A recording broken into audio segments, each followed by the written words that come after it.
Hello ladies and gentlemen, this is Treasure Adventure World, and this is going to be a guide and walkthrough for Treasure Adventure World.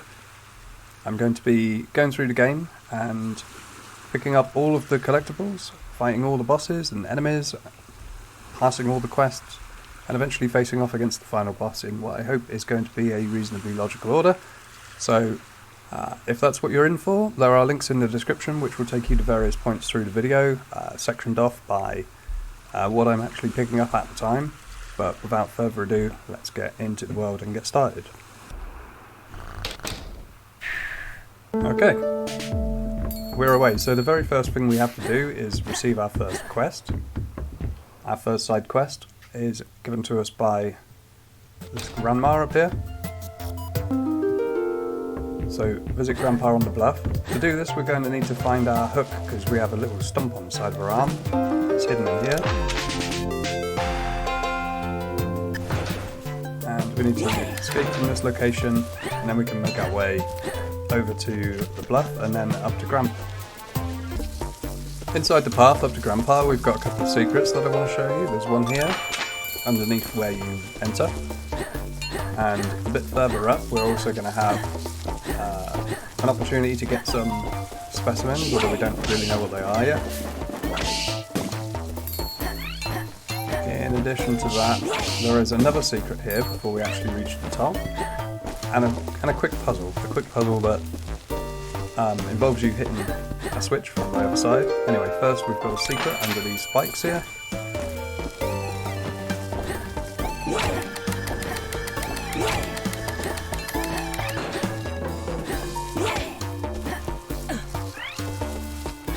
Alright, and having reached the top, now we find Grandpa. This completes our visit Grandpa mission that we got, and we get a map.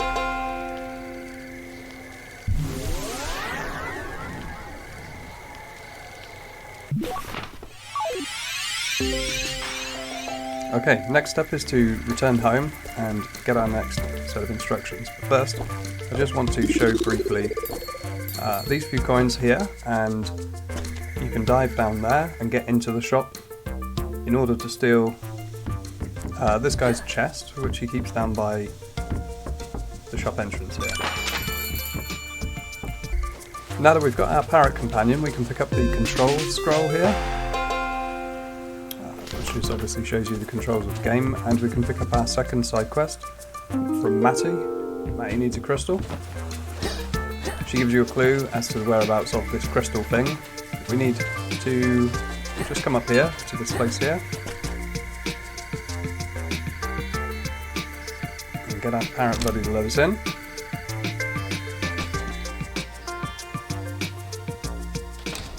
Crawl under the table and fall through this hole into the cellar, and then we need to stick an apple on that switch and hit that lever.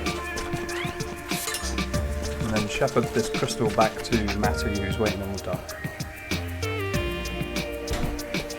We need to jump and throw in order to get the crystal up over here.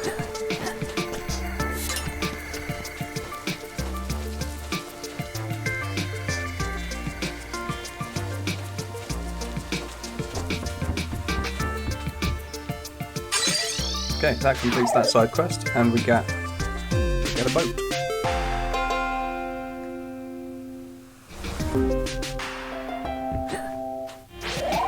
Now we can head west.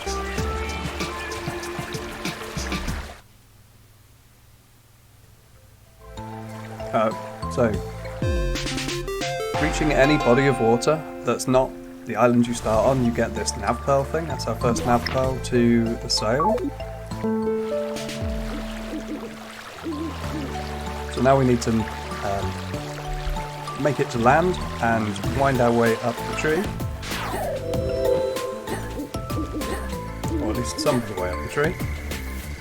But first we're going to just jump up in these branches here.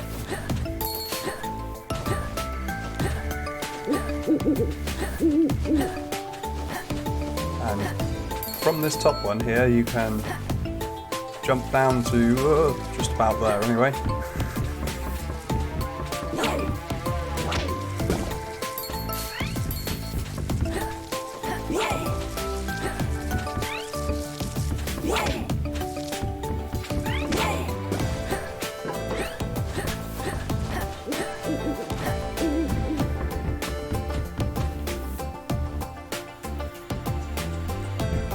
we get our second puzzle here, which involves using this bird platform thing. We can take control of our friend bird wider and retract that gate so that we can use the hook.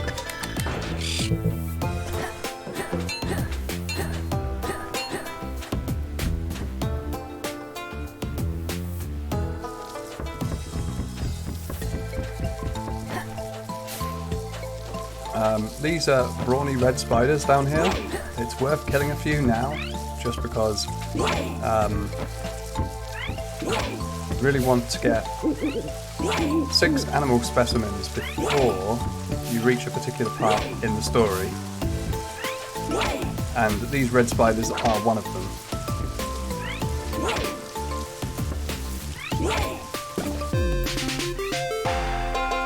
That's good, I got it on the first try. Happy days.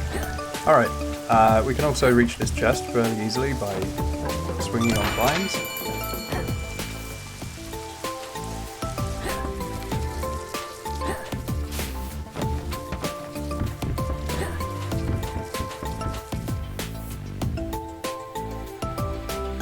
Oh, I went in the wrong door. Sorry about that. Okay, moving on out.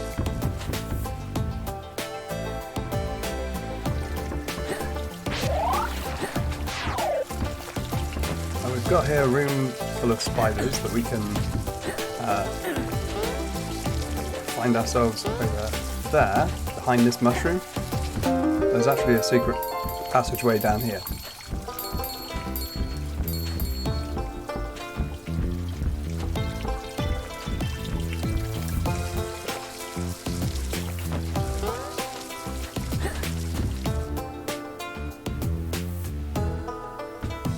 Okay, now we're in the right area. We've got the white cross below us. That's the pawn shop right there. So once you're in the pawn shop, you can talk to the proprietor, Vinny, and get yourself the sale that you're after.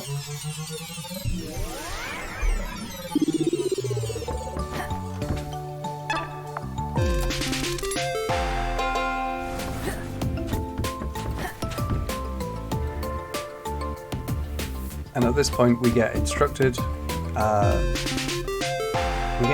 to head off to a desert, and we get given the last NavPearl here.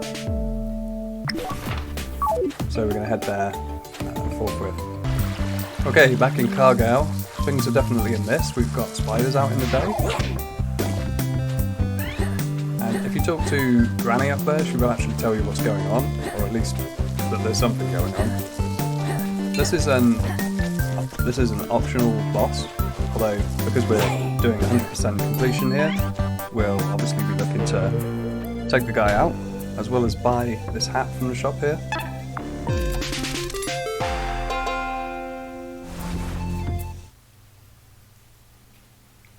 The paper hat is good for defense. It reduces a lot of the damage you take early on by half.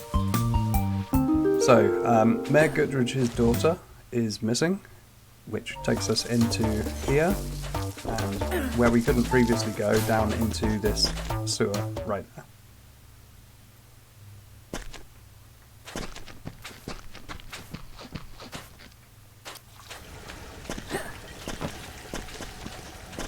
So this is our first boss fight, and you can just see it below the water there.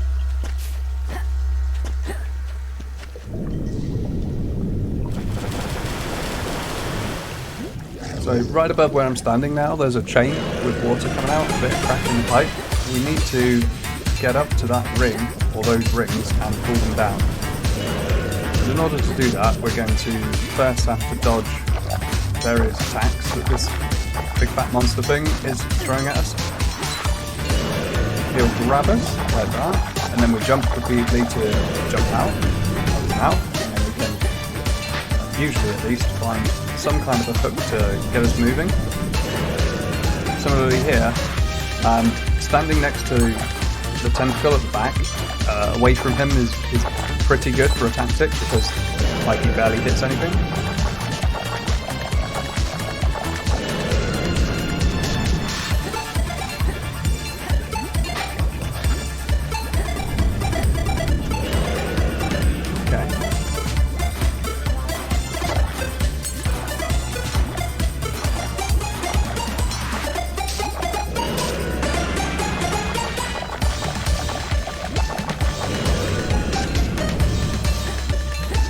Right, and then when I reach this last ring, that's going to do us.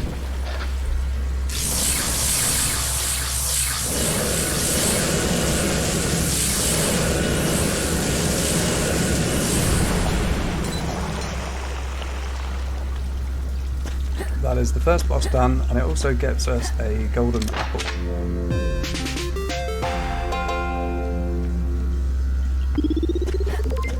This increases our health by 2, not 1. I don't know why the game refers to it as 1, but I'm sure it's 2.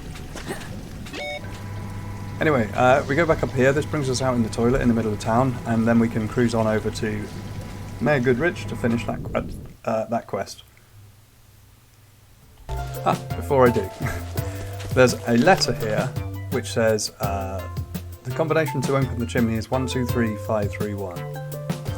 I will show you how to do this right now. So here's 1, 2, and 3. There's 5. There's 3, and there's 1.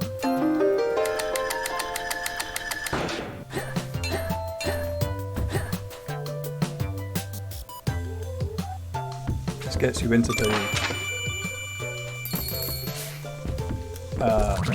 it gets you into the loft here of the Joneses. Anyway, I'll get back to Goodrich. Okay, here she is.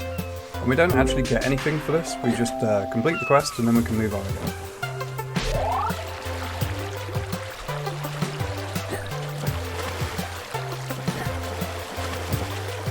I have to dodge those for now, until I at least get some weaponry on the boat. So your first visit here at Samora Island, there's very little to do. And by very little, I mean next to nothing. If you didn't get a specimen, there is a big red spider here that you can have a go at.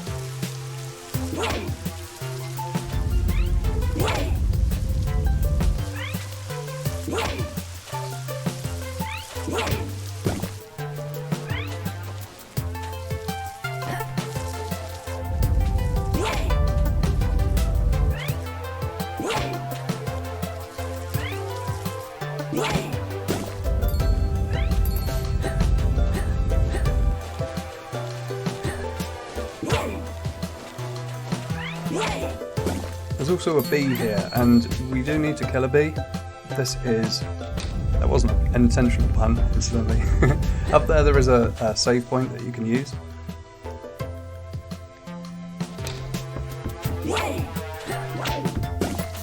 So there we go.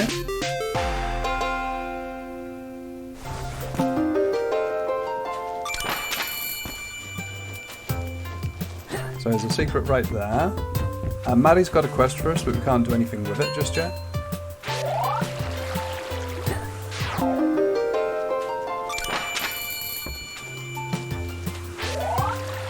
So we'll be back there in time. Anyway, for now, we're going to head east. Okay, so on Tenerife Island, we have here a little block pushing thing to navigate our way across this quicksand with... I have no idea what these things are, but they're definitely not centipedes. We need to kill one of these guys also for the Specimen Collection.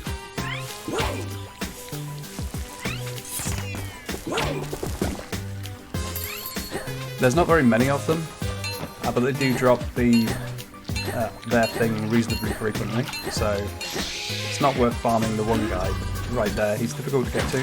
There are easier ones that you can get to farm. Also, we need to kill crabs.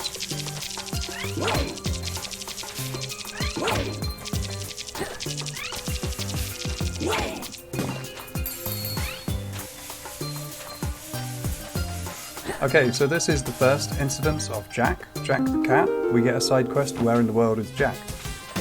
Where in the World is Jack is a long quest. Basically you get Jack popping up in locations all over the place, and you more or less need to progress the game like all of the way through, pick up all of the gear in order to get Jack in every place you can get him. While we're here as well, we're going to pop into this temple. I've killed this crab anyway. Okay.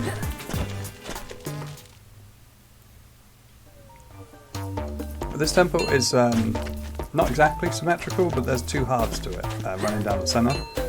What we have to do is hit this switch, which opens the beetles on my side here and the doors on the other, and then we have to come back later to go down the other side and flick the switch from there in order to open the place up. We also need to kill the beetles for a specimen, which, you know, maybe we get, maybe we don't.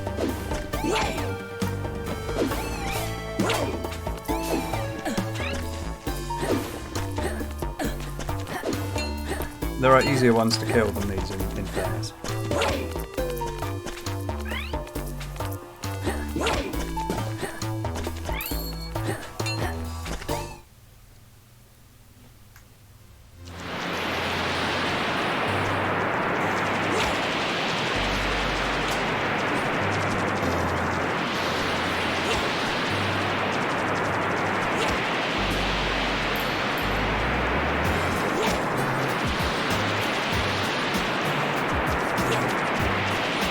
So the crab claw drops reasonably infrequently, if I'm honest. I mean, it's nothing as bad as, say, like an MMORPG. You don't have to sit here for hours kicking their asses, but you do get one, probably like 1 in 10 or something.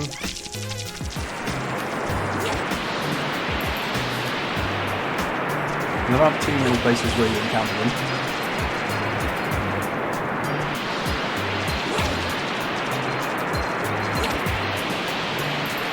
Okay, well, I killed them all and I didn't get nothing. In the saloon we can pick up our fourth side quest here from Mindy. Mindy is looking for a buried ring. The bartender will also let you advance time. Let you save, use the bed, you know, and advance time. Which allows us to go straight back out again in the night. A little about the time as well. It's 17 apparently, or like 19. This is actually more like 11 o'clock or 10:45 or thereabouts, because the game has a 100-minute and 20 hours time skip for whatever reason.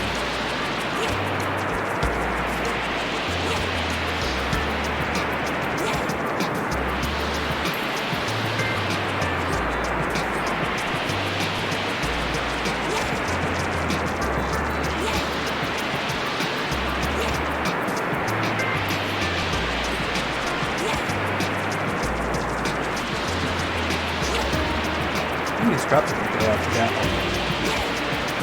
on the floor. Anyway, so going into the temple now, on this other side, we've got a little secret there that we can get.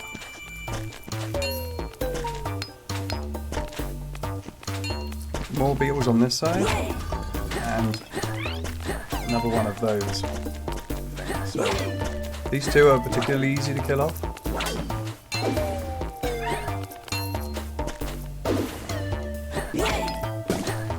And that's what we want, a Beetle Horn. So there's the ones we've got, I've got so far anyway, your mileage may vary. I've got the Spider's Fang, the Pollen Sac and the Beetle's Horn. Now that we've done that, we need to get out of here. So this is our like second bit of gear, basically. After the hook, we've got a shovel that allows you to dig. Right here, we find an engagement ring. That's what what's the name was looking for? Mindy in the saloon. Also, there is a chest buried in the sand down this column here. And digging the sand itself is likely to give you a few coins here and there. But that's pretty much it, so we're done here. Now that we've got the shovel, you can dig up these cracked spots in the ground for various things. Mostly coins, sometimes a chest, which itself usually has coins in it, and very occasionally you get a bit of fruit. And we're going to have to use this to our advantage in just a second. So once we shove this this slab up to there, then it will stay there. And not that we realised it up until now, perhaps there is another room underneath the saloon. So let's talk to Mindy first of all. Okay, so that completes that side quest. We get to keep the ring, and let's talk to this guy. He wants a banana for his shark repellent formula, which is obviously ridiculous, but hey, there you go.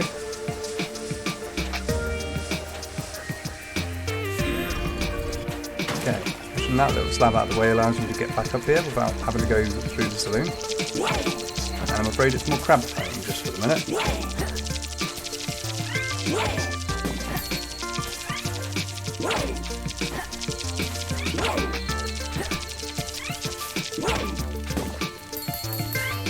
Okay, this cracked spot here, these two are usually money, but this one right here is a banana, which is exactly what you asked for. Let me just chuck that there and get this as well. Okay, so you need 500 near enough. You need 475 coins to buy this shark repellent. Okay, so once you complete that side quest, you can buy the shark repellent. And now that that's done, it is time to go and see about this big temple that we're headed towards. Before I do that though, I'm afraid I've got to have another go at hitting crabs, because I need that specimen. Oh, also,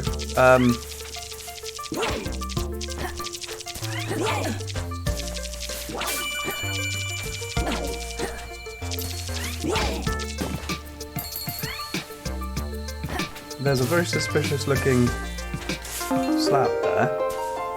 It takes us down here. But we can't get past this guy, he's completely indestructible.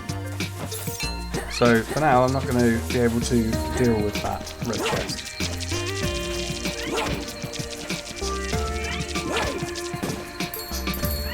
I mean, yeah, you can sort of charge through it and just take the damage, but it's not exactly in the spirit of the game, is it? So I'll leave it. I'll be there in no time. Right then, that is a crab claw specimen got, so that's good.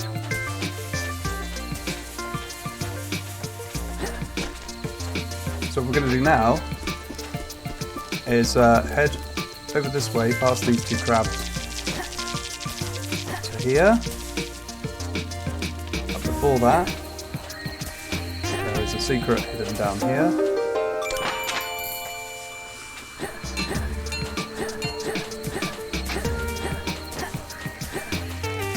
And if we dig down here, then we find ourselves a door into a very big temple.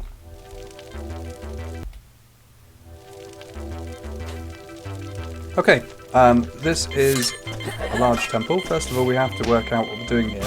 So, first things first, we have to figure out what we can do with bombs. One is to blow stuff up, one is to jump on them, and that'll pretty much do you for now. Next step is to use the parrot to draw the bombs over to switches. There's two types of bombs. There's blue ones, like this one, that have a cooldown on them, so you can get near to them for a while before they blow up. And then if you move away from them, they cool down like that. And then there's a different type of bomb, a red one, like this one over here, which blows up almost instantly.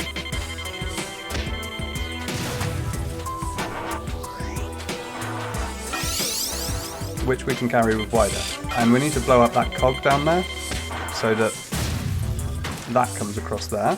This is for a large block puzzle, as are the big switches and various things like that.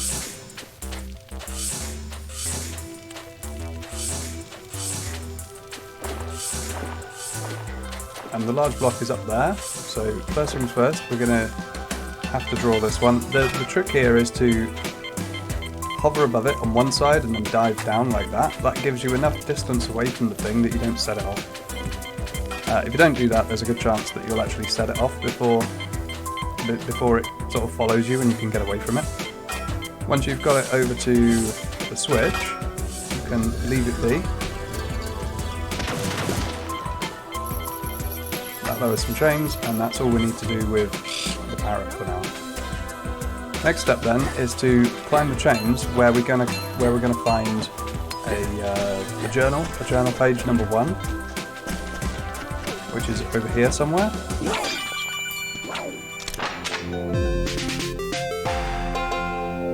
Okay.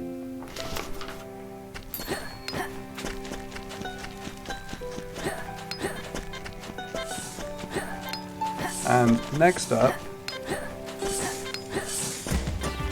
it's just a matter of getting to the big block thing.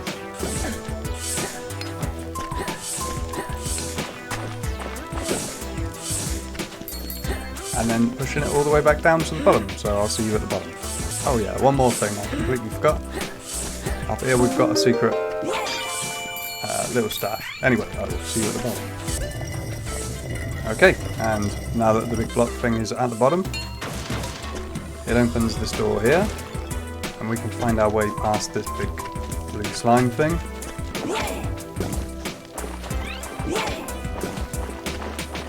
Once they're in phase, head on. It doesn't, they give you a bit of cash and they're not too difficult to defeat, but there's no point really fighting them. There's a lot of money in this game. However, we do want to kill this red one, and we want to kill it by hand rather than by falling block, because falling block is an option. Mainly because it drops a red slime ball thing like this. To demonstrate what I'm talking about though with the big block, you can respawn it. So if you don't get the slime ball, then you can just leave and re-enter, and that brings it back. And there's a great big slab up there, which I think kills all of it in one go, if I'm not mistaken. Yeah, okay, you don't get any red slimes that way. So, moving on, we've got a secret just here.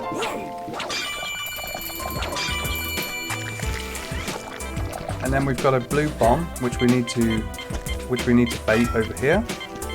We're going to need to get it up on that ledge. The way to do this is to pick it up and throw it, and then climb up. And just keep doing that. As soon as you hear the ticking, get quick, throw it. That's usually enough to cool it down. And then once it's down here, you can use it to crawl into this little gap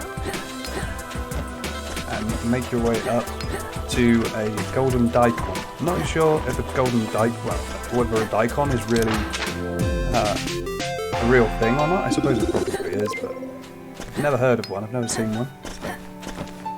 So, anyway, so once we've done that, I'm going to head down here and clear out the whole route and prepare it for the block pushing. For instance, this bomb here, I'm going to chuck it into that recess there so that it gets stuck. Over here, I'm going to grab this bomb and drop it right there. I'm going to shove this block down here, and that's it for now. So I will go and get the big block down there, first of all. Okay, so as we get nearer with the block here, we need to use it to reach this upper area here, so that we can shove this block down. We need here to push it right. If we push it left, then it gets stuck in the corner there, and we can't get to it any longer.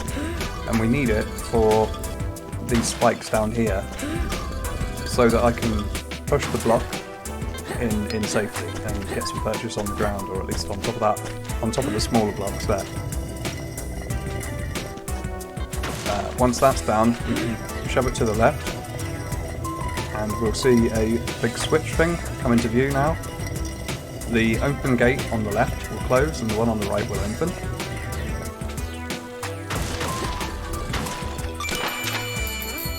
And then when we push this off, the gates will close and reopen again.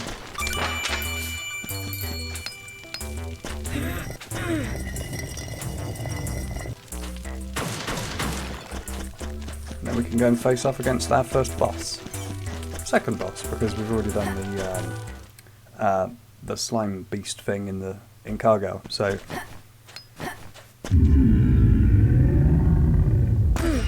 Okay, so the strategy here initially is to dodge the. We want to stay in between these fist things, like that, and then jump on top of one of them, whichever one's nearer initially. Then hop into the mouth and go across to the other one, and then up and hit it, like that.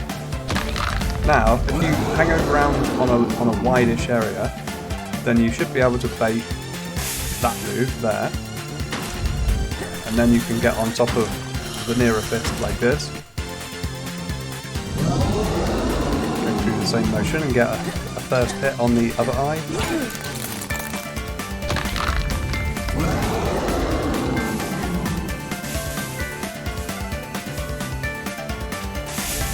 Okay, now there's a good chance he's going to do some clearing up right now, so we want to get right out of the way for that.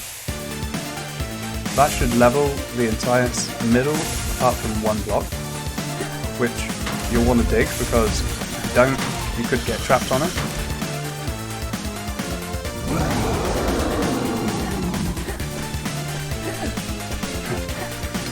Okay, I was hoping I would get through this like a pro without taking a hit, but no. Anyway, now that we've got the left eye done, we need to stay on the left-hand side of the arena in order to get rid of the right eye. So we're, I guess, doing more clearing up first. So let's let him do his thing. Seems to dig like one level below where you're currently standing. Anyway, so left fist to reach right eye and vice versa. There's not actually much time pressure here, honestly, other than the mouth's closing. The mouth closes very slowly. That is Golemy, the ancient security system, destroyed.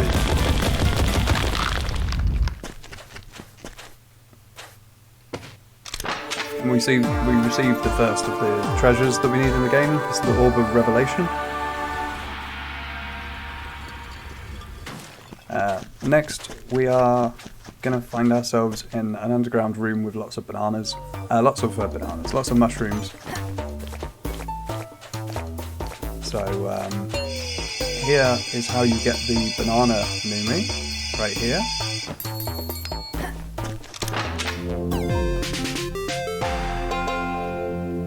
Okay, I'll see you at the top here. Okay, once you've travelled up to the top, there is a secret passage here on the left, which you can get to.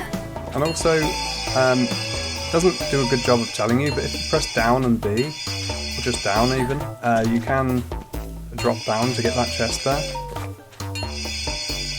Anyway, having done that, we're going to move on now to this next room here, where we receive our, third bit of gear, the throwing book. And as per normal, there's a little tutorial to help you get the hang of the thing. It picks up coins and it can switch switches. And this right here is where I usually get the cactus bit. Specimen, there you go, that's the word I was looking for.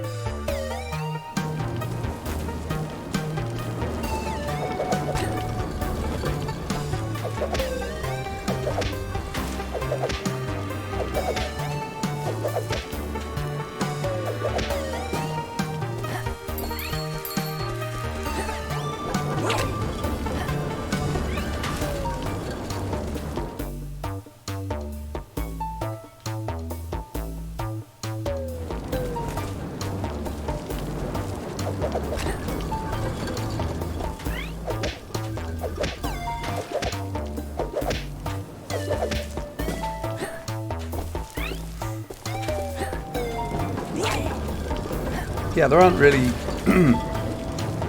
many good ways of getting the cactus specimen, so it's horses for courses really. This I think is personally the easiest one until very late in the game, because there's really only two. There's the one on Tenerife Island at the very start, near where all the centipede things are, and then there's this one.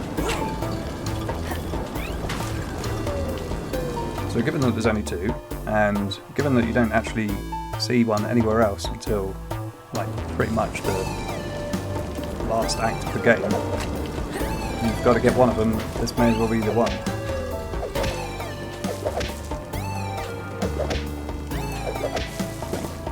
There we go.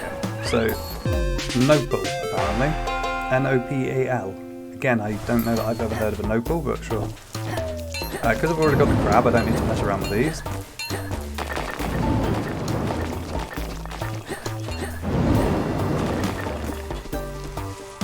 So there is a chest this way, which you can grab.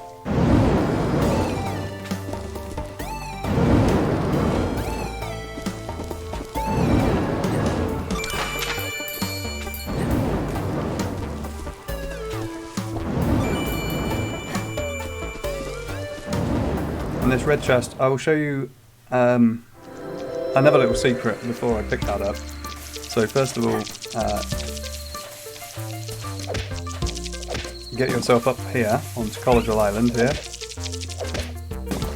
and if you sink in this quicksand, it takes you back into the room I just left.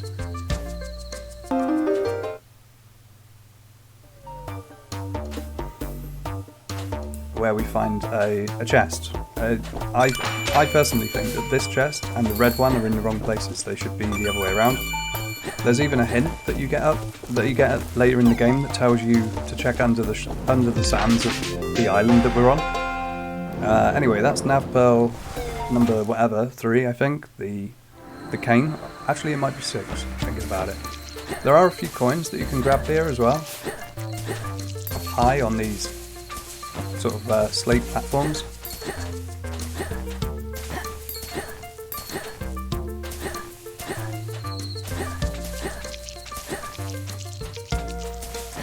Okay, and then next we are going to find ourselves at the museum. That's the shark repellent working there.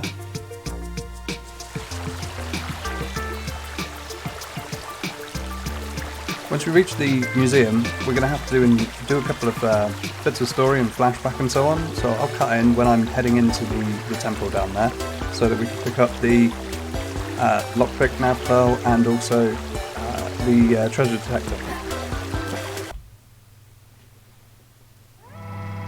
Okay, going into the temple for the first time here after the cutscenes and flashbacks and so on, and we're going to activate ourselves a little death trap here. So that we can get our, well, not our gear, but Bagus's gear, because he's left it down here, like a fool.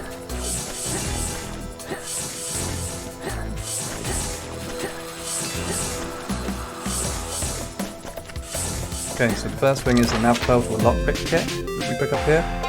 That's on the next island over. And then we can open this column. The column's open in response to the treasures that you get sent around to look for. Down here we've got ourselves a little saw blade puzzle.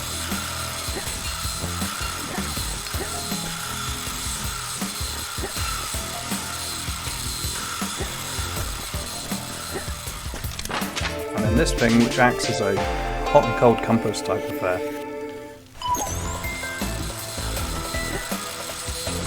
It basically beeps if you're near something that it's got a NavPearl for. So the first thing we'll probably see is going to be... Oops, not yet. There we go. No, I got hit. Rats. So we're done here. We can head up now. We'll be back in, I don't know, like about half an hour or so with another couple of treasures in order to go a bit deeper here. And then once more for up to the 8th one. And then once more again for the final part of the game. So we'll be back here a few times. So you can get hints from Bagus here, and he will point you towards various locations that you can go to. For instance, this one that he is telling us about is there, next to the smaller of the two pyramids on Tenerife Island over there, and it was a very strange looking block of sand. So that's we're going to do something about all this stuff now. Okay, so since we're getting closer, I'll start recording now. The shark repellent is good for getting across this area because there are a lot of sharks. So if you don't buy it, now is an appropriate time to stop and pick it up. All you have to do, because you would have got the shovel to even be in this position right now, is to head into the saloon with the banana and talk to Lenny, I think it is, until he gives it to you. The actual banana itself is located up here between these two crabs, roughly there. There. So that's where you get your bananas from. So the NavPearl that we, well, not the NavPearl, but the hint that we're heading towards is just over there. And as I draw closer to the thing, I guess actually no, the thing doesn't go off, does it? No, never mind. Okay, so anyway, we've got the throwing hook now, so we can shoot that lever from there. And get this. This is the NavPearl to the shovel blade. The shovel blade is on the previous island. Over there. So we're going to go over there and do that now. So I'll see you back at Samora. Okay, we're back here, and Maddie here will give us a mission to do something about the ground quakes that they're calling them. I think they're calling them ground quakes to avoid calling them earthquakes, because this isn't supposed to be Earth. But anyway, if we stand in this spot here, the little compass thing in the top left goes ballistic because it's found its target, which is this doorway here. This lets us into, I think it's called Safe Haven, but it may just be that one of them calls it Safe Haven. And there's lots of what do you call things that have like both sexes? Hermaphrodites? No, that's something else. But anyway, yeah, there's lots of worms that are living down here, and they're all essentially Hindus, or Buddhists, or something of that nature. If you actually talk to them, I like the characters in this area. They're pretty cool. So up here we've got the leader, the big worm here, and they give us a rock, which we will need for using an elevator further on here.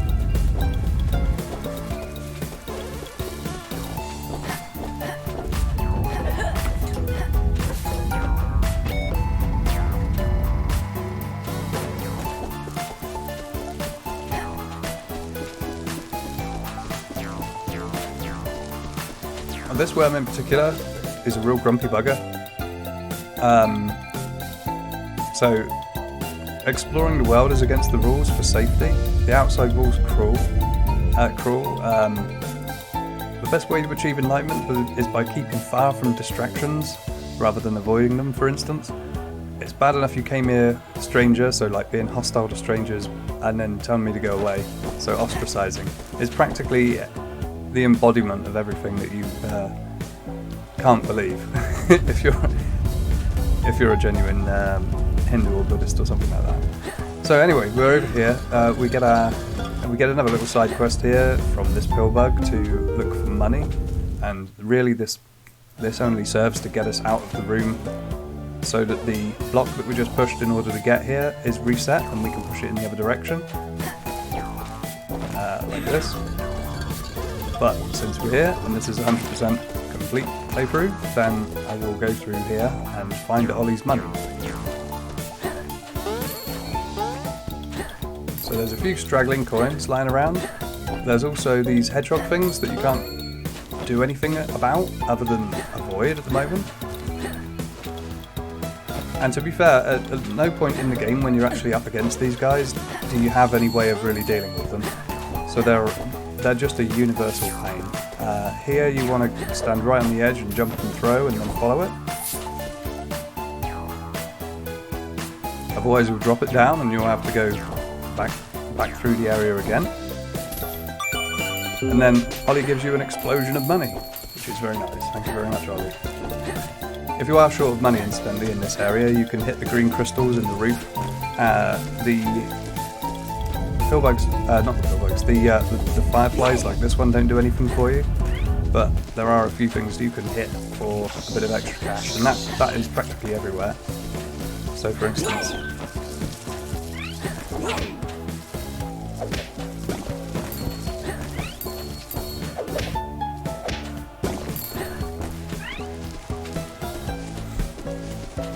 Okay, as we come up here, we find our second journal page, just in a secret cubbyhole to the left of this save point.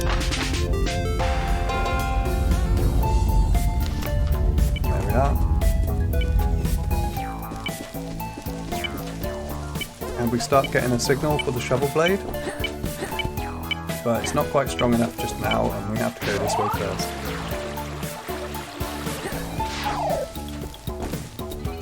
This is our first port of call down here in this door.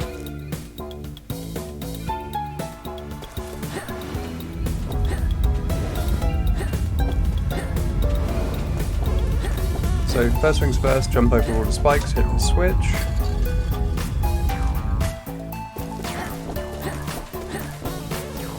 Then we want to ride the air current up to this level and shove this block about halfway towards that little ledge, that little wall, and then put this one on top of it, like that.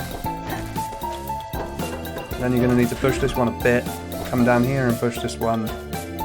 Oh, it doesn't work. Okay, fair enough. Push this off it then, and then shove this up against there, and then push. You can get away with less work there, but that's pretty much the gist of it. That's what you need. That opens an air current there, and all of this is entirely optional because you're perfectly able to make the jump that that's supposed to help you with without it. But nevertheless, we're here doing it, so it's all fine. You want to shove that down there so you can get back up again easily if you need to. And this air current room here, we had jump over there, and then up across these branches. The trick is to jump high and drop through the air current, it seems like. This doorway leads you to the mayor, who explains that you've got the bridges out. You can just about see the bridge there behind the waterfall. And there's no way up there because there's a block in the way, so there's no real purpose to that particular bit at the moment, other than note there's a torch there. This guy, you're better off just sort of running past because you can't kill it. You can daze it, but that's not the same. And then we're on another bird puzzle here. The goal is to find a rock and hit that switch there. In order to do that, we need to loop around all of these hedgehog things and then come back down here again, this time with the rock, and just plop it on this switch and then we're done.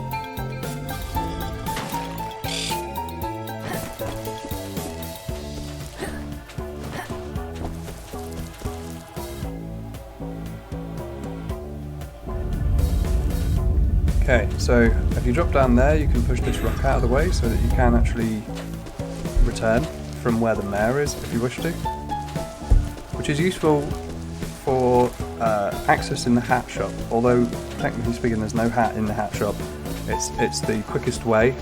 This is for later, obviously.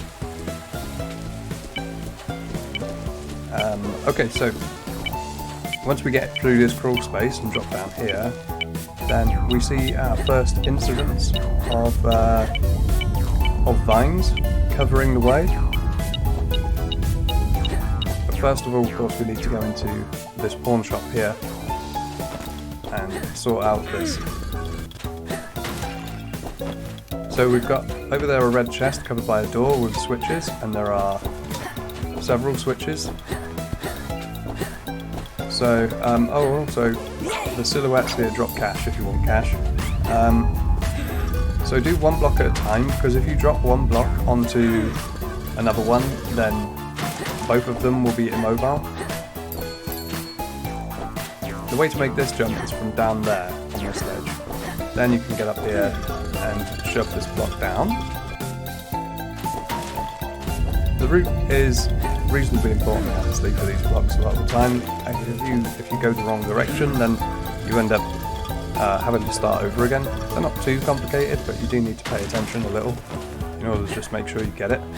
Like for instance here, we can't push this one right, because although the first move is perfectly fine, the second one isn't. We want to make sure that we aren't leaving the block in this little corner bit here, so we drop it onto the table instead.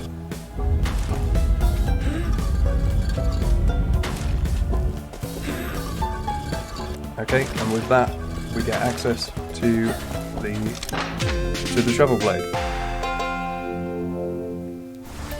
Okay, so I'm going to dig this place out and see you by the exit. Alright, still in the shop.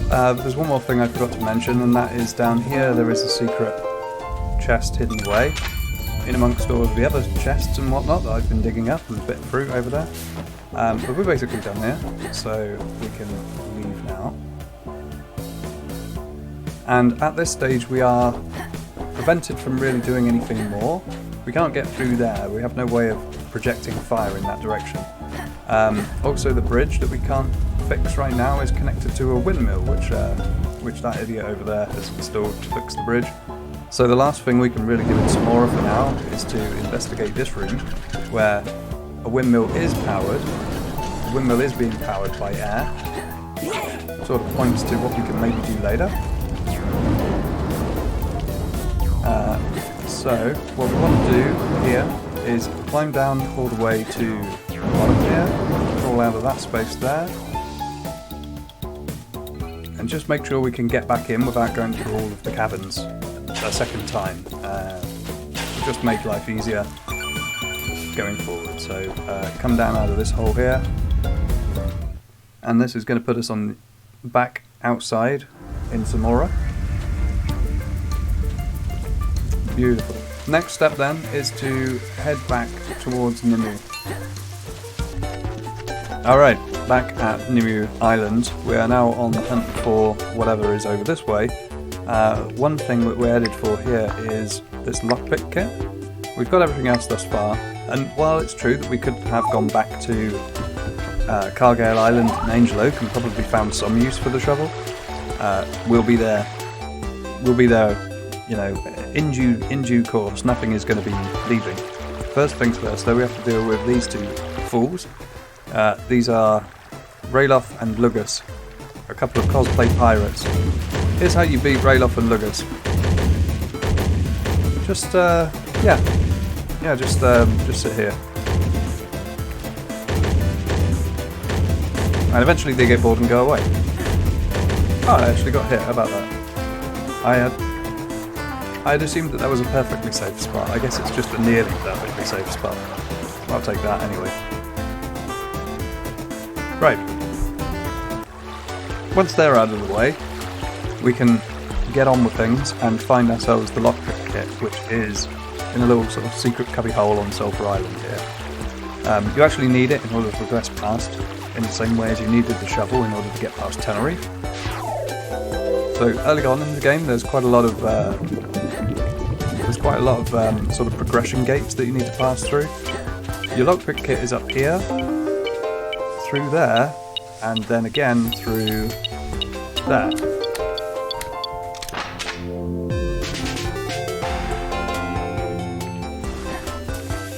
Okay, now with the Lockpick-Kit in tow, you can head down into the volcano proper.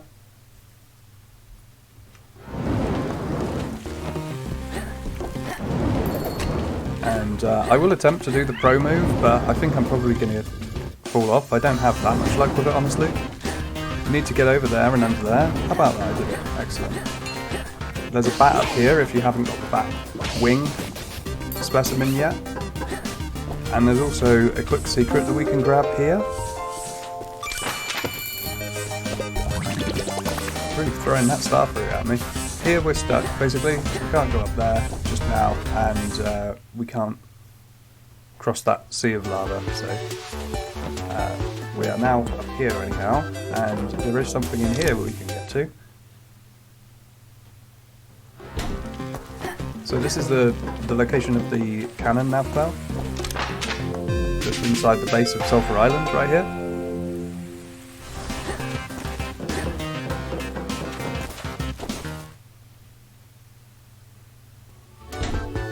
With that in tow, we can now head east, and this is going to take us to Swan Island. We can't do anything at Swan Island, and then we move on to Boracay Island after this, so that things change to be more like a what's the word I'm looking for? A rainforest, rather than this seems to be some sort of, I don't know, tropical swamp or something. But anyway, We can't do anything here for now, other than, well, there is a hidden secret that we can find, but it ain't worth climbing just for that. It's just a chest, and we do have to come past here again to the more or less the exact same spot, so it ain't worth it. In terms of sharks, like getting through this bit without the shark repellent is totally doable. They have a very predictable jump that they do, and they actually attack you during that jump. It starts off behind you, and so if you just stop moving, they miss you on their return path. These guys, on the other hand, are the bane of my life. Monkeys. Because they seem to have an endless supply of coconuts to throw. And they're really, I don't know, tricky. They're really tricky to kill.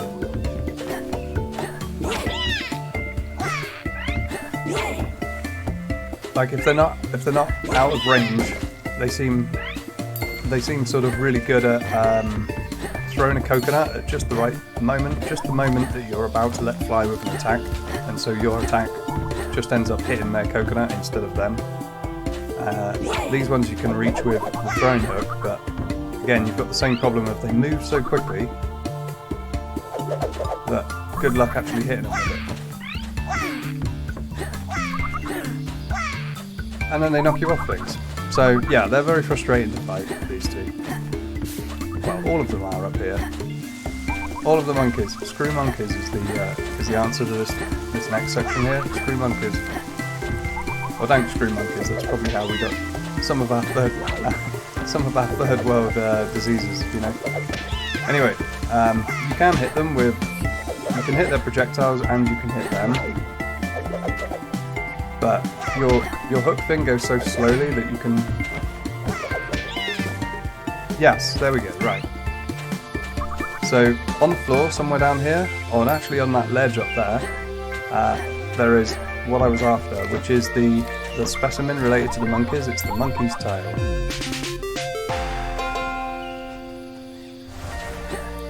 So, let's ignore monkeys from now on, because I have no more need of them.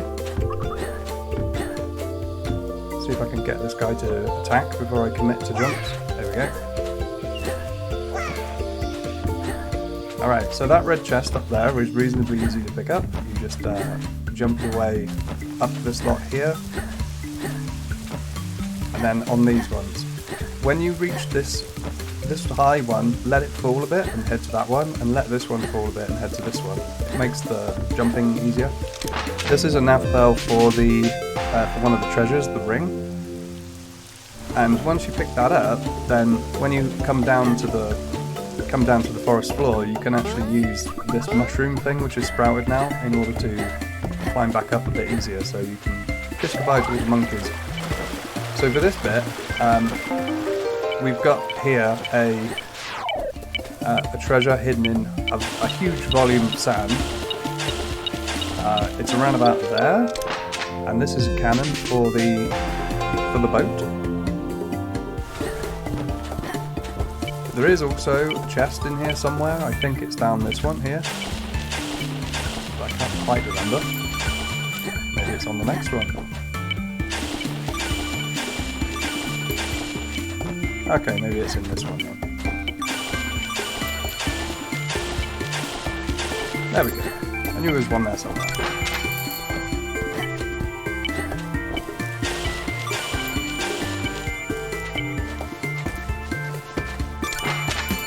Okay, and we get a little tutorial here to use the cannon. Open that little gate and then we can get out this way. But I'm not quite done here yet. Also want to see if I can snag myself the piranha specimen while I'm getting the cannon, while I've got the cannon. So in order to do this, we need to get them to jump and then hit them with a cannonball. So they have a little pause where they're thinking about jumping, and then at that moment, if you let fly with a shot, you can hit them right in the face and potentially kill them.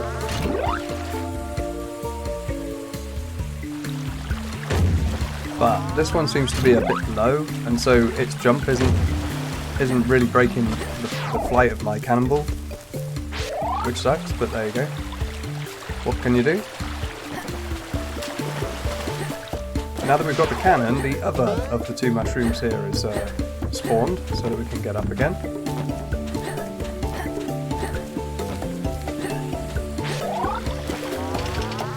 Try this one as well.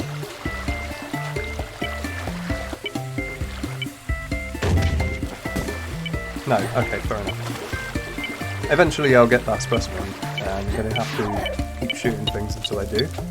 But we also have here a secret entrance to a cave.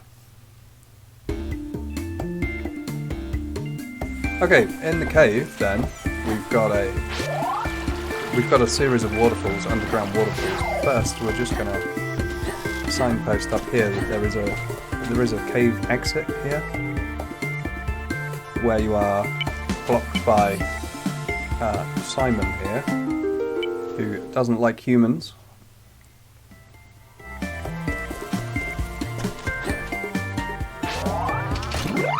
So the way to get through this bit is to obviously use your cannon fire to clear the way. I'm going to shoot these bats mainly because I'm still looking for the bat specimen. They won't attack though if you don't actually instigate things.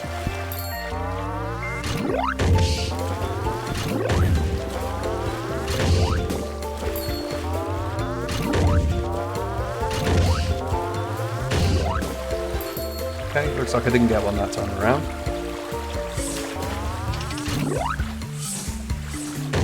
You can hit these crystals for money, and then here we need to make it over all of these branches in order to pick up a gem Numi over here.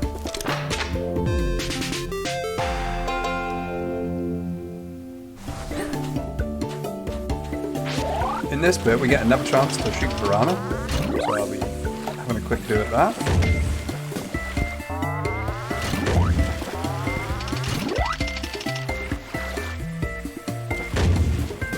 That's what I'm after. So that's the specimen from the piranhas now, the swim bladder. I'll have a quick check on that in just a minute. So there's the swim bladder I just picked up, there's the monkey's tail. So the only one I've not got so far is the bat. This one, and this one will come in due course. Probably you will have one more before we're out of here. So over to the right hand side here, you drop down and hit this switch right there.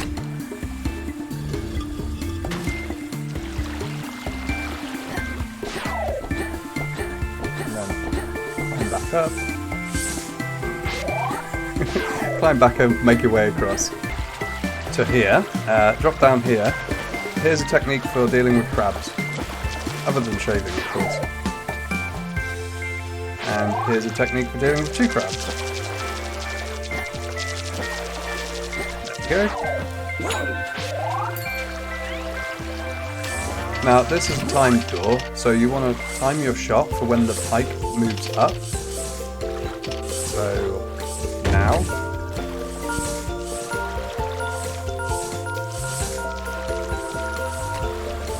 and then for this particular shot, this one can be a little tricky. It's easier to aim off the ceiling, so get yourself about there-ish, and then just keep attempting shots. You actually need a bit more of an arc than I'm giving it right now, I guess. There we go.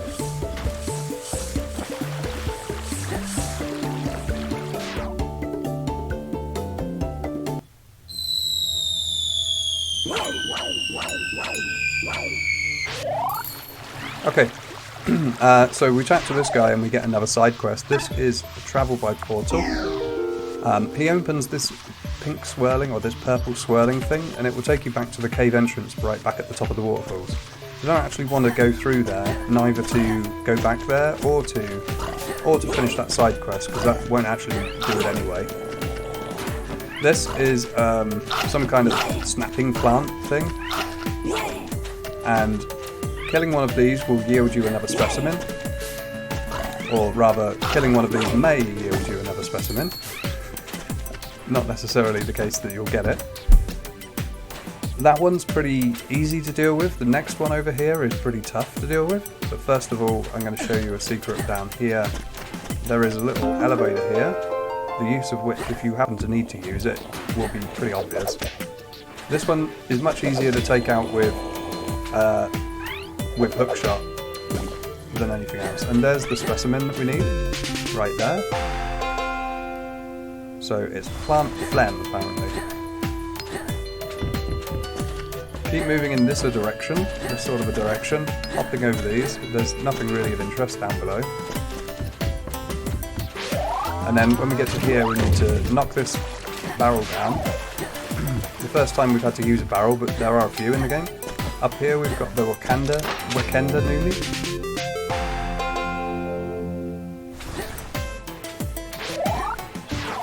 And then we have to move the barrel all the way to the left, past where the spaceman was. It looks like I've just missed this elevator, so I'll wait for it. So you don't have to, and I will put the barrel on this elevator thing here, move across to here.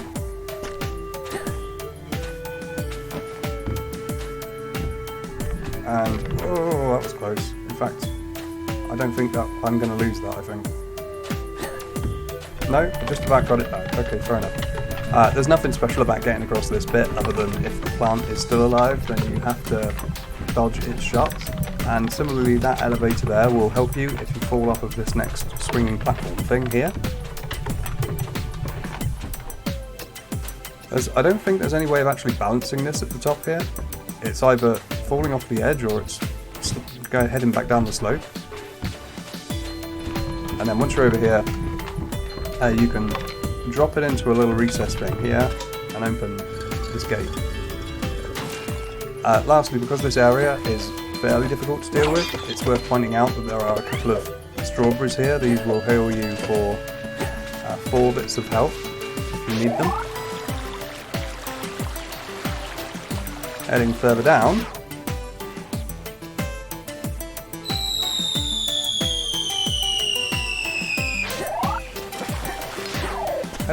we get to this temple here. So we jump up there. We can't reach those vines from anywhere down here, so we are needing to parrots here. So pick up this rock here, dump it on this blue switch. Now that will permanently open that. Pick up the rock again.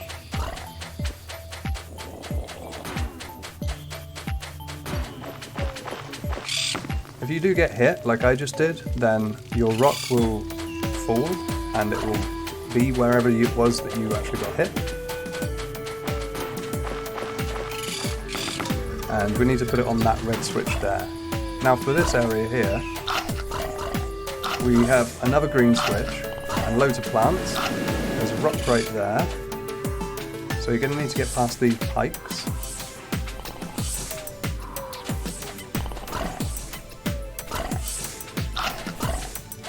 Notice the red box there, the red chest.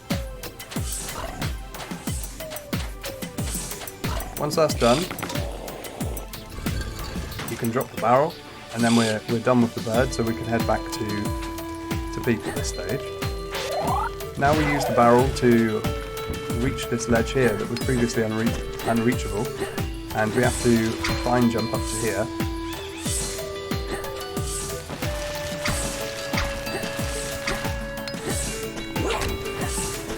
Hitting that switch raises the water level, so now if we sail back, we can get on the barrel and use it to reach the previously unreachable vines here.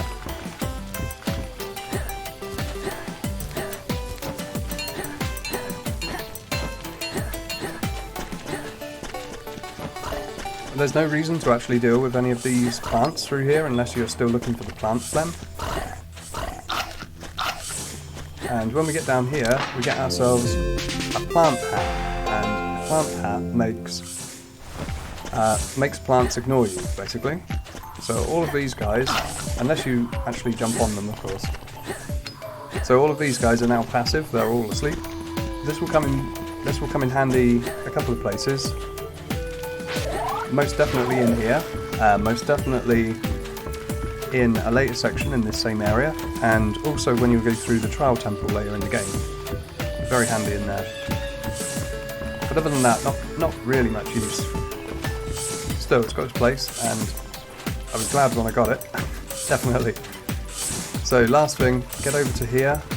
Little tip, stick your barrel right there, because it means that when you jump over it, you don't push it out of the way with your boat and wedge yourself in there. So now we get into the mines here, and up in the top corner we've got a journal entry, page 3 here. We've got another spaceman and another portal who will send you to the surface if you want to, and we get introduced to these things, the Crabots, which don't do very well against bombs if you hit them with them. But what we're actually here to do is destroy all of this lot here. Or if you've got the bladed shovel, you can ignore that entirely and just dig. There's nothing actually hidden in there, but it will give you quite a lot of money if you do that. And if you've destroyed it or dug it all out, you can get back up via that shaft there. Anyway, we need a bomb over here so that we can destroy a... Oops, I completely forgot to pick that up. There's a Crabot down here that we want to kill off, and we're going to need another bomb to open the way there. Because while you can dig down, you can't dig into the sand here.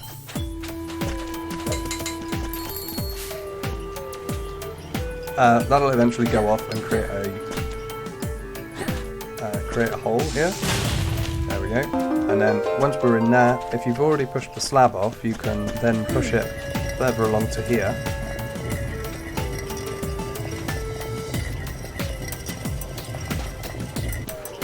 Okay. Then what you're going to want to do is drop a bomb down there somewhere, run it down here. You're going to have to throw it over that bit, and then keep going with it until you get to here, and then blow that thing up there. I'm going to do some digging, and I'll see you on the other side of all of that. Okay, so when you're finished exploding things to your heart's content, come down this shaft here to this lower area here, and we're going to have to blow our way through yet more sand and robots.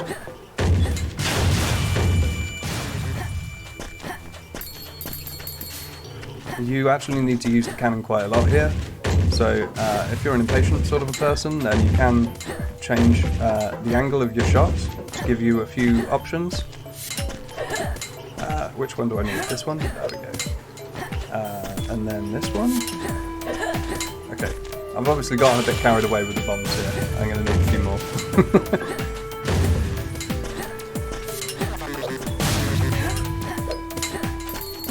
Okay, that's going to do it. So once you're at this stage, then you've just got the one little Crabot thing to get past, and you can actually kill these guys. I suppose I could demonstrate that. You want to jump on their heads like so. Just realised I'm still wearing the plant hat. So when they are dazed, you can hit them, and you will do damage that way.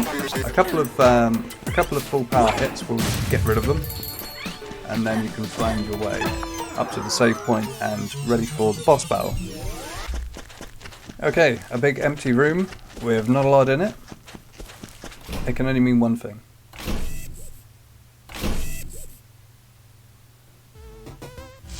Okay, so this is the pirates again, and the pirates here have got pretty much two attacks that they do. One is to throw dynamite, and the other one is to make it rain, basically. And then after they've done this, they will do a one little hop like that. And while they do that hop, you can get underneath them, and then climb up to the back here and get on this cannon on wheels thing.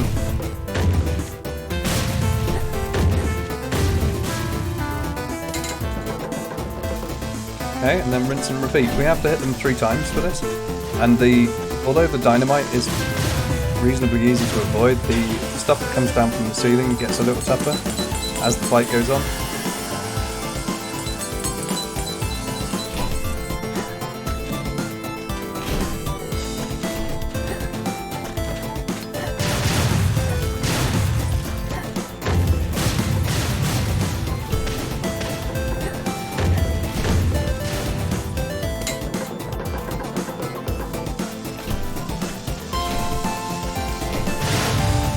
I suppose it's worth pointing out that when they're walking forwards, if you happen to be hanging onto a ledge underneath their feet, then you can probably get behind them before they do the little jump thing.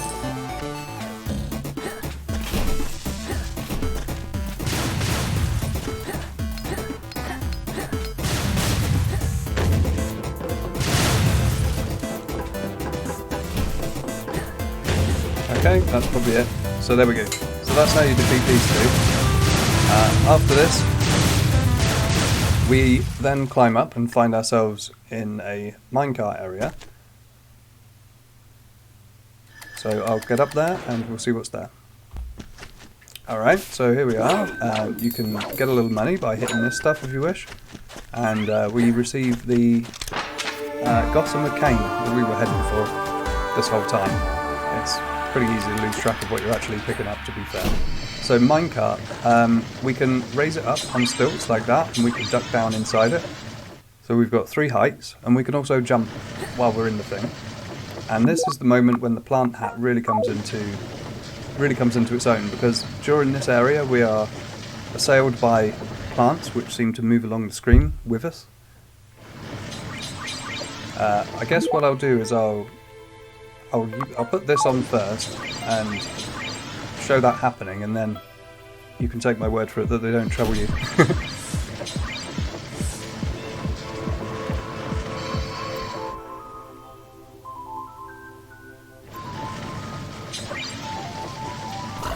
So there's one of them. Those ones are stationary because this is the area we already came through. But when we get into this bit, we suddenly end up with plants that seem to follow us around an awful lot.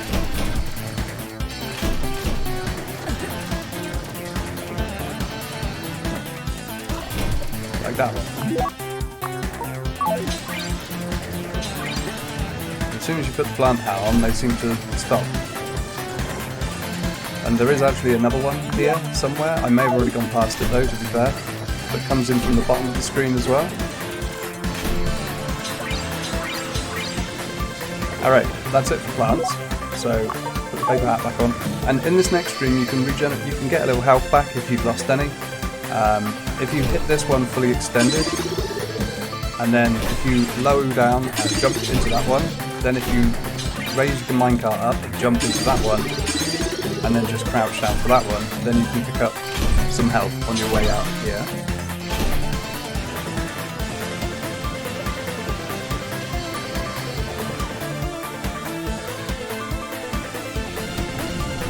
And then we get this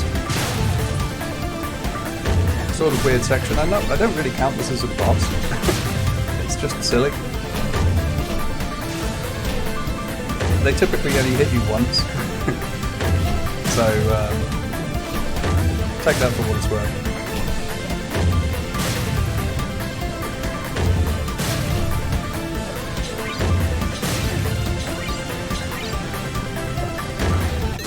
And then we get to the real boss fight, which is this puzzle. So this puzzle, I suppose I should explain how this works. So first of all, when you hit a lever, you change 3 switches, like that. The problem is you need to hit that one in order to move the one on the side, and hit this corner one as well in order to move that one on the side, which leaves you with 2 left over. And although you can hit that, you still have this odd one always. So in this arrangement you always have at least 1 or 2 left over. So how do you solve this problem? Well, it helps if you understand the maths behind it a little, which is that you're trying to turn on 8 switches using 3, using 3s. So you've got like 3 there, and then 6 there, which leaves you with a remainder of 2 to get from this switch, but it always turns 3 on, right? The solution to this is to jump and hit that, and then you can hit this and turn them all on. And that is how you solve the problem, by jumping and putting the switch on.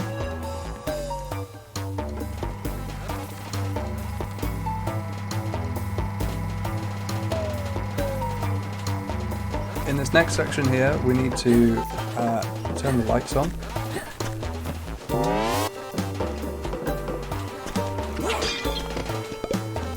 probably best to take one of these strawberries with you, just in case, and then you can jump over all of these, or whatever. And then operating this gives you control of the drill bot thing here. So there isn't really very much to do in the drill bot area other than smash.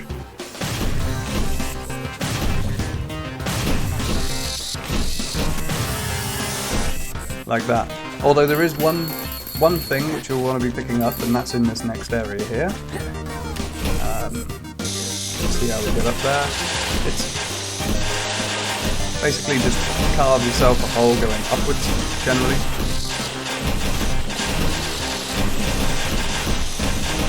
To reach this, right there. And this is the Youlang Numi. We've got quite a lot of Numis now, we're up to 4. Okay, now there's not really anything else to do than just dig your way through, although I suppose I might give a special mention to what do you do if you're in this situation and you haven't gotten the chest yet. Well, you can jump the drill bar and leave with B in order to make that up there. So all is not lost if you find yourself in that situation. Anyway, this area is basically just get through it, so I will just do that and see you at the elevator. Okay, if you're at this spot, then you're pretty much at the end of this thing. This computer was covered up by sand initially, and in order to get up there you need to do the jump. You need to use the exit button close to the ledge in order to get up there. This area is just silly, really, it's just fun. So, get past these tanks by conning the crabot to come down.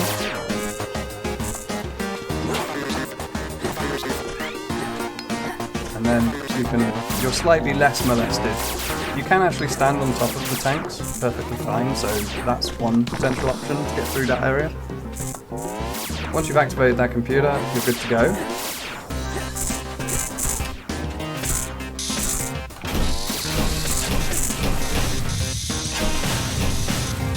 Tanks don't tend to give you any money, so you know they're not really worth hitting for that. If that's what you're after. And then lastly, we need to do the little jump out the drill bot thing in order to reach that area. Okay. This is where you find yourself in the sewers of somewhere, and over here we've got a secret vending machine box that will sell you strawberries for 50 quid. We also need to get through this area down here, which is vines, ledges, slimes, the usual stuff.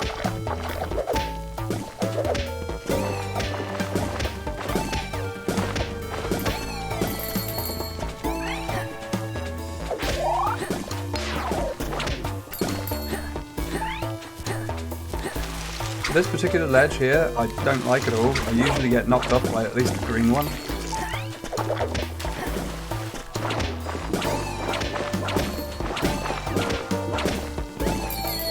Okay, and now we have the water wheel. So, the way you get up the water wheel is to stand on it and rotate the thing around a little bit so that you can jump to the next run, but while it's sort of mid-air, right? So let's look at the... I mean, I don't think this is that difficult, but I'll explain it anyway. So if we think of this as being sort of upright, because we've got 8 rungs on this thing, you want to make your jump at that point there when everything's rotated around and there's 2 at the sides. Then you can jump off and get up to there. Then we need to put it back into that sort of an arrangement so that you can get up there a bit. Again, you need to bring it round to there-ish, round about there actually, so that you can reach this bit. And then once you're up there, you've basically done the hard work now, and it's just a matter of getting to there. So you'll notice that there's some kind of pipe here, and it does spew water. The way you actually turn the water on, I'll deal with later, but you need to essentially rotate the water wheel in order to charge up some kind of power thing. get back to the top. So over where I'm standing here, there's a gauge, and that gauge will increase as the thing rotates. Like that. When it reaches the top, the water will start to flow. I'm going to show that again later when I actually need to come down here. So I'll leave it like it is for now, because you can quite adequately escape from here without needing the water switched on. Anyway, when you get to the end here, you'll see an elevator, and this takes you up into Dornosaur City. Hopefully it's daytime. That's what I'm planning on it being anyway.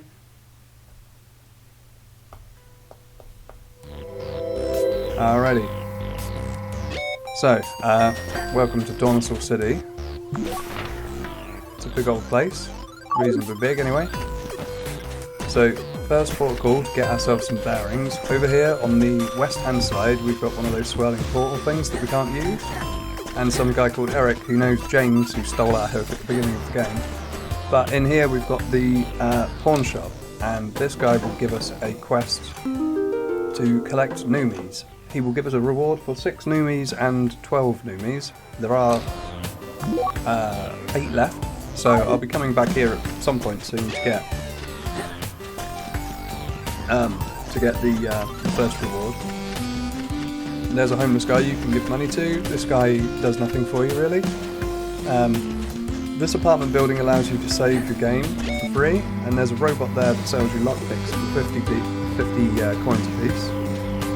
And this is the east side of the island now. Over here we've got a nightclub which is closed during the day. We've got a market which we can buy stuff in, and Nico here is part of the underground movement. She tells us to come and see her during the night at the nightclub. The library, I think it's just transitioned into nighttime, which is a little annoying because I wanted to do all of the stuff in the day first. But just for now, we're going to enter this building here. This is the Slater apartment, and this has, excuse me, this has a bed you can sleep in and a NavPearl here. The bed you can sleep in is that one that I'm just going past, and then up here a few floors we've got. I can't remember what this one is off the top of my head. It's the NavPearl to the book. Okay, fair enough.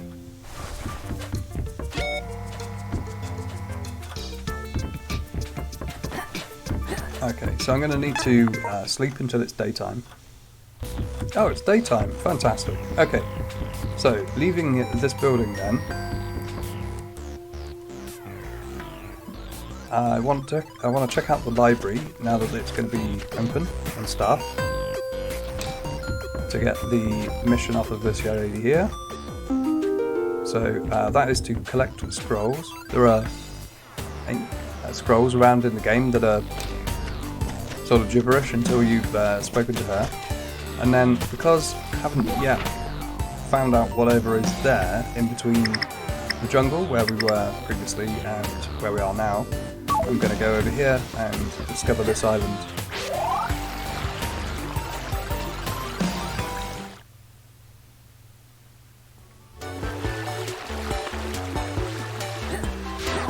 Alright, so this island, King's Tree Island, serves as a place for you to buy a home. Patton here will sell you a house, this house.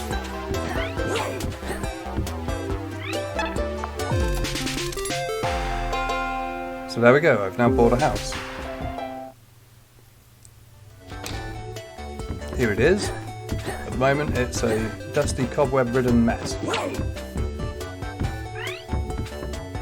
No big deal. Sure we can find some ways of upgrading that at some point.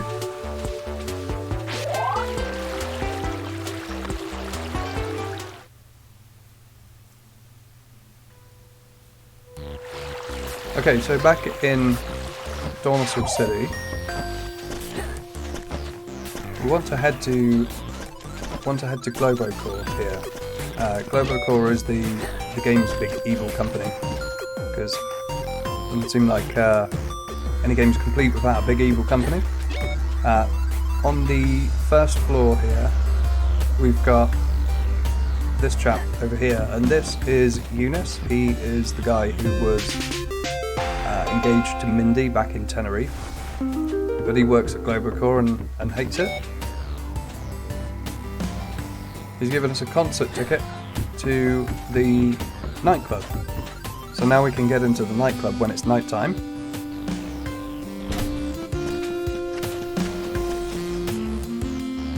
This is why I said oh bugger when I got up here, because I really wanted to get at least to Eunice before night fell, and then I could seamlessly transition into doing all of the underground stuff. But anyway, it's night time now, so we'll head back down to the nightclub now.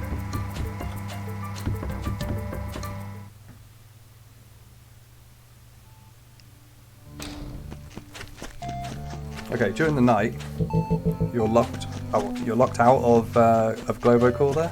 You can go in the arcade still, but everything else is pretty much abandoned. Jojo Mart's closed, for instance. In the nightclub, we've got well, not closed, but like there's no one in there, so you know, same thing. So there's Nico, and she gives us a mission to sneak into Globocore via the roof, and to steal some information from Tony Ward's computer. Tony Ward is the CEO of Globocore, so that's what we're going to do.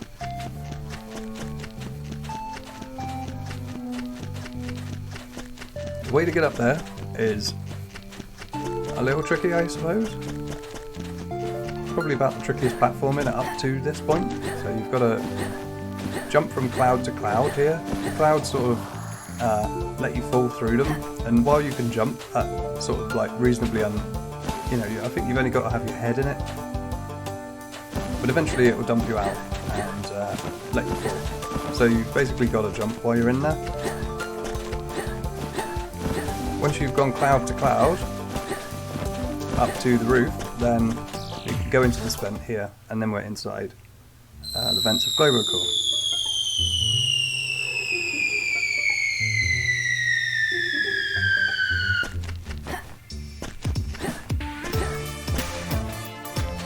Alright, so there's a lot of tunnels and climbing up and down shafts and stuff down here.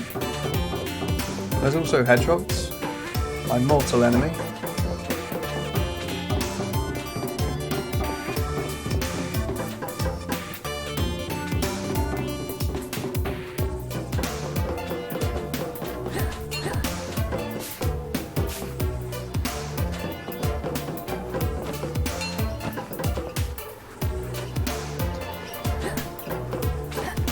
That's why you wait, so you don't drop on top of it. There we go. And this thing we can't actually deal with at the moment. All we can do is basically wait until it's gone all the way to the left and climb up at that point. So like now, and then get out of the way. And while we're here, I'm going to want to climb up here and sneak along a bit.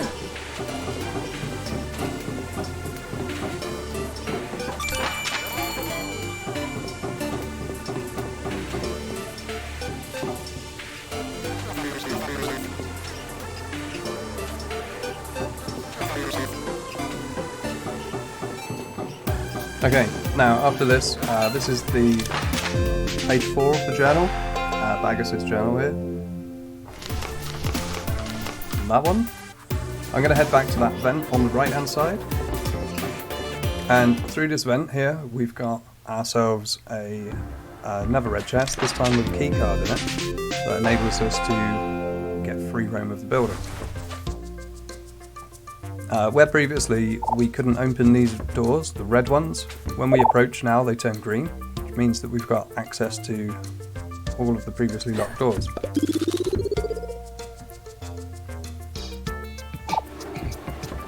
Also, of note, when we're creeping around at night in here, there are these robot things that we saw when we were in the Drillo bot, and they throw spanners at you. You can kill them, but it takes a while, and to be honest, it's not worth it. We get a side quest here to save Chuck here. Saving Chuck is reasonably easy. We go into this terminal.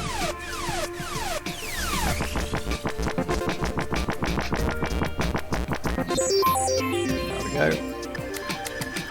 And Chuck legs it through this dark vent there that perhaps we hadn't seen before. I think that's the purpose of it. But also we get this chap comes along, Guy rather, and he asks us to collect specimens for his experiment because he's lost his mouse. We just released it. We've already got 6, at least. We've actually got 9 at this point.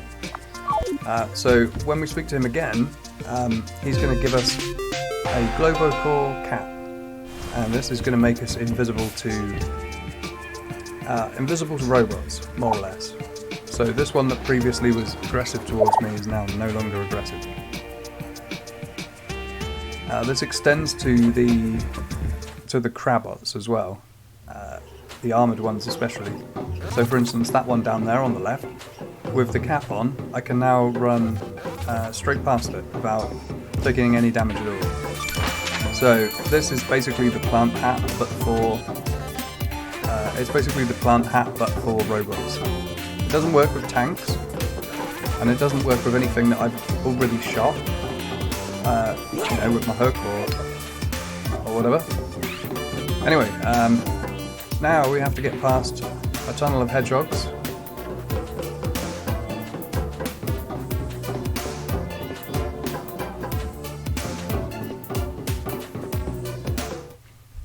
And this here is Tony Ward's office. He's not around right now, but we can play this terminal game here.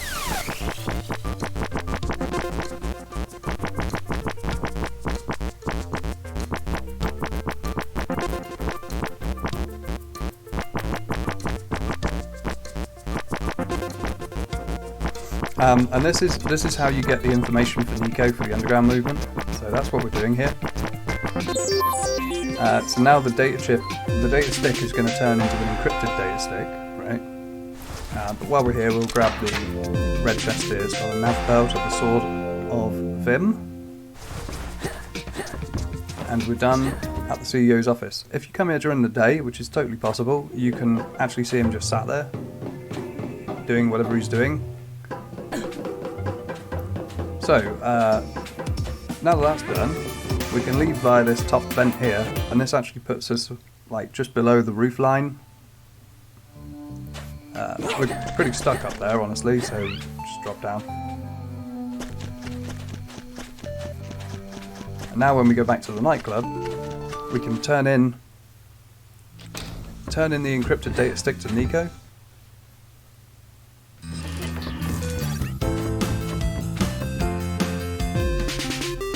That gives us an unencrypted data-stick, and we complete the underground movement side quest. So that's all I can do for now. I need to advance it to day again.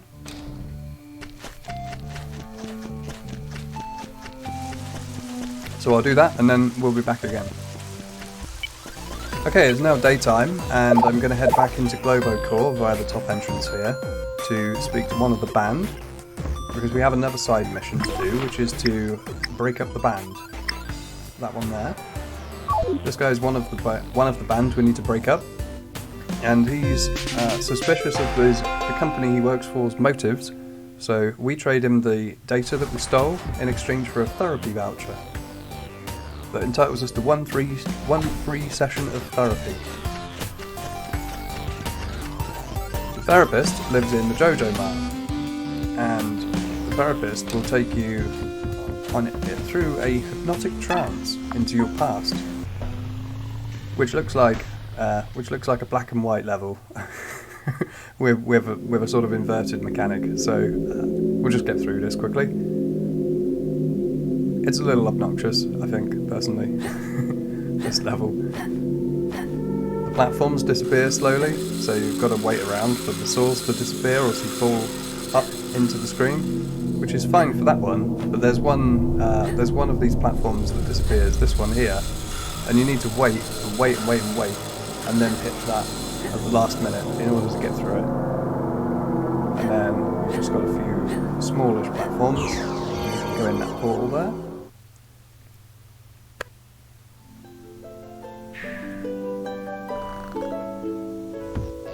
Okay, so she gives us a musical therapy book.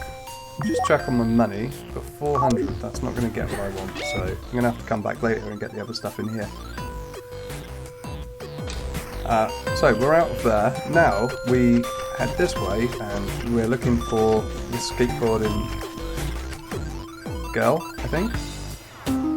Anyway, we traded the musical therapy book to her. Now we have to go off and find the trumpet player in the band, who is hanging around sleeping on the sofa. In here, the Goodrich apartment. Oh, Osgood apartment, my bad. No idea who these people are, Osgood and the other one, Slater. Maybe they're part of the developers or something. Anyway, we chat to this guy and we convince him to become a music teacher to help out the girl, the skateboarding girl, and he gives us an arcade voucher, which prompts us to go to the arcade. So when we get to the arcade, we're going to play a game, and that game is called Break Risk 2, and it's basically Breakout.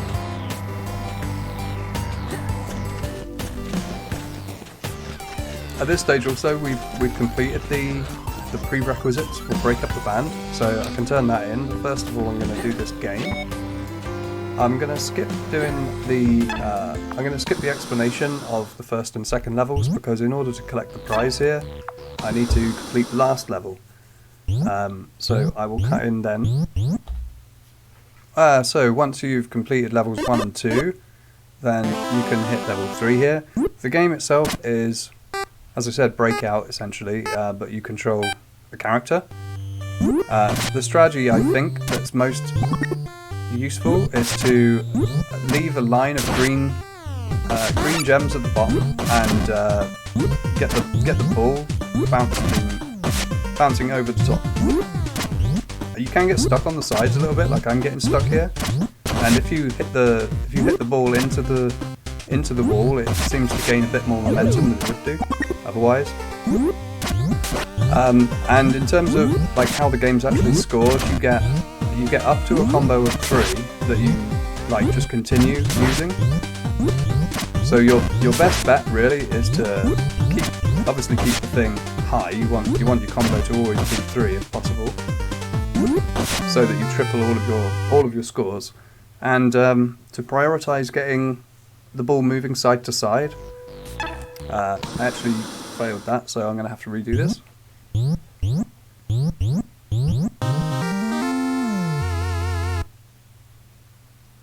You can play this earlier, it's something. You have to pay 15 coins in order to play it, and you can stand here as long as you like playing it.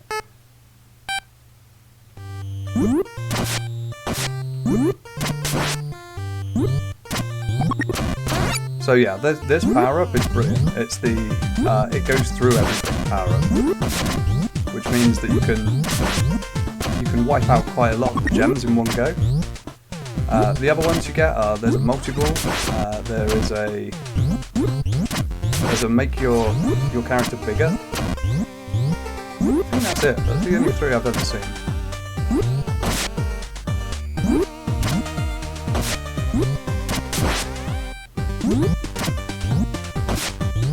Okay, so I've passed now. I've got the high score. It's not honestly very difficult, this game. It might take 3 or 4 attempts to get past the high score for the first level until you've got the hang of it, and then you're basically in the swing of it. Once you've got the high score, you can come down here to talk to whoever this is, Nelson, there you go, and he gives you a pair of sunglasses. A pair of sunglasses is by far the best thing in the game. Not always to wear all of the time, but there are certain enemies that when you hit with the sunglasses on, because it lowers their defense, they basically take as much damage as you can deal. I'll show you the difference in a moment when I get to the right place. But once we've done that, we can complete the Break Up the Band side quest here, And what we got in exchange for that was the secret NavPearl, this thing here. So ordinarily the NavPearl will beep at you when you're near a treasure or a piece of equipment that you haven't picked up yet, but you have a NavPearl for. This one will beep at you for every tiny little thing. every like secret cubbyhole that you haven't explored properly yet. Alright, now I'm going to need some lockpicks here.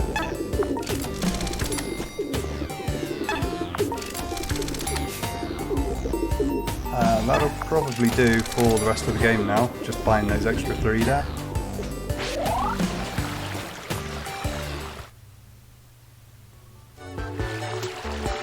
Okay, next island then is called Pinion Island. If you've got the shovel blade at this stage, which if you've been following my guide you will have, you can get in here for a health upgrade. It requires that you dig down through all of this sand here and have a lockpick in order to unlock the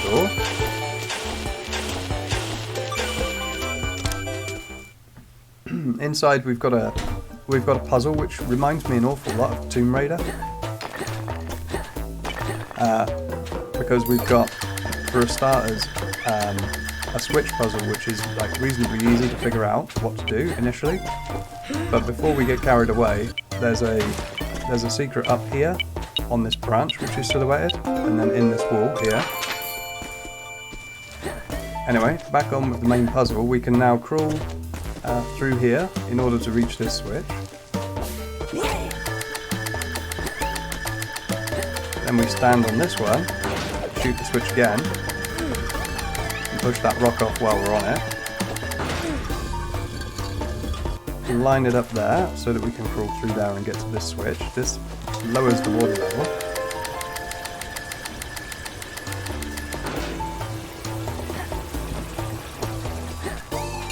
So we can now get down here. There's a few slimes to kill.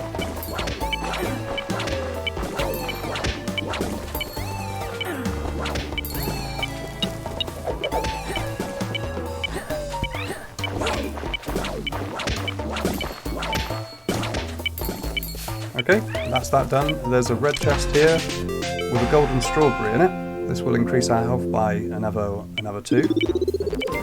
And there's a secret in this wall, which has got a couple of lockpicks in it. Not always a star fruit, and there's also another one there. But in order to do that, we need to get the slab down here. So we shove the slab off of this top one here, and then fall down and shove it off there. Then we're going to push it all the way left and all the way right. And once that's in position, then we can stand on top of it and crawl into this crawl space here to get a chest full of cash. That's it for Pinion Island until we've got another piece of equipment, which we don't have right now. So next step is just going to be to leave, basically. And that's just a matter of getting out of here. We won't be back in there, ever. There's no reason to go back in. So moving on, we get to our first island for a while that we can't do anything at all with.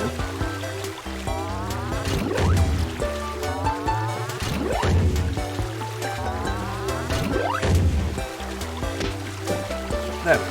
Just idly shooting these, wasting everyone's time. Okay, so this next island here is called Tomba, and Tomba is mushroom themed. You can, of course, hit these for those. Oh, and the plant hat works on those guys. It won't work on this one because I've already aggroed him, but there's another one just up here that I'll be able to demonstrate this on.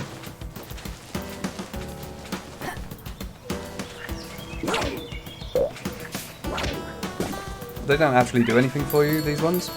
So, just briefly, here's the problem that we have to face. We have a barrel locked in there. We've got a column of sand, which we can actually destroy now.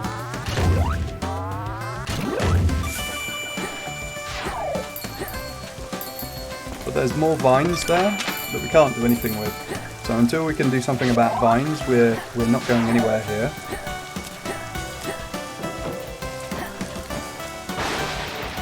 There's also a bit of a jumping puzzle up here with mushrooms. And in case the game hadn't really spelled it out to you as yet, you get your first sort of real indication that there's a high jump thing in this game, a double jump or something like that, because you can't get to that mushroom, which you can clearly get to. And there's also a campfire on top of the mushroom here for who knows what purpose, but you know, we've got a puzzle that needs vines burning, and we've got a campfire up there, so that's all we get for now anyway. So we're going to move on now to the next island that we can't really do anything with, called Ibra Island.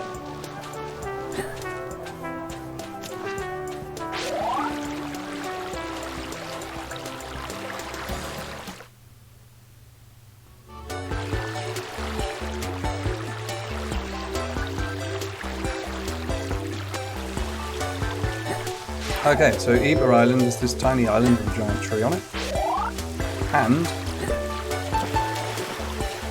just dodging. Why am I wearing the plant hat still? I need to be wearing sunglasses for this. It's raining and the sun's going down. What better time to wear sunglasses? Here we have a temple, and this temple is still getting chased by that hornet. Reciting the verses from the 4 sacred scrolls shall open the way. Well, we need the translation of the scrolls in order to open that temple, and it serves as a trial temple for later in the game when we've basically done everything else. So we'll be back there when we've got the scrolls. I don't believe at this stage I've actually found one of those yet.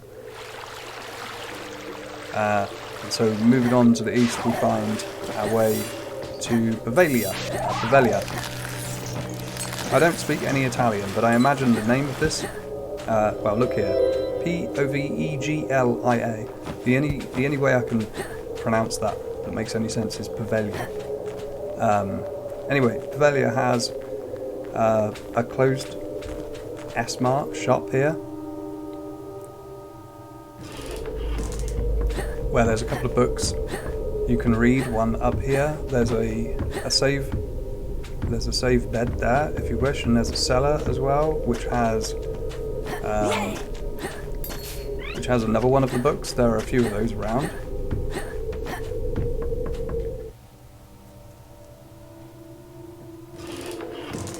The place is largely abandoned. There's also an abandoned house here, which we can unlock, but can't actually make it further into because of vines again. That's that book. That's part 3 of that book. So until, again, we can do something about vines, then we can't get that massive red chest right there. So for now, we head into this cave here. Lighthouse is a very similar situation. You can't do anything about the lighthouse until later. We've got a block there that we can do something about though. And out of this door, we're actually sort of slightly above where we were. Though not a great deal, and there's one of these portal things there. But for now, anyway, we need to go down into the bottom of the cave and crawl through it a different way. So starting there, we use our bird friend to fly up and around here on the lookout for a rock. And the rock is up here. Ooh, let me get it. No, I made it. Okay. Like that. That chest is just money, and you have to basically come back a lot later in order to get it. So, you know, I probably won't even be getting that in this guide. I've shown you it's there. What more do you want? Okay, so we dumped it on that switch like so. Now we need to change over to Peep in order to climb up here and shoot this guy. Followed by that switch. Now we need to pick up this rock again. Oh wait, no, I'm wrong. Then we need to take over as Peep again and climb up this there like that. May as well destroy these things while we're at it. And we can shove that out of the way. Climb up to there, kill this thing, and then shove this out of the way.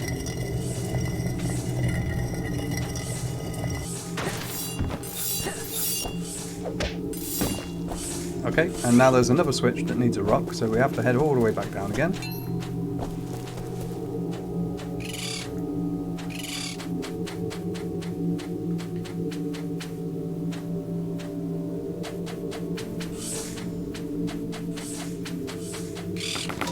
And that opens that door there. We find ourselves here, and we are in the sky section of Poveglia right now. Climbing up these ledges here eventually leads you to a house on top of the hill here. That door down there can't be opened by lockpick, it requires a special key. And in this house we find episode 4 of the Mythical Origin of Species. I'm sure that's a Darwin thing. And here we've got a character that gives us a mission and a big key. So we've got a Find the Magic Bottle quest here. The place we're about to go is a maze, and the solution to the maze is coded in these bottles from left to right. So if we follow the lights when we get in there, red, red, blue, blue, then we get through the maze and get the magic bottle without hitting any dead ends. But I can also walk you through the layout of the maze, picking up the optional stuff that's in there. So first of all we head left, and we're here. We've got a choice of blue or red. There's nothing down the blue route, so we had red initially. Now it wants us to go red, but if we go blue and then down here, then we can actually head to the right here and find ourselves a chest with some money in it.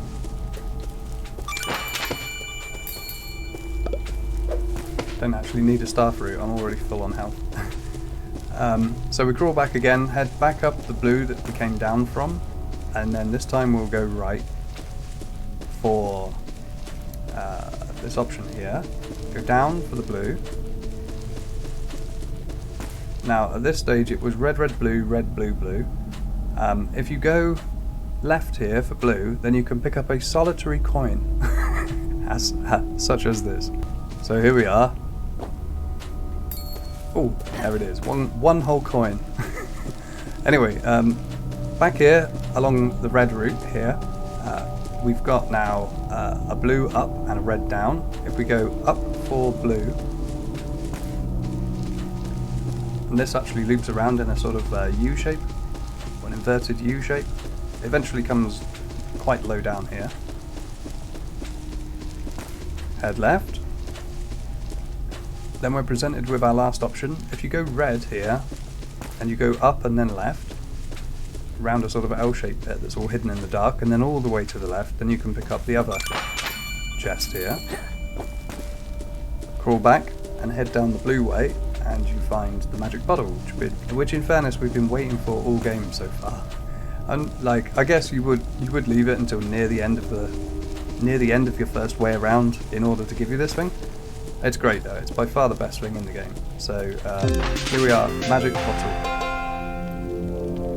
Okay, that completes that side quest.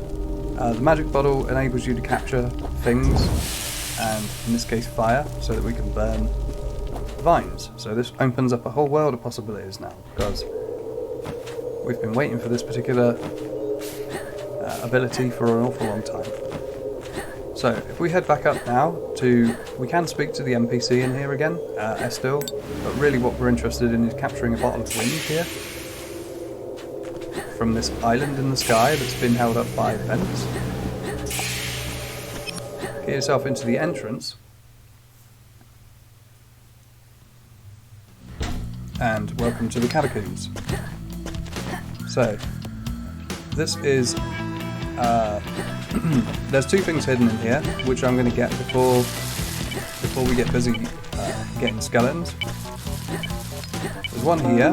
This is a journal. It's page 5, or at least it should be.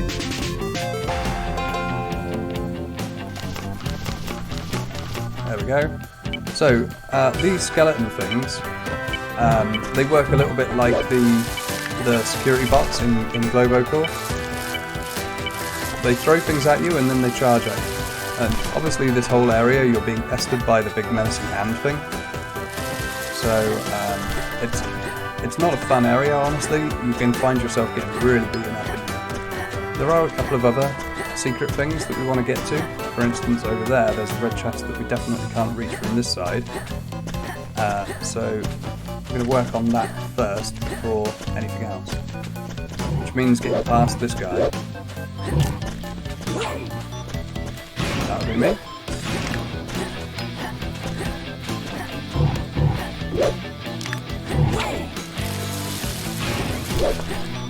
Okay. And cruising on up to the very top of this area, we've got a door that leads out to the top of the island. Like all of the gravestones in this area, you can hit them for a bit of money, and there's also a bit of veg up here that you can dig if you wish.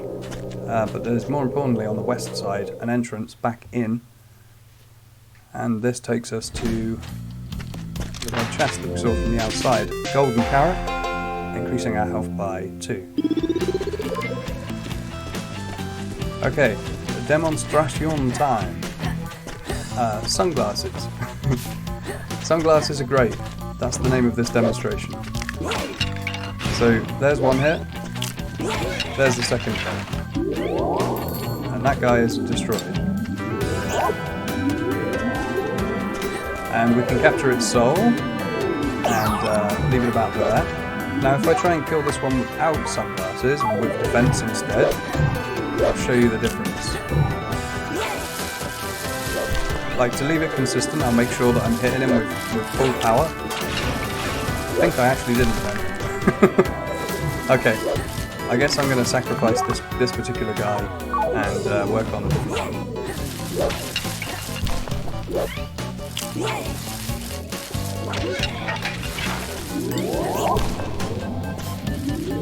So, I'll leave that in roughly the same place as the other one. Keep on moving. Let me change back over to this paper hat, because I still want to make this point about the sunglasses, but I'm not able to just yet. What the beeping is, incidentally, is the ring. The ring is slightly below me right now, because I'm up in the top right-hand side of this area. Okay, let's see if I can get this skeleton killed. So there's one full hit. And hopefully here's another one. Right, there's a second hit.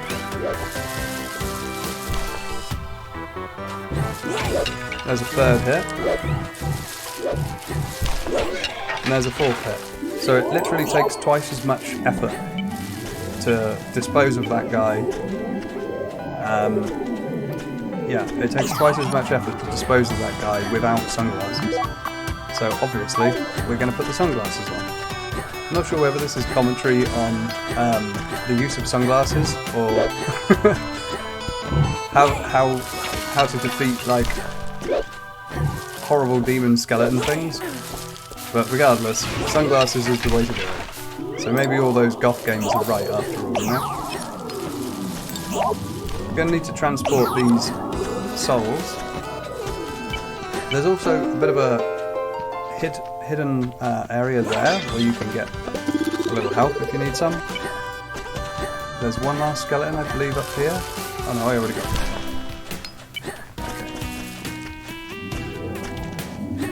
Okay. Losing track of which ones I've killed now. There's 6 total that you need to find. There we go, I've got 4 of them already. That leaves the 2 at the bottom. There's 2 in the top left, 2 in the top right, and 2 in the bottom right. One of them, I believe, is this way.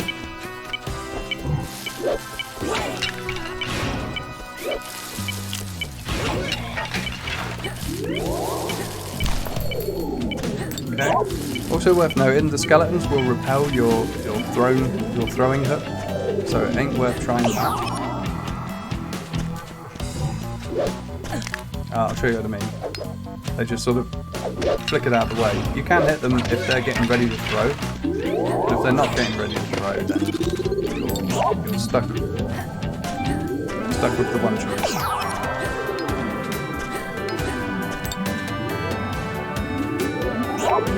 Okay.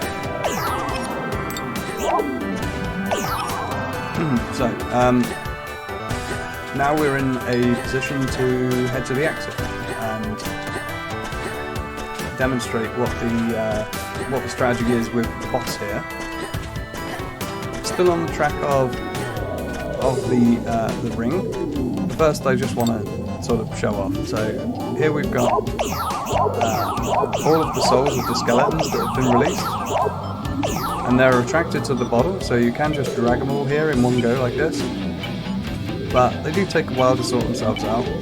They, I think, from some point beyond the sign, they sort of automatically go to this place.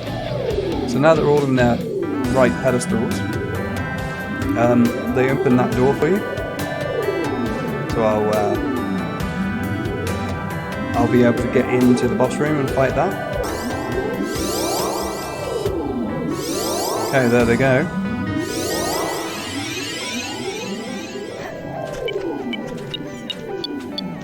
Okay, and the beeping's going off, so we need to head in here.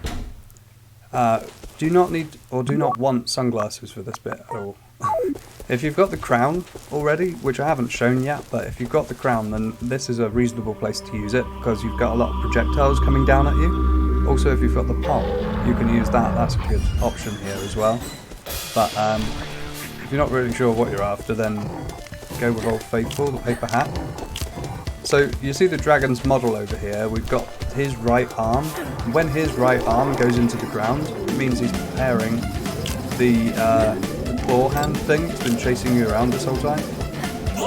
In terms of phases, we've got really two. So we've got 3 attacks here. One of which is this flat hand thing that we use to jump up and shoot him. So that basically what we're trying to do here is wait for the soul to come along, shoot it at him from his helpful flat hand, whilst we're dodging bones and while we're dodging these Catherine wheel things made of bones. I'll take that. There we go. Now we've slightly angered him. There'll be more bones that he'll spew out and 2 Catherine wheels. We've hit him twice now. But in terms of the hand thing, the hand comes when you've got a soul either in the bottle or it's been on screen for a while, like that. And shooting him will destroy the Catherine wheels quite handily for you.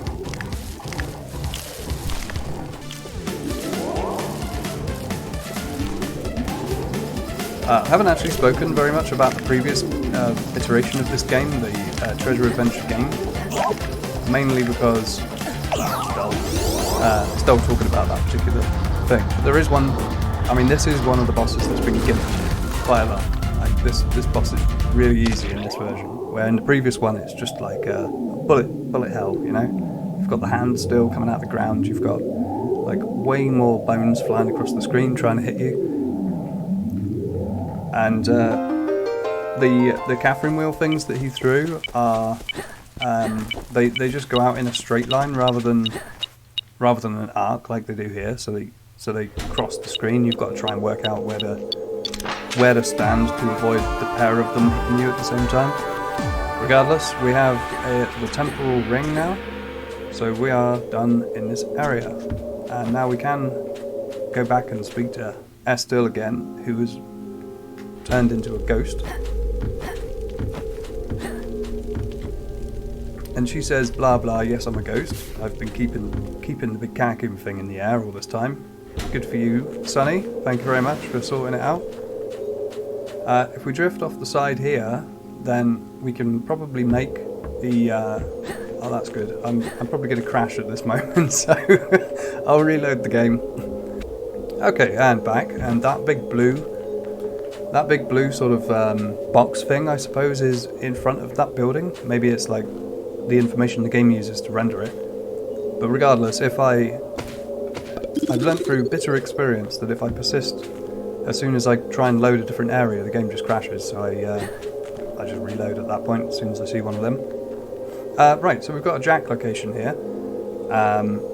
Jack basically tells you the same story again that this lot have told you numerous times already. Because we have the magic bottle, we can also get into this building and grab ourselves some candlelight and use that to get through these vines. ourselves the NavPearl to the gem. Gem of Rapid Oxidation. Sure. Come up with some good names in this. If we talk to this chap down here, this one, then he'll tell us some story about the old lighthouse being lit and shining onto a valuable treasure somewhere out at sea. So we'll take his word for it and head up into this lighthouse. See if we can get the bat specimen as well while we're here.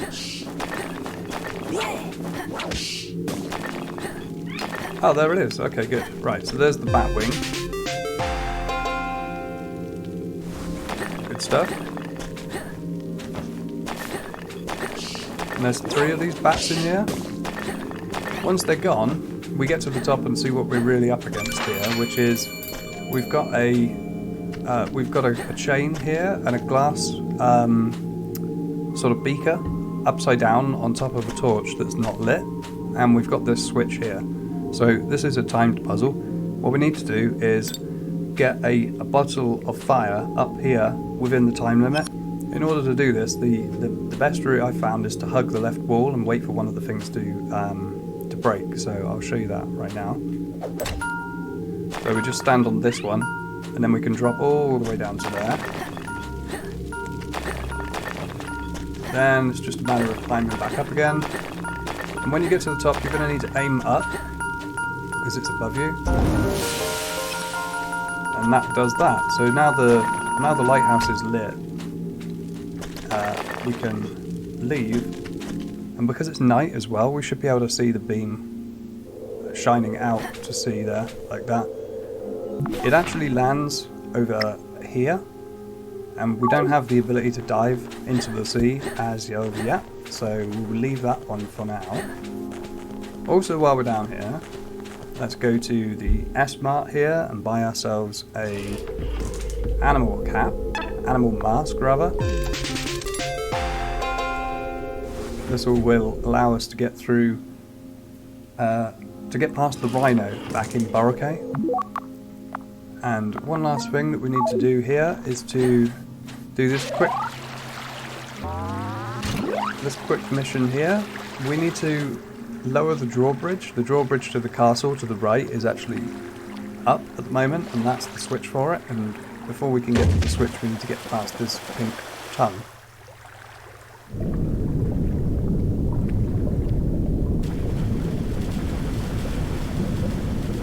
Alright, so this is Morsky, and Morsky has 2 attacks. One is to rain ice balls down. Again, if you have the crown at this stage, it's very handy, because you can jump directly up into these projectiles and negate them. But once he's attacked twice, then he sticks his tongue out and you can shoot it. After you've shot it, then the tail comes across the screen and destroys everything. So if you jump over it, then you're good to go.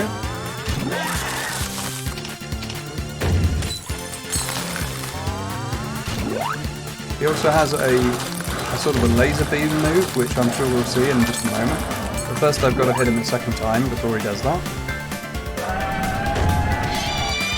There we go, and there's one other change as well which happens in a moment, which is he no longer sticks the tongue out. You have to sort of shoot a cannon into its mouth in order to choke him, and then the tongue comes out. So this is what I was waiting for. This is like a beam laser thing. Once it's about there, you can start going back again, and you do need to, because you need to shoot a cannon into its gob like that, and then as it spits it out, then we get another shot on the tongue. And we also get the same thing again with the tail, even though we're second phase right now. Okay, so rain balls from the sky. I missed all of them, so I got hit. And now we're in the right spot for it. There we go. Now we just need to shoot the tongue.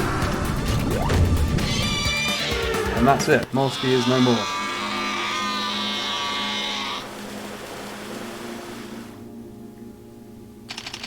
Okay.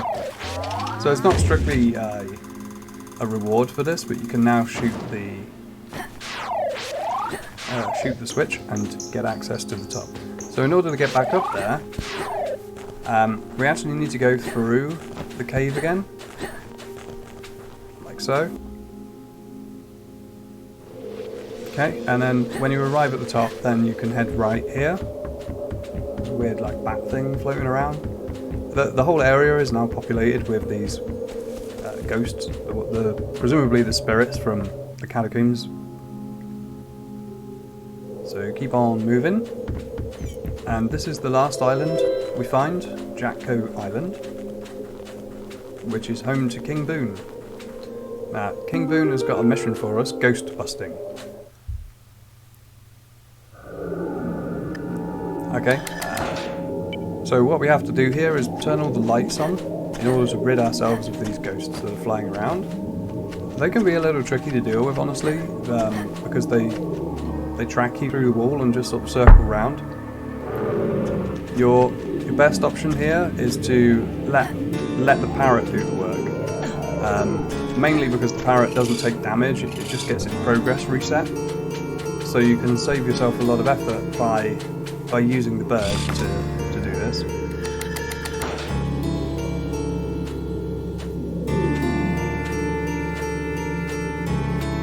Now, the game hasn't told us yet, but if we use the bottle and then give it to the bird, we can actually take the bottle with us. And this is going to enable me to essentially fly over all of the spikes and enemies down here.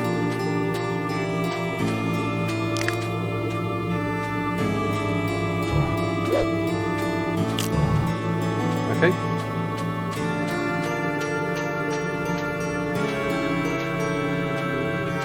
When we get to this point here, there's actually a bonus. We get a few coins. I mean, it's not nothing, it's 30. But the problem is, you do have to get down there with the bottle in order to clear this area. So since I've picked up the coins, and I've done it the bird way, let's do it the normal way.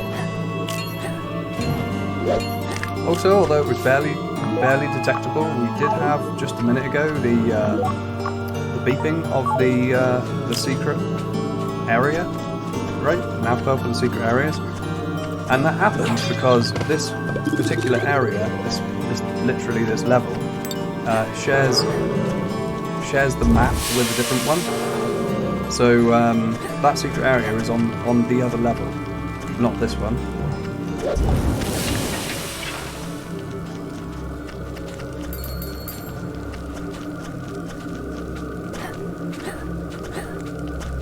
So what we're going to do now is just jump up there and light that. Then once that's lit, we can pick up more from it. A fireball to the face is more than sufficient to destroy a skeleton, it seems, which is good to know.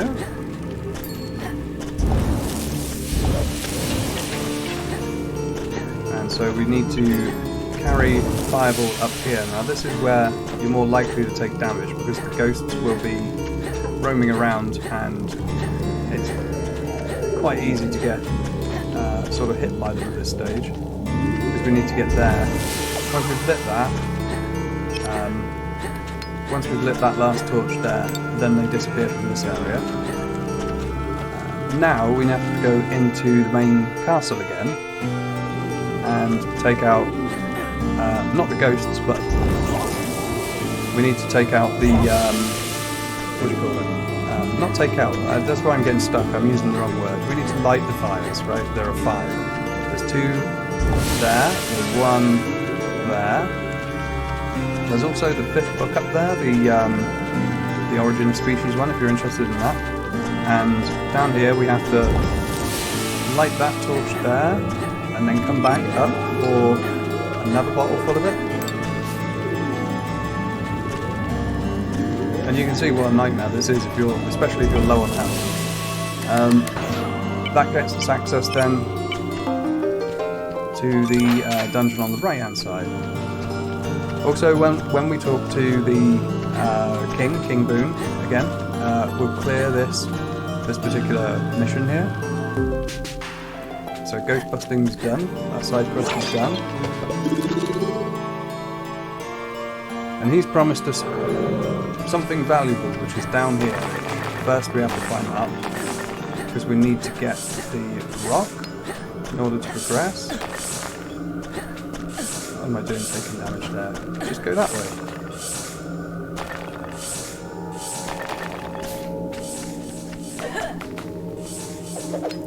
Okay, so got to kill some more bats. Once they're out of the way, you can grab the rock and bring it all the way down through the spikes. As you can tell, I don't really care that much about taking damage in this game. It's reasonably easy, and there's so many ways of mitigating it. There's the secret that we were triggering on the other side. Okay. And this is a NavPearl for the dive helmet. So the dive helmet allows you to dive underwater, and so this thing is going to be a priority because we've got at least one thing we know is underwater.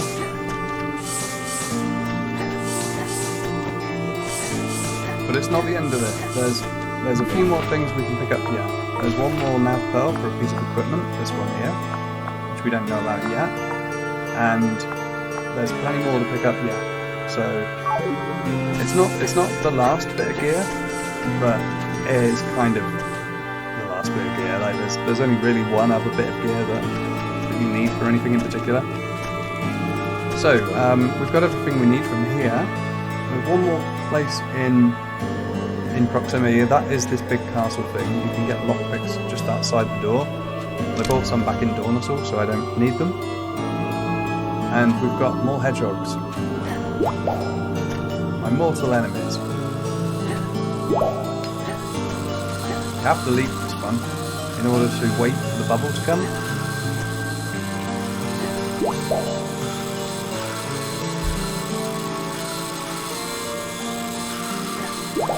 So this is going to be another of the treasure NavPearls.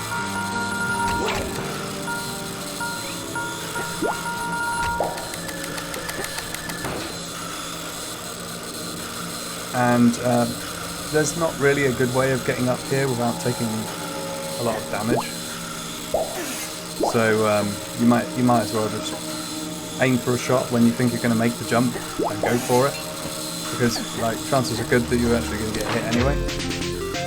So there we go, the Cloak of Inconspicuousness. This is, I love the name, it's great.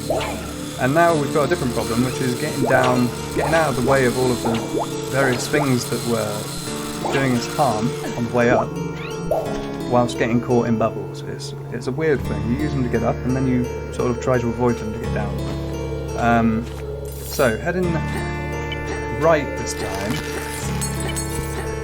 we can find ourselves. Well, we're at the moment tracking the dive helmet NavPearl. It's guiding us to here, and it's guiding us to here because we need this fire in order to burn that right there. And there is the dive helmet.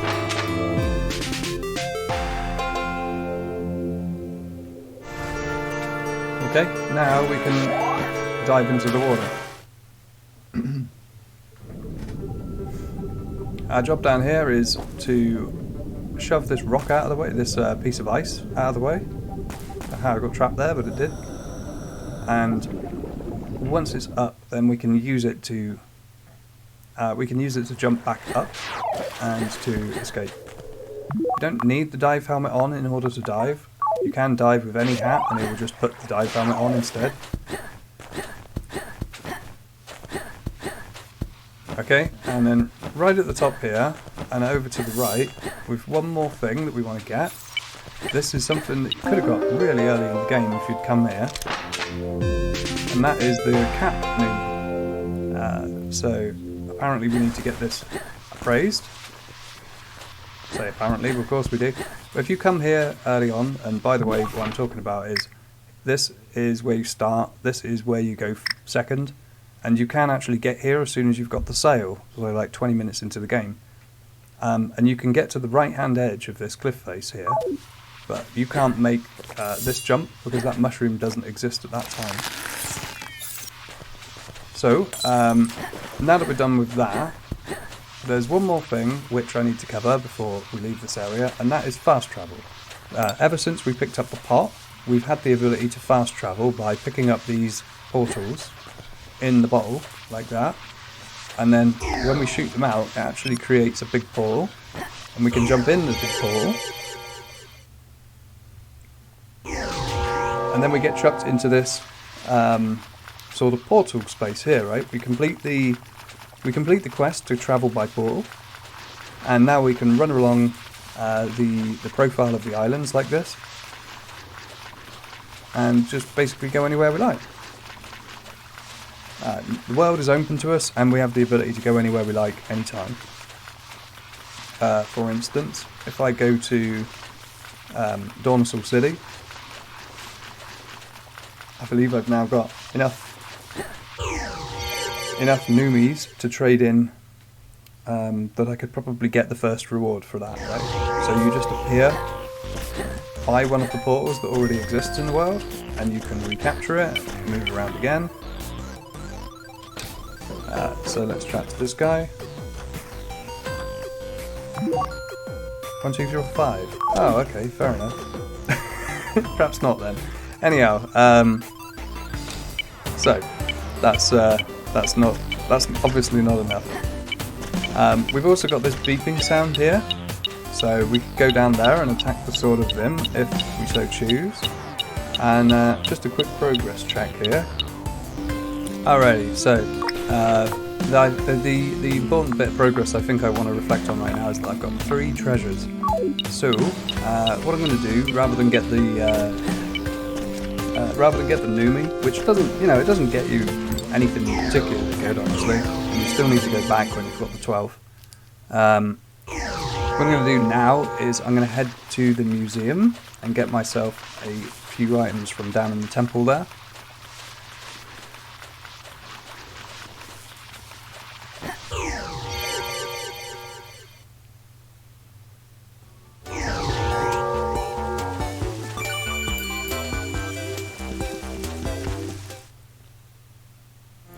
Alright, we can still get hints from Baggers, by the way. You can get hints for anything you haven't picked up, and on any island that you have discovered. There are 14 hints, and if you actually go to each one, I've done this so I know, if you go to each one in order, then you run around like a blue-ass fly all over the place. It makes no sense to do that. So anyway, this is our second time down in the temple of Huayin, or whatever it's called. Huayin.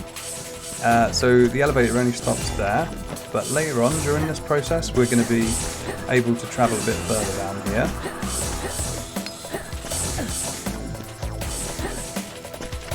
But first we have to make our way past all of the saw blades and everything again. And again, I don't care at all about the damage, it's fine. Once we get to door number 2, then we can open this and make our way across these platforms.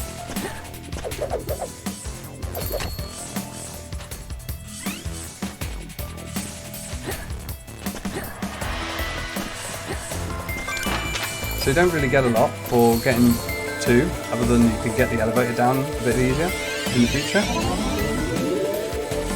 But past column number 3 we actually get a hook upgrade, so we're going to be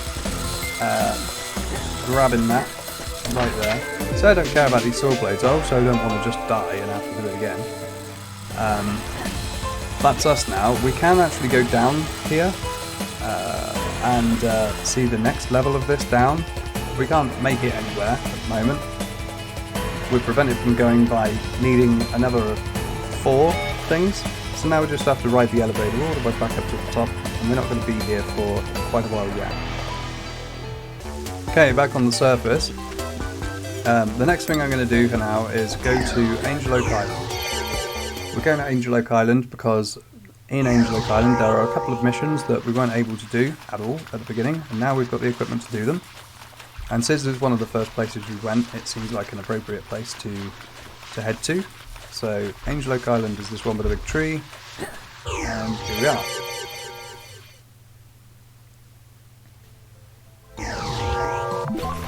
we've got a NavPearl in the top left here, pointing towards the location of a treasure. And we can also deal with something under here as well. But before we go in there, plant hat. Because under here there is a plant. There's also a secret, which is 1 level of sand, not 2 down, and then crawl into this.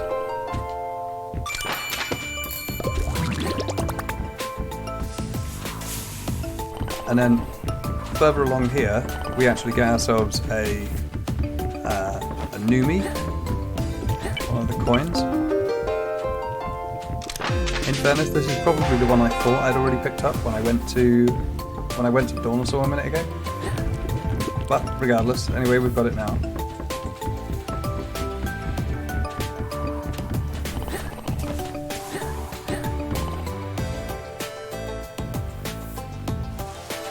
Okay, now that we're out of here, we can head into the mouse house here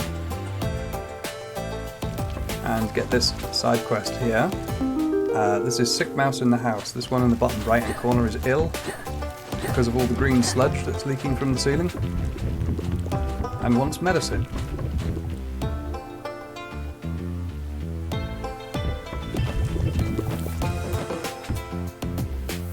Because I skipped this part earlier, the what do you call it, hidden areas are going to trigger now. I already have this spider, so I don't care about that any longer. But up here we've got a secret just on this silhouetted ledge here.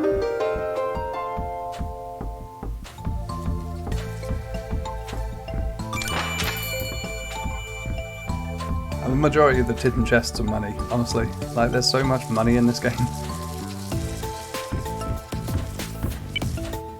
There's another one down here.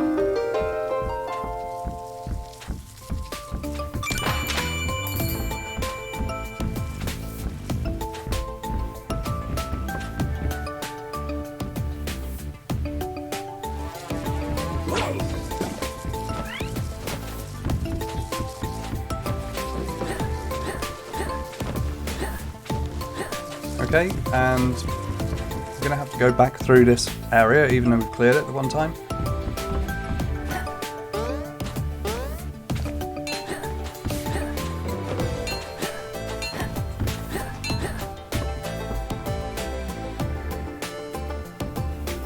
Okay, so our next stop is going to be the hospital. So AngelOak Hospital is about halfway up on the right hand side. Inside you get another side quest, which is related to the sickness. And there's a hidden spot back here behind the doctor with some apples in it, if you're so inclined. Incidentally, I don't know why I'm wearing the plant helmet right now. I don't need it at all, so I'll stick that hat on. Actually, wait, you know what? Now's a really good time to further drive home the point about the sunglasses being the best thing ever. So the red spiders, which previously took who knows how many hits. It was a lot, though. If I can get these separated a minute. There we go, they now take 2. So what took 5 hits now takes 2. The problem with the sunglasses is when you get hit you lose a lot more damage than you would ordinarily do. I think it's I think it lowers your defense. No, actually it doesn't. So you're basically the standard guy. But in addition to that, you lower their defense. Anyway, right, I've got enough money to buy this hat. This hat, on the other hand, is utterly useless. The monocle. When you wear it, you get 50% more coins that drop randomly from defeated enemies. And because of the number of little hiding places and such like that in the game, like this one in the rafters over the hat shop, you really don't need to ever really wear it. You know, 50% extra money is fine if you're not wearing anything else, but like you don't need it. There's a lot of money just hanging around like in this mushroom. It's no big deal. Alright, so we've got an area here that we weren't able to deal with before, and now can. This is basically a bird puzzle. even with the sunglasses, we can't do any damage to these things, and we can't get close to them in order to sort of shoot them when they're flat, apart from maybe that one a bit. But you've still got to make a pretty skinny shot. Anyway, so when you come up here, you can drop down there, and then duck into this part here. And this is where you get your demonstration from Wider, the tutorial on how to give him the magic bottle, right? So now you can go around clearing the place out and shooting torches.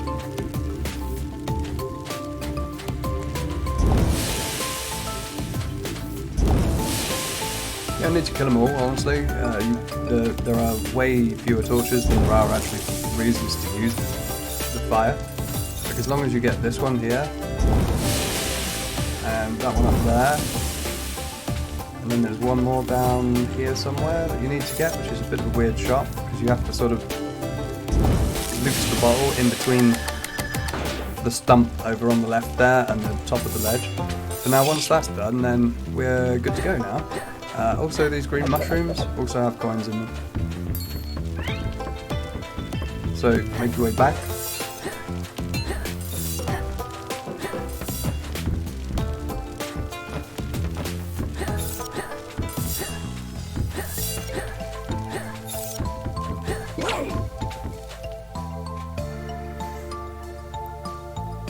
Okay, and now we've got a NavPearl to the feather. Where is the feather? I've forgotten. Okay, so the feathers are in the sea here, right? Next to Eva, and this is going to happen a bit now when we get NavPearls, where they're actually sort of below the water. But never mind that, we've got things to do still in AngelOak. Annoyingly, we have to actually come back here quite a bit later as well, just for one solitary thing. So, you know, it's not over even when it's over. Up here we're able to now unlock this door, and we've been able to do that for the longest time. So when you get to this bit, this platform, this elevator thing here, will allow you to crawl into this spot and get this chest there, and then up here we've got a pretty confusing side quest. So this is Firefly Feast. This spider is going to eat that firefly. It's confusing because, well, why do you need a firefly? You know, or like, how do you connect the dots? Anyway, so in order to pass Firefly Feast, we need to hit this apple down, and then we're going to convince a spider to eat an apple instead of a firefly.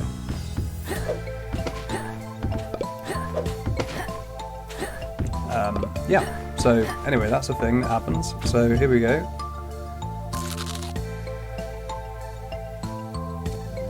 And the firefly is set free, and we complete the side quest, Firefly Feast. Now when we go out, and up here, the guy will, without talking to him by the way, the guy will now act as a torch here in this really dark room that previously you couldn't see your way through, so that you can duck out of the way of this thing and find your way through this reasonably confusing area. Up here to the left for a switch, and then another one further up the same area, up there, then drop down over the other side of this little hole, and we've got on the right hand side here another switch that we can grab there, and then this mushroom will allow you to climb up and to the left to hit the final switch, at which point the lights come on and we can progress on the firefly to go and get caught by a spider somewhere else. So once we've done that, we can exit here. And this leads us to the top of the tree, or near it, where Dr. Budo is to be found. And Dr. Budo's been working on an antidote that requires me to go back into that dark room to get some orange mushroom. So we'll bear that in mind, because we're not going to do that right this second. But what we can do is play around with this. So when you put water on these plants, like that, they grow. That includes the one over there. So what we're actually going to do is grab some water for in the dark room. There's a adolescent flower in there that we can make grow, and then we can actually reach the right place. But first we have a really annoying puzzle here, where we have to hit this switch thing and then get over to here and up onto this ledge here. But because I'm an idiot, I forgot to go along here and grab this secret, which has got lockpicks in it. So I've got to do that whole thing again and put you through it. Well, I don't have to put you through it, I guess. Okay, this place is so annoying. Just attacks on your health. It's really silly, honestly. Right, so I've got full health, so we go in here. This is boss fight time. This is Beetle, the employee of the month. So Beetle runs backwards and forwards and shoots green balls at you. That's all he does. So what we need to do is kill him. We do that by flicking this switch, and it allows green mushrooms to fall through the cutting blades, as opposed to getting crushed. And then when we've got them, we can throw one at him, give him a taste of his own medicine, basically, and do a bit of damage while he's stunned. And then we repeat that process another twice, I think. But it does rather require you to get that shot. You know, to actually make that shot. So there we go. One more to go. He's actually a pretty easy boss, this guy.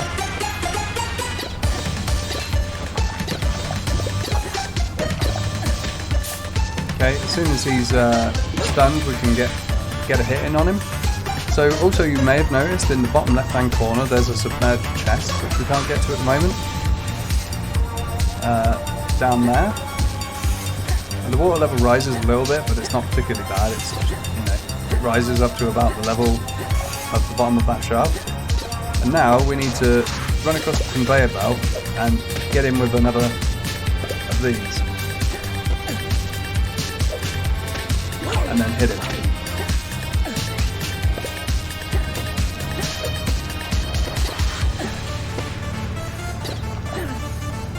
I may actually die here.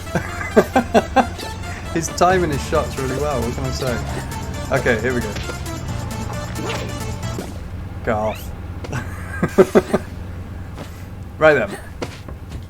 So that's Beetle done for, but we don't get access to the treasure straight away. We first need to climb up here and into this top room here at the top of the conveyor belt, where we find a handily placed rock.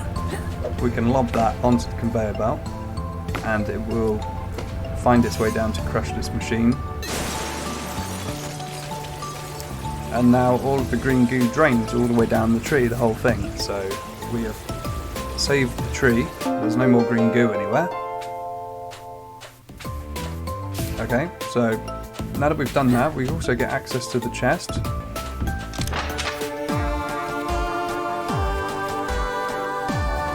Okay, so that's another legendary treasure. It's called the Book of Rendition. Don't ask, I have no idea what it does. And we can now come along these conveyor belts once more and climb back up to the top of the tree and then jump up and left and over in order to find Jack the Hat.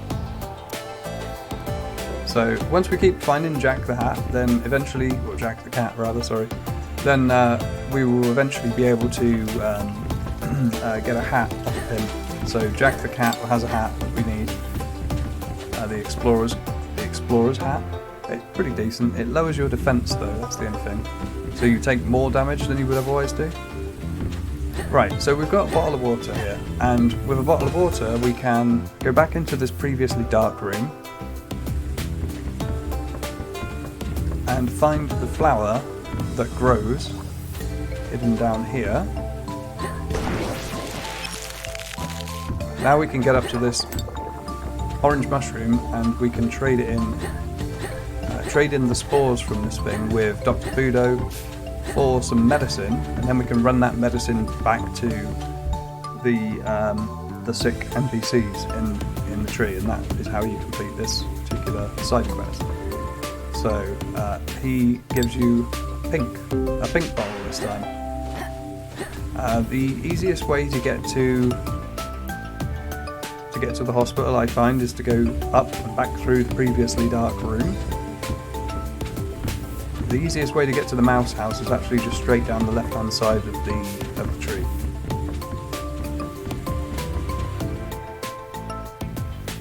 So with this one here, we need to drop off the side here, down to here, and then to there.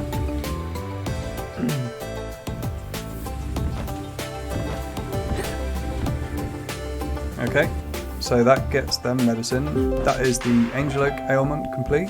While we're here, I may as well grab some apples just in case. Although to be fair, I think I'm probably okay at this stage. We can use this mushroom now to get back up to there. I'm not sure exactly what triggers that mushroom. It may well be Firefly Feast that allows you to jump up to there. It's like usually tied to you clearing the area before. So anyway, back up the...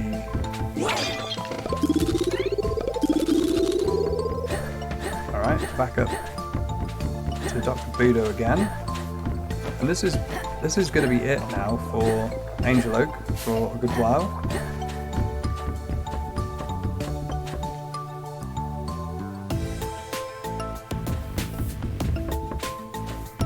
So come down to him, speak to him again.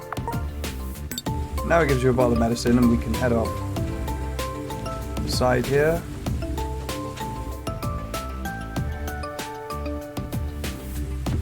And now if you go in the water with this, then you will actually lose it, but don't fret too much because you can just run from branch to branch without stopping, without jumping. Just get right down that way. Okay, and now we've got some medicine. We can finish the sick mouse in the house quest here. Next stop then is going to be Cargale for what probably was designed originally as a very early mission, but we need to get it done, so I will see you at Cargale.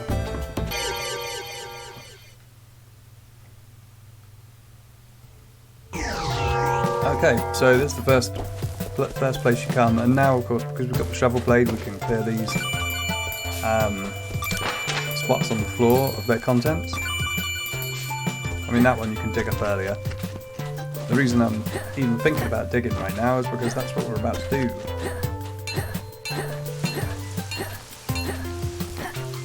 Okay, so Mayor Goodrich wants me to do some gardening.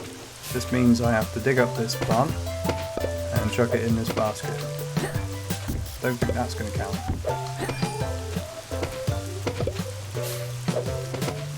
That's definitely not going to count.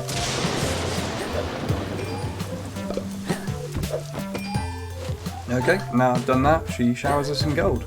After she chastises us a bit, as is typical for her. Her house has got basically nothing in it, there's just money in here. So, you know, waste a lockpick on it if you want. You do get probably more money than you would spend on a lockpick. No, that one's not working. Usually those ship's wheels actually give you a bit of cash. Right, so that's that particular quest out of the way now. Now we're going to go to go to the space first. Okay, I'm going to go to Donsor now to get the first of the prizes for collecting Numis from the pawn shop. the game is like wide open at this stage. You can go and do an awful lot of stuff. There's very little that actually you would be prevented from doing at this time.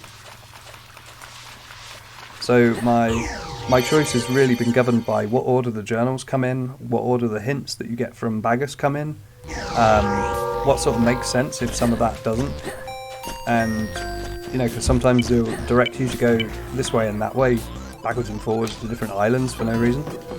Anyhow, so when you talk to Alma here, we get given a pot, and a pot causes no damage when you get hit by projectiles. That's not all projectiles, but it's most, right? It's spanners from robots, it's coconuts from monkeys, slime blobs from slimes and all that sort of stuff. But it's not anything that's like a direct projectile, like a like the tank fire, for instance, and probably the beam weapons that the bosses sometimes use. Okay, so here we are. This is the sewer under Dawnsol, and we need to charge up this bar thing here in order to get the water running. So in order to do that, we actually have to rotate this water wheel in the opposite direction from where I'm doing right now. If you rotate it anti-clockwise, then the little bar just to the left in the wall there will increase and increase and increase until the water comes on. And then from here, you can now grab a magic bottle full of water and take out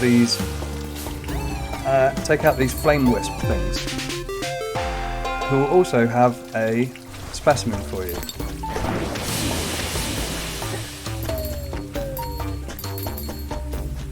Okay. And then once we've done that, and provided you've got the key card from earlier, you can get into the factory and the offices before it. This area is largely empty. I will run through it though to sort of show you what's up down here. That button switches on this terminal thing, and here we have to play old Commodore 64 games a bit longer. This looks exactly like the hedgehog puzzles up in Events. That's exactly what this plays like. But now we have to just wait for them to pass.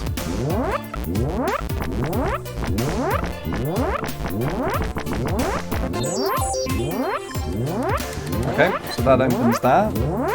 Now we can get down here. I'm not sure why the alarm's going off, it's normally stopped. But anyway, just keep moving. Head for that door.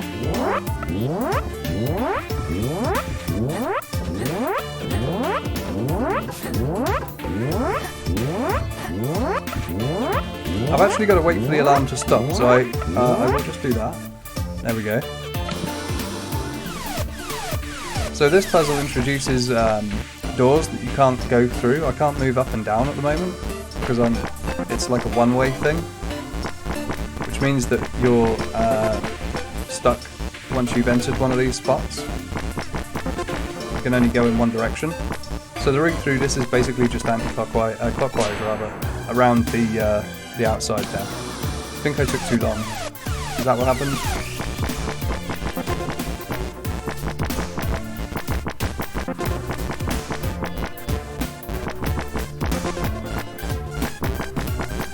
It was probably what happened. I mean, you haven't got forever on those things. Okay. So getting around these floors can be a little tricky without touching the dogs. If you touch the dogs, then the alarms go off. If you get spotted by a camera, then the alarms go off, whether you've got your hat on or not. So you're able to get spotted by the dog. And similarly, you can get through here totally fine without... what am I trying to say? You can get through here without the hat. It's totally possible.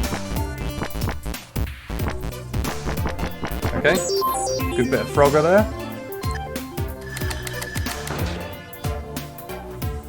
Alright, now if we go into this back room here behind the computer, then we can actually get a scroll. This is the Youlang scroll.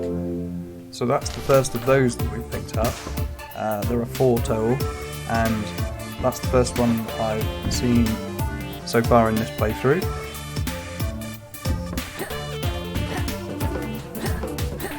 Okay, now we go, where, up here? No, I already did up there. It's down here, I think.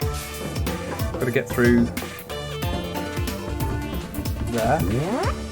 Nearly made it. I guess it's up now, is it? Oh, no, it's down, it's down, it's down. Okay, it's fine, it's down. Alright.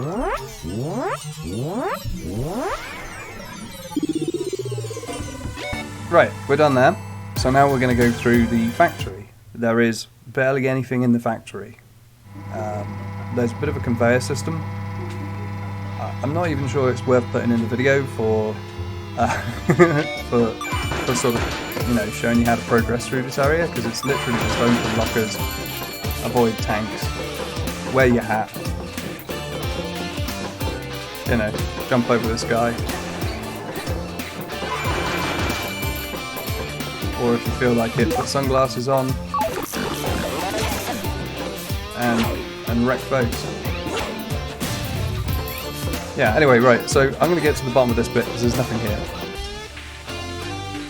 Okay, so when you arrive at this spaceman here, with the portal again, and bear in mind that you can get here pretty early, as long as you've got the bottle, you're okay. We've got 2 different colours of laser beam. We've got a pink one that we can pick up, and we've got a purple one which just does its harm.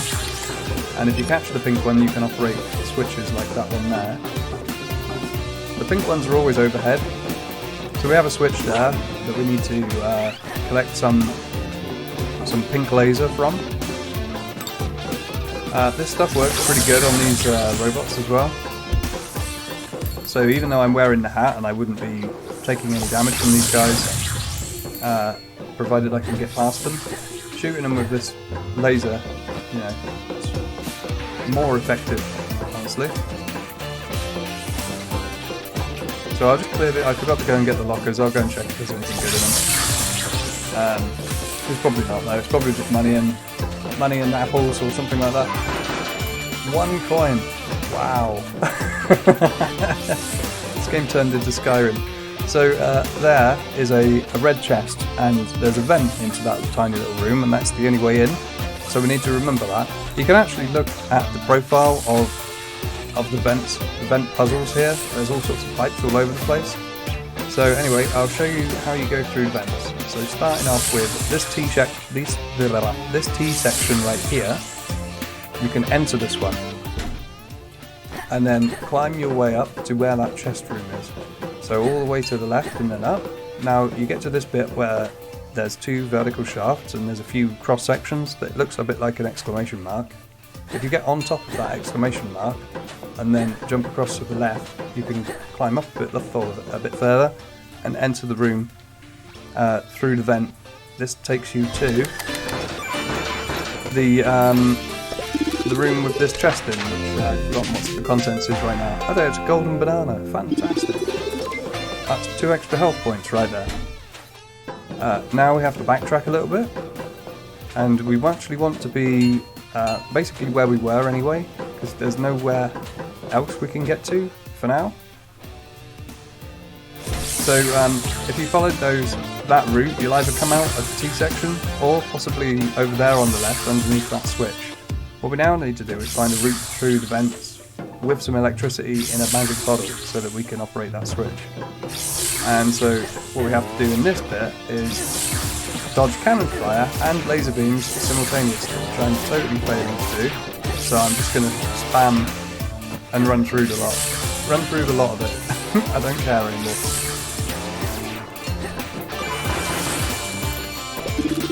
I suppose it might be possible to do it, but it doesn't look like it's going to happen to me at the moment. So there we go. We got a magic bottle full of electricity, and now we can jump into this vent at the top here next to it. So the route through the vent this time is really easy. We jump up to the left there and just to the right. This is all one way really. And then up to there. Now when we get to this part we have to go left. If we go right then we end up back at the T section where we were. We don't want to be there, so we just drop down the shaft, either of them will do, and there's a vent at the bottom that leads you out into this little cubby hole with crawl space. So aim the bottle up, so you don't have to do it again, and then we can jump through there, and up and around.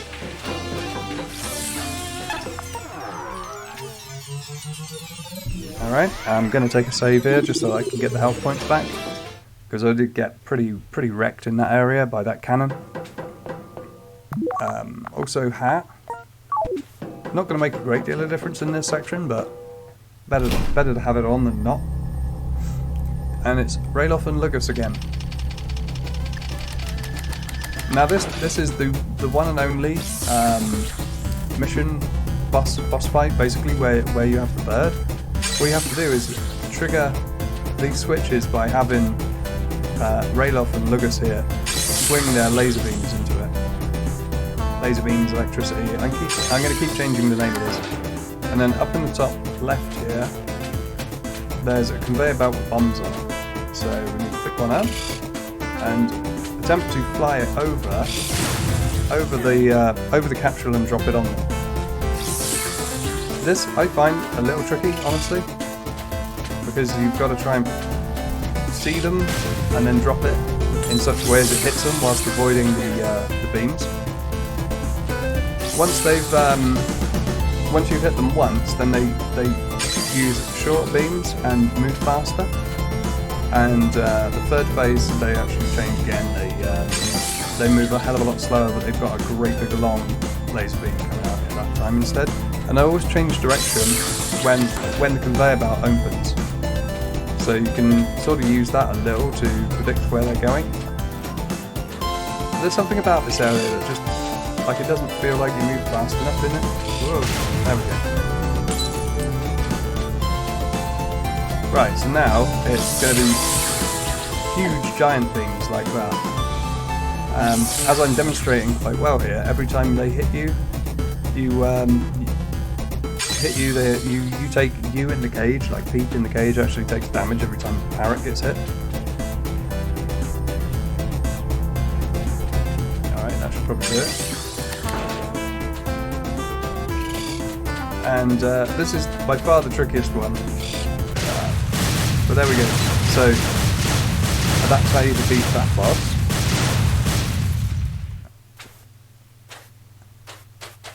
Okay, now we have to free Peep. Peep is stuck in the cage still. So you're going to have to come down here with another bomb. And that's that.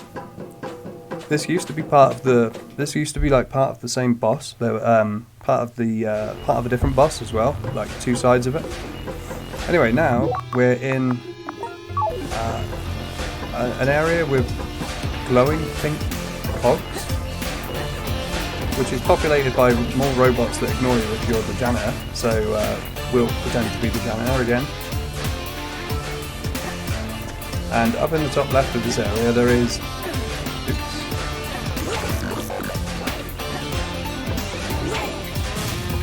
Okay, up in the top left of this area there are a couple of lockers which probably don't have anything in, but I'm going to go and open them anyway. I will do when I get up there. Oh my god, I made it. Okay, good. Right, okay. There we go, it was totally worth it. There's also one down here. Another one. A lot easier to reach.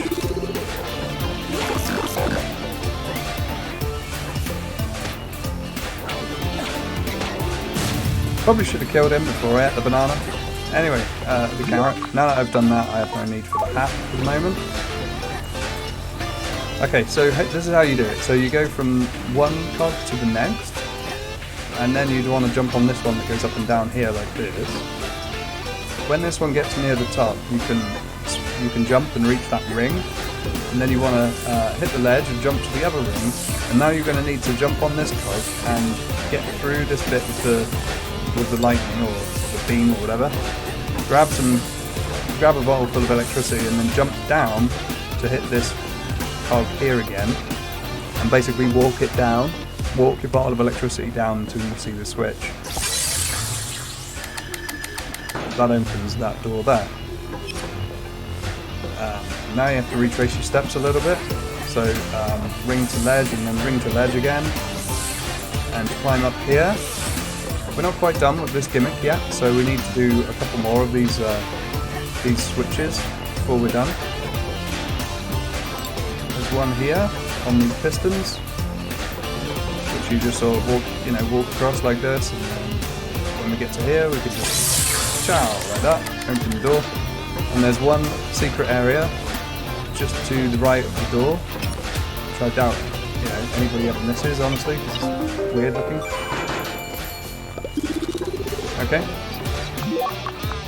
Equip your sports cap for the next area.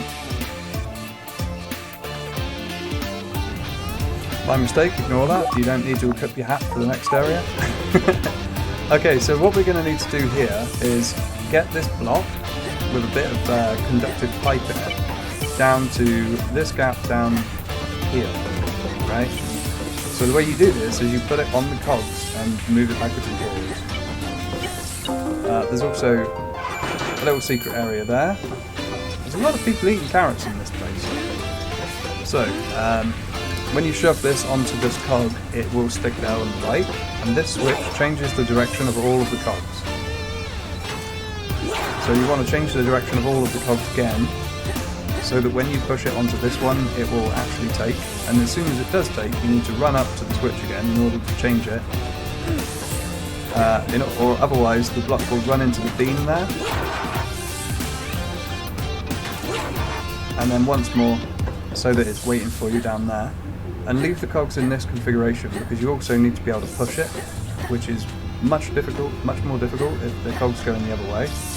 As it is, the cog is pushing us towards it, which means we can shove it quite easily. Okay, once that's in place, a little beam appears, and so we come all the way down to the bottom, grab a bottle of the stuff, and then climb all the way back up again.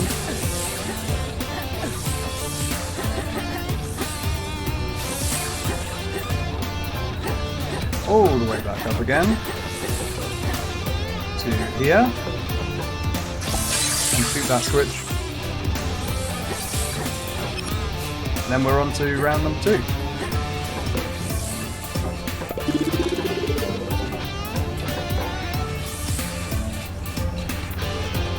And by round number 2 I mean it, because we're doing the same thing again.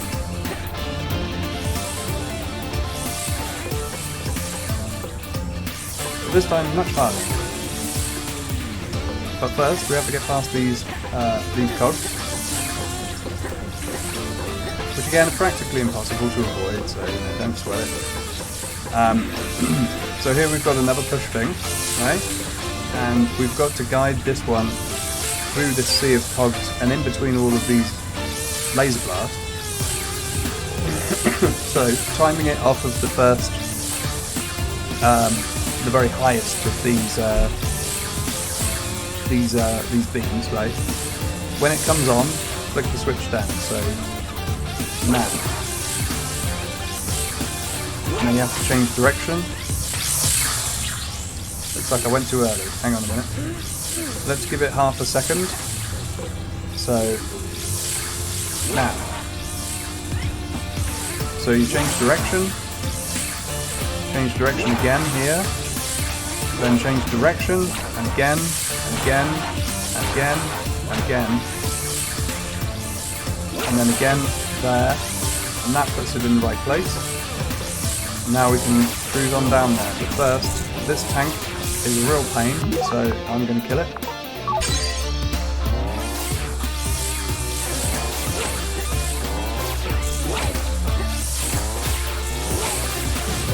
There we go.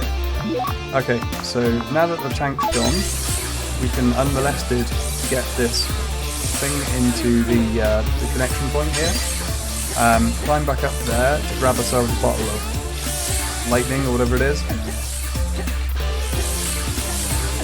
And there we go, I'm nearly there. Aim to the left and fire.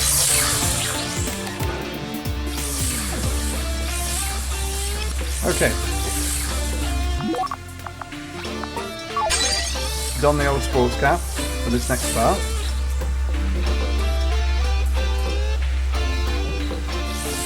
Easy Lost in Spaceman here again. And down in the bottom left corner here, we've got ourselves a Dark Souls style hidden save point.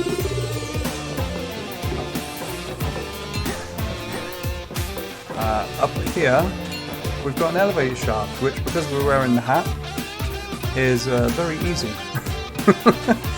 Very easy indeed. Including this time for the tanks. The tanks are not interested at all. Bloody prank calls. You sit there, record a video, and you get a prank call from someone pretending to be the Inland Revenue.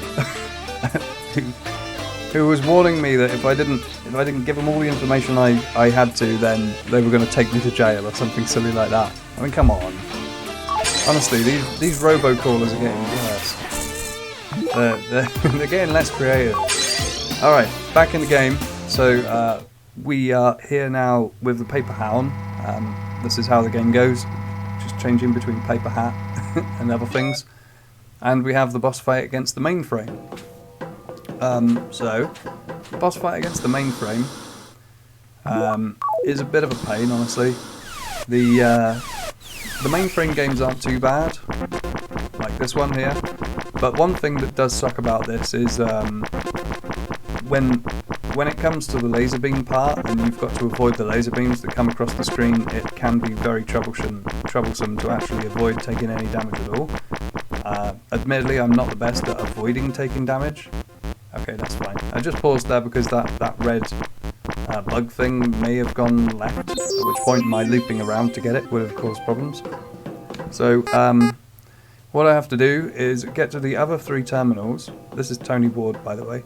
Get to the other 3 terminals and do more of the mainframe games in order to win the fight, whilst avoiding sort of the security defences here, which are things like that. So my initial move is going to be to come up here and do the top left one first. Right. So far so good.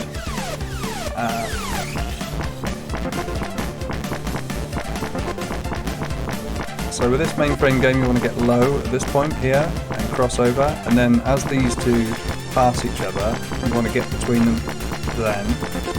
And then come into this area here.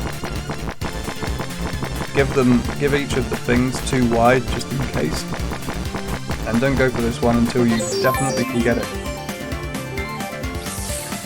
Alright, now we've got horizontal beams and vertical beams.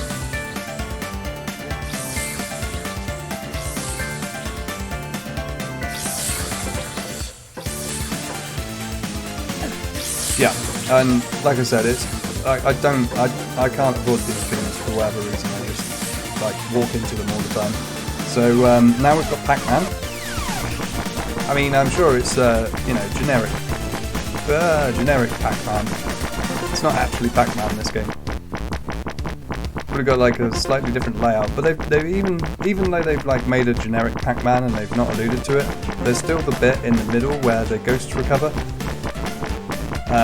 So yeah, here's Pac-Man. You can use the little tunnels off screen to sort of come from the sides as well, to cross up from the top to the bottom, from left to right, and so on. So now that that's done, I just need to get up here. But I don't see how you can get up there without taking any damage at all. So I don't even bother.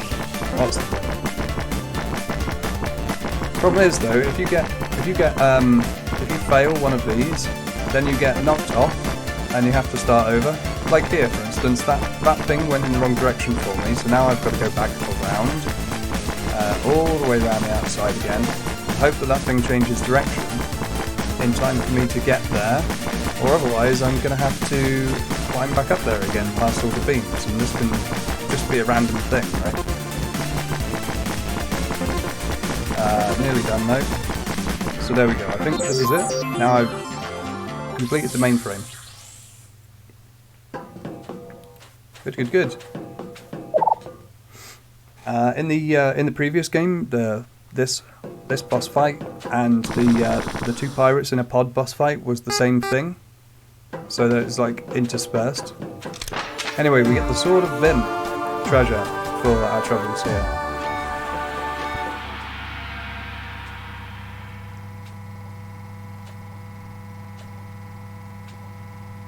Alright. Okay, next step then is going to be Tomba. Now that we've got 11 specimens of various descriptions, the one remaining one is going to be found down here. So we're going for that as of now. There's also another upgrade down here, which is pretty helpful. And just back there we can see the chest. The camera sort of shifts to show you it. So first things first, we need to make sure that we've got the sand out of the way. It's basically out of the way, I'm sure we can cope with that. And because we've now got the magic bottle, the first time we came through here we didn't have the magic bottle, so we weren't able to do this area just at that moment. Okay. Right then, so anyway, we can now. So we climb up these mushrooms like so.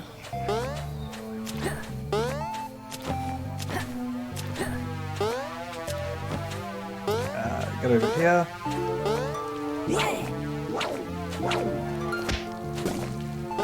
Right, now we need a magic bottle full of fire, like that.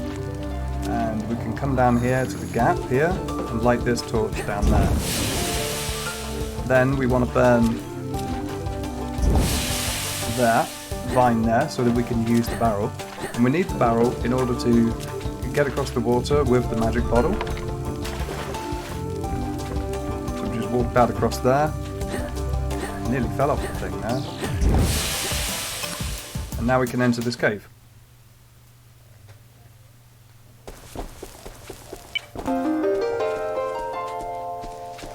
This is the insanity that is Tomba. A cave full of mycelium. And that music. It's just building right now. Alright. So this area is full of bubbles. These work a little differently than the bubbles we encountered previously. Insofar as they keep on lifting you up like this instead of the other ones which drop. And we've got our introduction here to this guy, who handily has dropped the specimen that I want to pick up. So I'll just grab that. It's a mushroom cat. So now that we got that, can continue on. So continuing on, and hopefully with fewer interruptions, as we make our way down this area here, obviously taking liberal amounts of damage because we don't really care that much. We can find a little chest hidden up there, and then eventually we reach this area of the wall down here, and we're basically done here. We can now escape through this door. Okay, screw the money. Right, let's go. Okay, and we see here we've got a red chest up here, which we can grab in just a second, and level one of these astronaut fellas. And a burnt out campfire here. And this house here has a guy that will tell you about the little mushroom things that cause this hallucinogenic sort of effect here. But what we're actually going to do is just skip all of that because you know, it's essentially, it makes platforms appear and it makes the screen wobble a bit. So we're going to use that to reach this chest up here to find ourselves, I think, a Numi, possibly? Yeah, a ring Numi. Now that we've got that, we need another one of these mushrooms to come. And this time we're going to head left and into the next area, or at least we will do when I make that shot.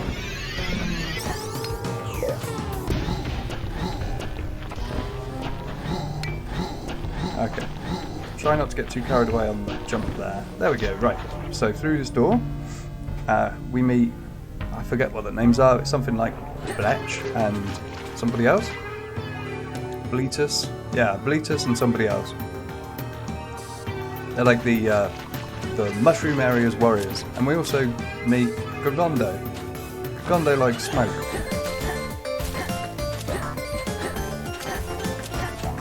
Okay, so in this area we can't reach this ledge and we can't get past Gogondo, so while it looks like it's labyrinthine, we're basically railed into going this way.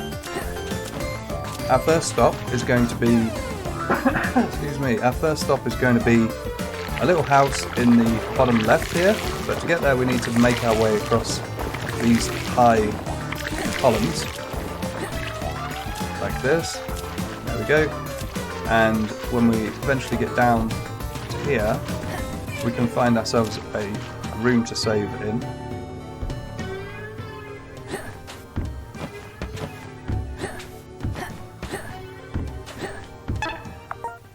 That note in the top right there explains that what's the little machine outside is called a Bubbletron or something silly like that, and we have to get water to it. Instant Bubbles it's called, or something silly like that.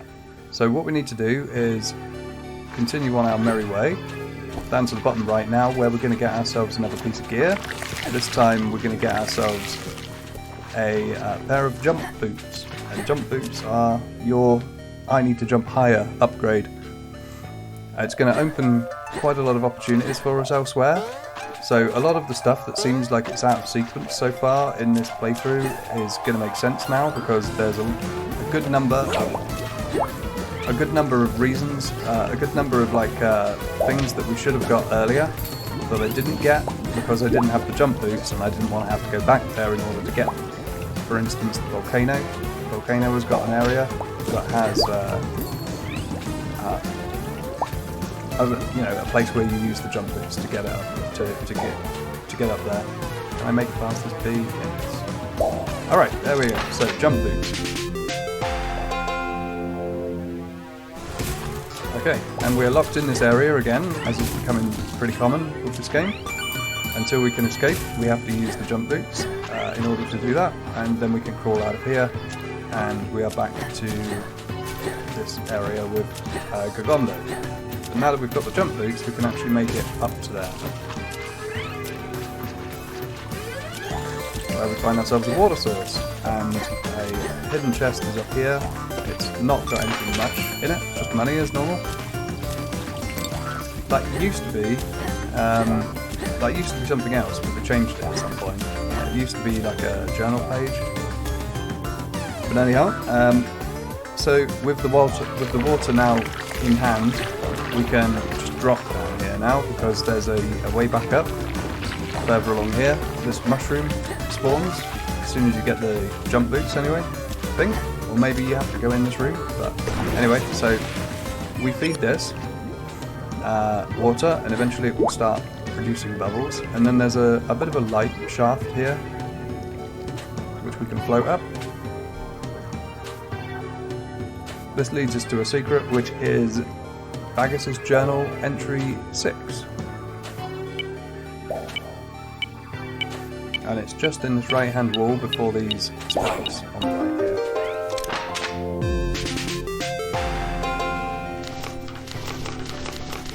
Okay, you don't have to drop down to get back across here, you can just make it that way, use the jump boots to get higher.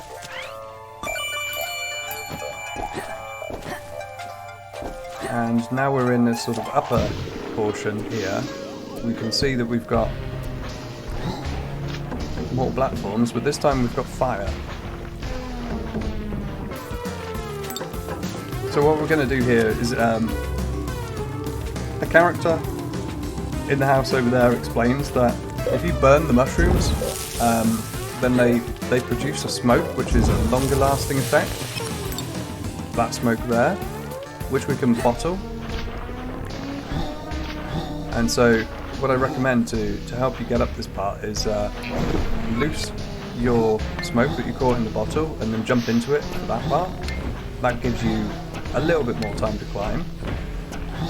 Head over here, There's nothing in the top left corner or directly above us that we need to worry about. And then down here we need to shove this rock down there. Now we can gain access to this upper area anytime we wish.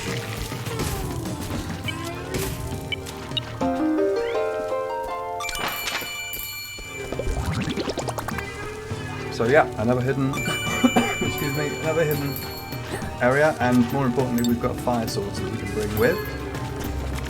We're going to want this fire source on there, although to be fair it's not actually necessary, strictly speaking, but it makes sense to light it since it's there.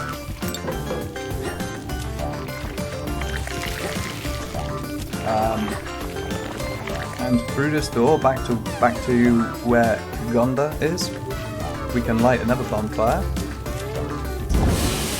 and we can set light to him, and he will now move out of the way for us like this. We can actually get a bottle of water past him as well. Before we do that, we have to go and meet Saul. Saul is an NPC that gives you a quest.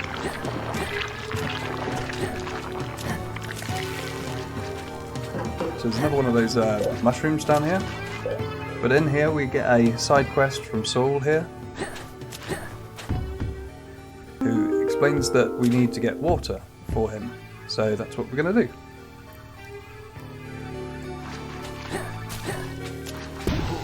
This means a little backtracking. Back to the water source over yonder. The route is essentially the same as it was last time, but we can use the high jump to get back up here now. So you grab some water and then bring it back to Saul.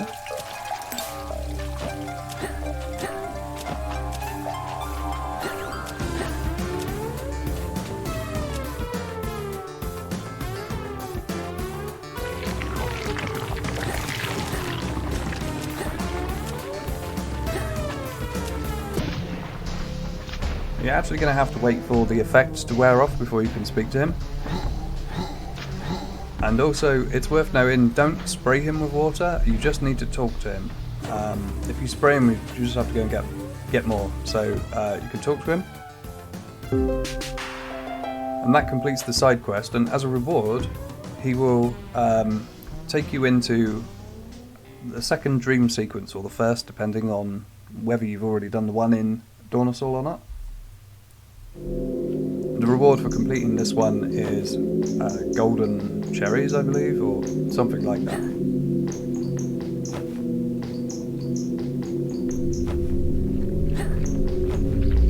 This maze can be a little confusing. Well, basically you go left and then high, and then low at that point, and then right at the end here we need to jump, and that takes us out to the right. Now we have to navigate these these platforms that disappear when we jump. And also in the background we've got glasses. They look like Bagus's glasses. We've got a hand. That might be my hand. We've got a machete. That might be why we've lost our hand. We've got a hook. Sort of filling you in on essentially what the story is here, with like how Pete lost his hand. It was cut off by our dear old dad. The machete-wielding madman over here. Oh, but first we've got to do this irritating stair-jumping thing. I'll let you skip this. There we go. So up here we get chucked down here for the last section of this area, where we need to reach that heart by bouncing around on these indistinguishable organs, pustules, who knows what they are. They're some kind of bloated biological substance. I'm not really sure what they are. Anyway, so you just have to wait for the timing to be right, because you need both of these to be coming along at the same time in order to make the jump. So now, for instance, where they're both coming together is fine. There we go. And similarly, Then we need to do a wall jump off of this next part, up to the next one. Well, I just about made that. And then we need to hit the heart, and we're done.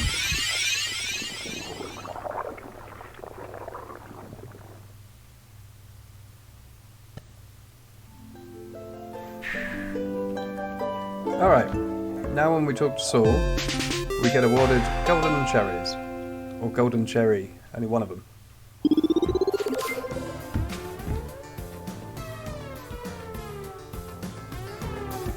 Okay, so where were we? So now that we've learned how to burn the mushrooms for a longer lasting hit, we can grab ourselves some fire here and head back to the first room that we came in this cave, where the burnt out with the burnt out campfires, and light them. Number 1 and number 2. And now what we're going to do is ideally we want to grab one of these things in a location where it's useful to us. For instance, where I'm stood right now would be pretty handy. But that does require me to actually shoot this thing with fire. Or what we can do is capture the smoke again, so maybe just drag it over here and have it fall on the fire pit itself. That should work pretty well. There we go. So grab some smoke, launch it up there, and then climb up into it. This time we're going to go right and then straight up, same way as we went for the ring Numi. We high jump at this point here. Couldn't do that before, obviously, because we needed to get down into Tomba Cave proper in order to get there. Keep going, you should have plenty of time to get up here. And then once you're up, you've got a couple of platforms to reach. And then you find yourself in this spot here with Krabots. If you exit through this door, you can create yourself a little shortcut in case you need to come down here again for any reason, although if you're following this guide then you won't need to. When you come back across, then we need to head up. I think actually while I'm here I could probably wear the cap and be reasonably safe with these guys. Yeah. So if you wear the cap then you're ignored by them, so that means I can take my precious bonus to health with me into the impending boss fight at the top of here.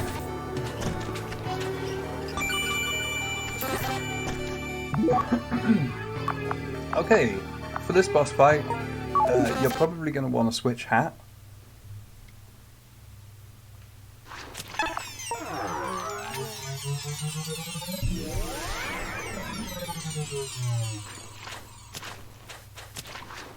So, the pot, if you've got it, is good here. The crown is good as well, but the crown obviously requires you to jump into things rather than just sort of passively not take damage. I'll try and demonstrate this. So what we're doing here is we're being chased by this thing. We need to hit the big red, the big pink thing on the top. But if I get hit by one of these, I'm basically okay because of the pot. I get the knockback, and that's fine.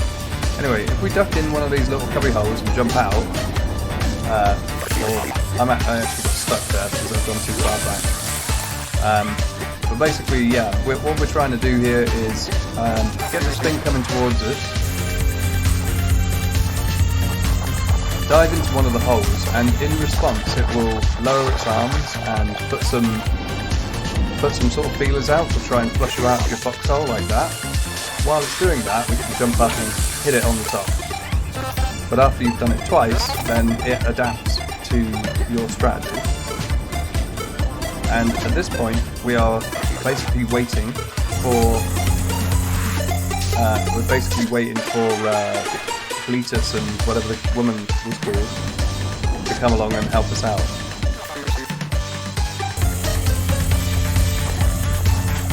So yeah, as I said, if you're wearing the pot, then these are basically, you don't even have to worry about them. So look what happens when I let it pass over me this time. Oh, Truffly, there we go. So they help, in inverted commas, by throwing us a mushroom. So that's what we're waiting for right now. Got to watch out for the beams though, because they do come right down like that. Anytime, ladies, come on.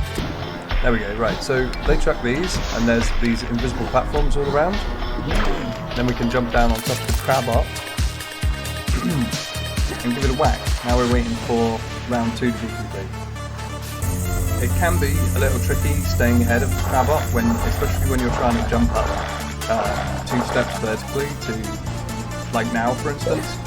I need this mushroom thing to hit me, and then somehow I need to get up there, and up there, and on top of it, before the thing catches up to me, because otherwise the crab arm pushes you away.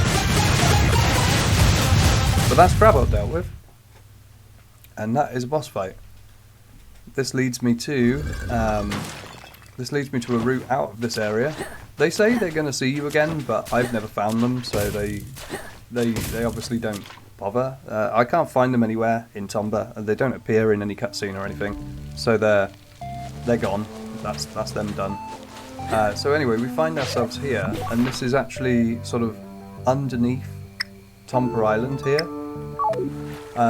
You won't be coming back this way probably, so while you're here, you may as well get some use out of your diving helmet and grab whatever's down here.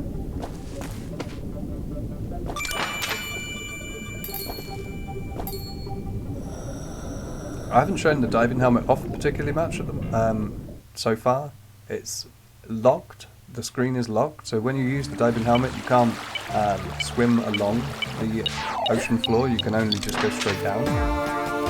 Anyway, so that is the gem of oxidation right there. This particular one doesn't have anything much in it. It's just got one little cubby hole with a dig spot.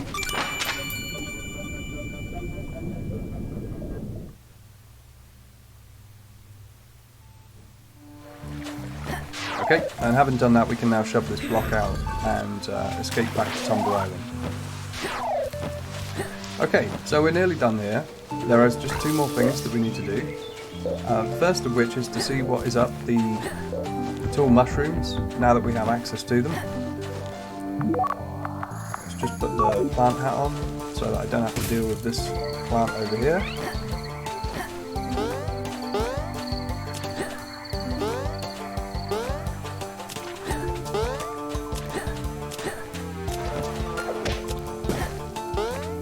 Right, now we've got the jump boots, we can reach this mushroom and get up to this cloud. Head this way, over the teeter-totter. The high jump's not necessary there, I just do it for insurance really. And then we need to throw and jump in order to get to there. And this gives us a mushroom cap. And the mushroom cap makes the invisible blocks appear. There's a few places in the overworld that you can actually find more of these if you wear the mushroom hat out and about. The effect never goes away, which depending on your sort of outlook, I suppose, is either infuriating or very useful. Anyway, there's Jack the cat in Tomba, so there's Jack, and that's that done. We are now finished with Tomba entirely. There's nothing more to do here. So the next step then is going to be to find somewhere else to go. And because of all the interruptions thus far, I'm not actually entirely sure where we need to go. So what I'm going to do is grab one of the portals, and while I'm doing that, pause and look at my notes and find out where it is I've decided I was going to go next. Alrighty, so we are headed to Tenerife now, and we're going to Tenerife because we have unfinished business there.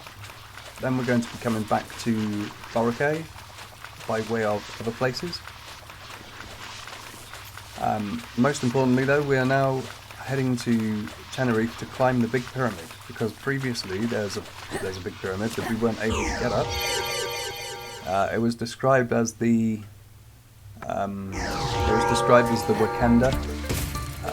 Wakenda temple, or Wakenda pyramid, or something like that, in game. we're expecting to find up there a scroll of Wakenda.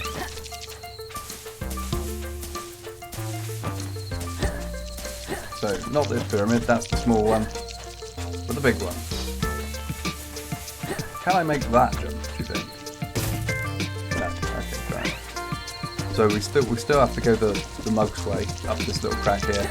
But anyway, we can now high jump all the way to the top of this thing.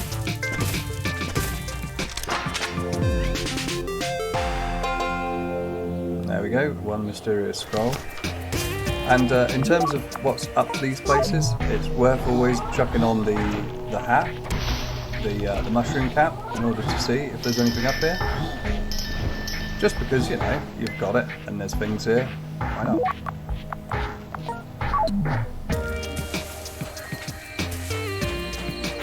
Okay. So next up we're going to Voltaic. I'll see you there.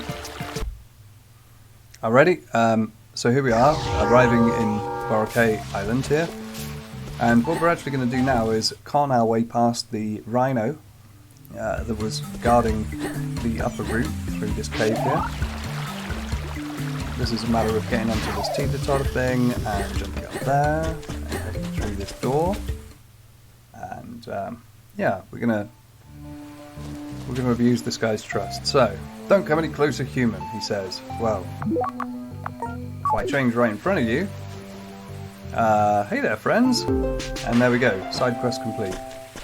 Every time you walk past that rhino, you do need to equip that thing over again.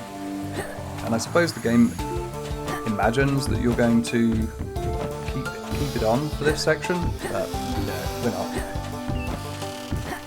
Alright, so let's do first things first. So we have the high jump, which means that we can reach this vine. And along here you can get a hold of a different vine and then another vine and some lockpicks. And at the end of this waterfall thing, we can find ourselves a NavPearl to the Chaos Whistle, I believe this is. Yeah, looks about right. And if we jump down the side here, we can find Jack. And then we're going to need to go back around again in order to get back up there. But while Jack was there, while Jack was talking to us, he told us about a sprint course that's hidden somewhere near the frogs, right? I don't remember exactly how he says it, but here we are. So this is a very optional bit of gear right here. We've got here an arena with the usual sort of things in it, which you are pretty used to seeing, but we do get a unique item given to us in a moment. That's entirely optional. You know, you do not need to ever hit the button that makes this work. But anyway, we have found sprint boots. What this allows us to do is run around. So we get this little cutscene where a fawn appears out of nowhere and steals our claw, so we're clawless for this bit, which means we're going to have to rely on my parkour skills to get us through this. Yeah. Okay, so let me just climb back up there a minute. Ah, rats. Okay. You're going to have to bear with me a little bit here. Because I'm having to hold down sprint while I'm jumping around, and it's not that easy, honestly. But I could be making it look easier, I suppose.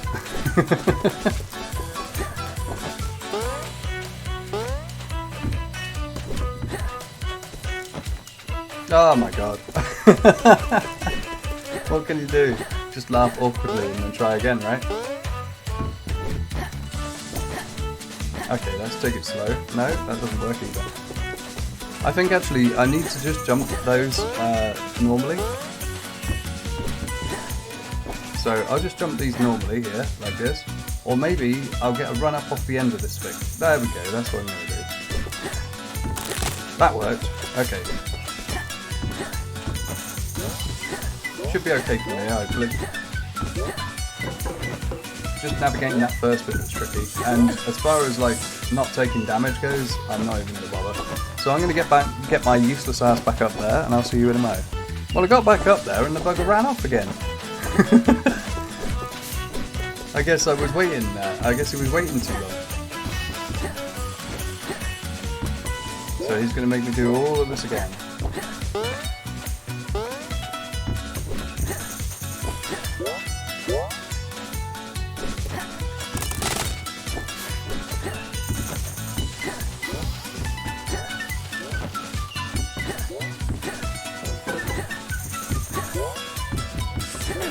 Okay. Yes, got there. Right, okay, so when you corner this guy, you get your hook back. And that's really all we need to know. Other than perhaps I could use a bit more practice on this bit. And maybe Fawn disappears off to wherever he came from.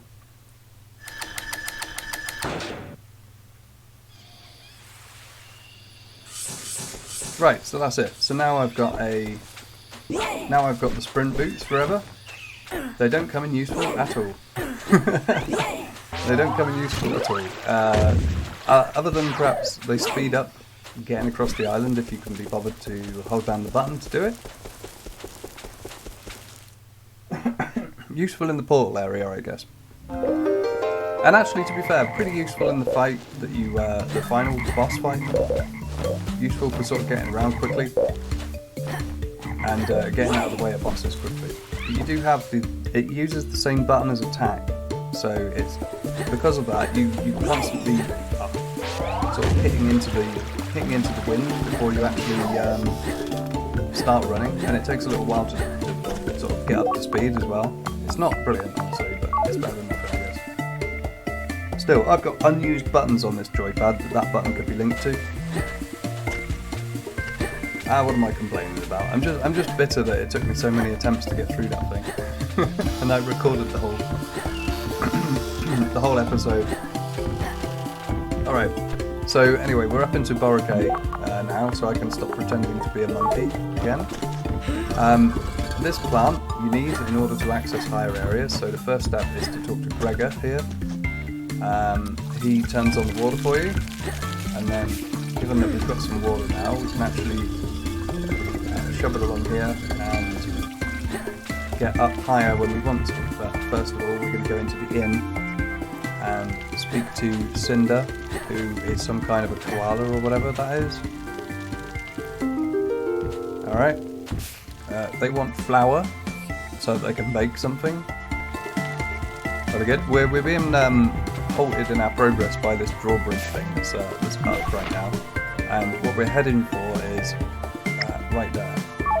So, first things first then, we need to get up and water those flowers on the roof there.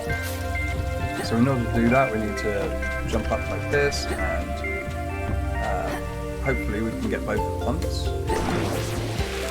There we go. Then in this building, we get whoever this is, called Osursa, who wants seeds, and they'll give us flour if we bring them a seed. So you can see how well this is going. We need to get them a seed in order to get flour for the other guy. If you've got the money, I've got 1300 right now, you can speak to APD here, who will sell you a garden for 500. Alright, and they've got a seed. And further up here we've got Gregor, who will not turn the water on for this next area until you've brought them a snack. So we're taking the seed to Osursa, then we're taking the flour that we get in exchange to Cinder, and they're going to give us a snack that we can give to Gregor, and then we can get the water turned on and make our way again. So this goes down to the inn.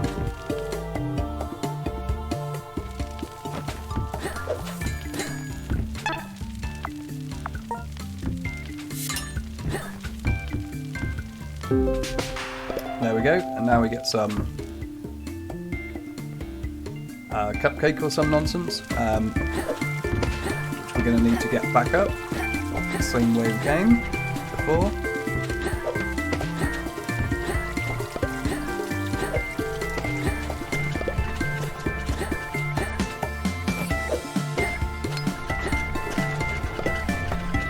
Just a word of caution, if you throw it here, make sure you don't enter that building and you aren't picking up the cape, else otherwise you'll have to go all the way back down and get another one. And then when you've got one, you can give it to Gregor here, and on goes the water. We want the water on for access to higher up via this flower here, in this flower pot thing. This jump here is a little tricky. It's just a tiny hop as opposed to a big one. A big hop will see you fall. A couple of vines, and then we can get up to this this heron at the top there. Okay, so we're at the heron now. Okay, so Wendy's the boss of this area, and she wants us to water the flower on the roof for her. So we chat again to Gregor to get the water running, and now what we've got to do is make our way across this trial course, right, with monkeys and stuff shooting us. So if you've got the pot, you can maybe reduce some damage. There's not really anything you can do about them, honestly, other than just try and predict where they're going to throw the coconut or whatever it is they're throwing at us. Once you get to the end here, head to the roof and give that a little water. Also, if you've done AngelOak at this point, then Dr. Vito can be found here, and he'll reward you for helping out with the medicine. There we go.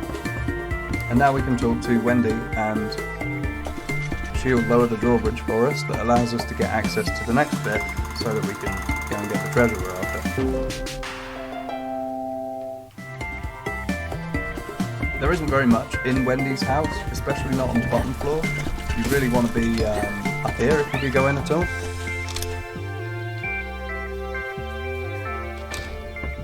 There's a chest. And although it looks like there's water in here, you can't actually grab this water, it's too low. Once you've made the trial though, the mushroom appears, so you can go in at the bottom, I guess, after all. Right, so, onwards. Oh, you know what, one more thing.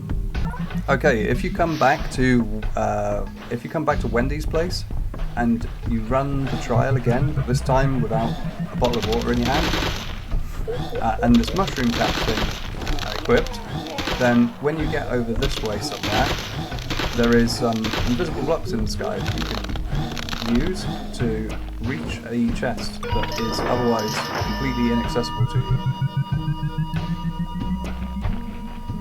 Okay, so back down by the inn, if we now head to the left here, to the west, we will leave Boracay and cross over into Swan Island.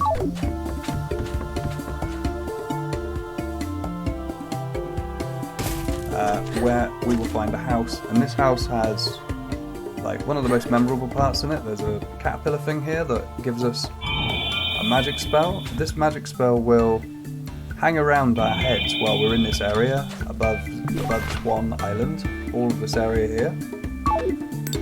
If we take the bottle out, we can grab some of the air. So we can use this to basically reach high places like this, and to travel a long way. So that's really what we're doing here. This is an assault course with like big jumps and also these wind-powered things. The wind is also pretty natty at taking out wasps and stuff like that.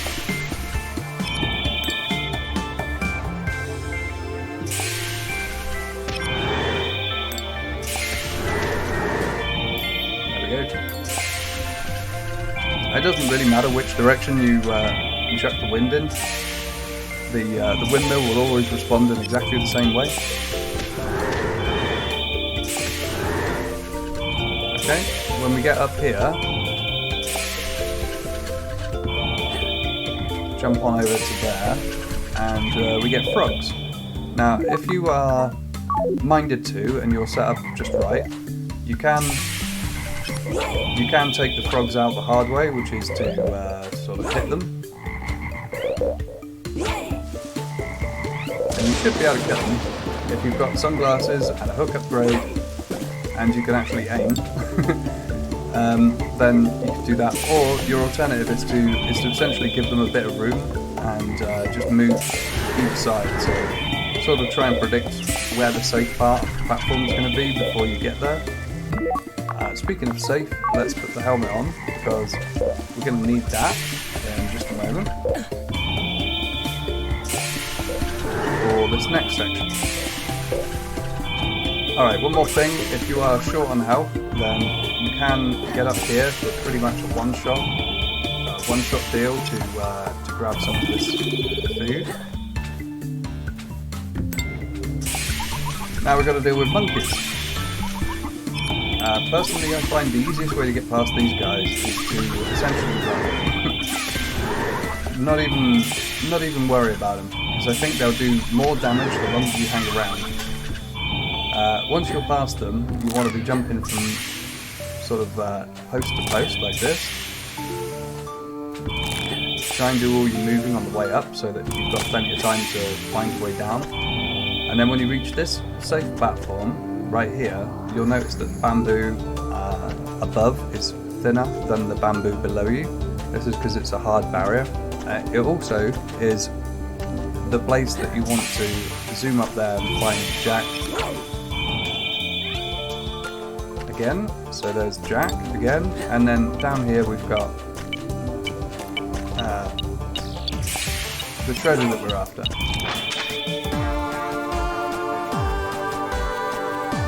Okay, so there's the Cloak of Inconspicuousness. There is a chest along here somewhere. I went the wrong way just then. I think it's actually it actually might be like back over the thicker bit. Let me just get over there. So it should be below me now. Somewhere around here. Yeah, here we go. Right, so we're done in Boracay now in one visit. We are stuck here though, so we need to keep moving along to the right and find a way down or up, either which will be fine. Don't think you can actually retread your steps here very well. No, actually, forget that, you can. So if you're inclined to, you can follow what I'm doing right now, moving along these ledges again. And once you're over this one, you can forget about the air. You don't need it any longer. You can just drop down, and this is going to drop us down to the sky portion here. Sorry, the island portion here of Zwan. And now, finally, we're going to deal with this weird setup here. So, in order to get here, you need the cannon. Well, not in order to get here, but in order to deal with this area with the rifle, you need the cannon on the boat, and you need the throwing hook, right? So you could actually come here reasonably early in order to retract that gate and get that thing moving. That enables you to climb up and speak to this guy who will sell you an upgrade for your boat, but it's just a cosmetic upgrade basically. He'll sell you a flag, 200, and it shows you which way the wind is blowing. Yeah, it doesn't actually change the fact that you're sailing into the wind. Anyway, while we're here, just to finish up, we're going to jump up these teeter-totters, which is made slightly easier by having a high jump.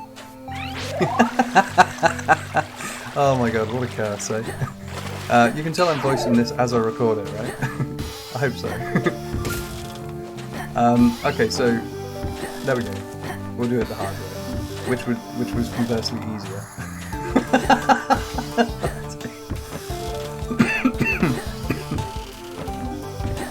I think I might need to take a sanity break at some point soon, you know? Right. Delicately fall off the edge of here, and you can get into this little cubby hole here and grab yourself a chest.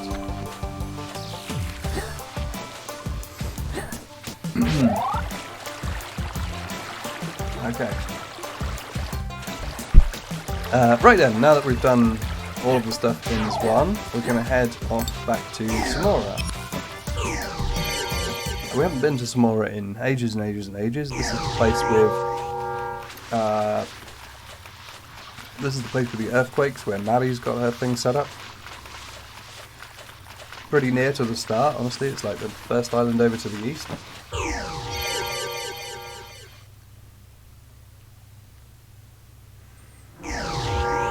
Okay. Now, first things first, we're going to want to find ourselves the NavPearl in this area. I say that like there's only one. There are a couple of options. But anyhow, you can reason the location here because it's sort of obvious when you get to it, really.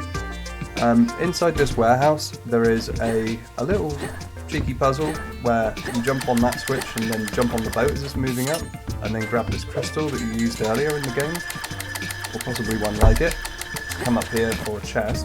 Not massively important, obviously, unless you happen to get a star fruit, but the way I've been playing for the last half an hour or so, I'm probably going to lose all this health before I'm back out of this room.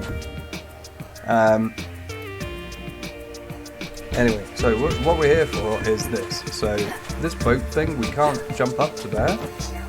Because I've got the jump boots already, I can probably just make it. But if you don't have the jump boots, then you can throw your hook and then reach that in order to get up here. It's sort of arguable whether you would come here before or after you've gone to Tomba. Like having been to Tomba now, you basically are done with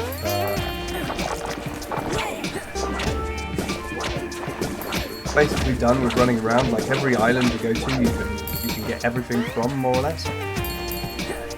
So what we need to do is get rid of this beetle.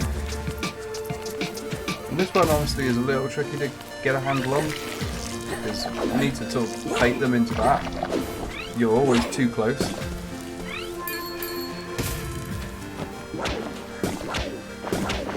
Too close as in they're always aggroed on you. You need to like drop right down to where the mushroom is. But we do need to clear these guys out. But, like this, like you have to use the mushroom to get up to them. And there's a good chance they turn around before that. So, anyway, this is actually what we're here for. We want this pot of fire right there. Before we do that though, we're just going to go down here and complete everything here. So there's a little dig spot there that you can dig. There are a few that I've probably missed, things that are obscured by stuff in the environment. I've certainly come across that before, where there's a dig spot hidden behind something that I can quite easily hit. But what we're actually trying to do here is light that torch up on the ledge above me, which usually means I fall down. Now, I don't think I'm going to be able to jump up there with either the help of the running and... I don't know, maybe I can. So give it a quick go, bear with me. Might work if I can actually get the jump at the end.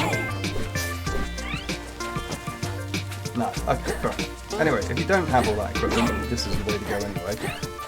You come around here and up and over. We'll want to kill these spiders now, so we don't have to deal with them in a minute.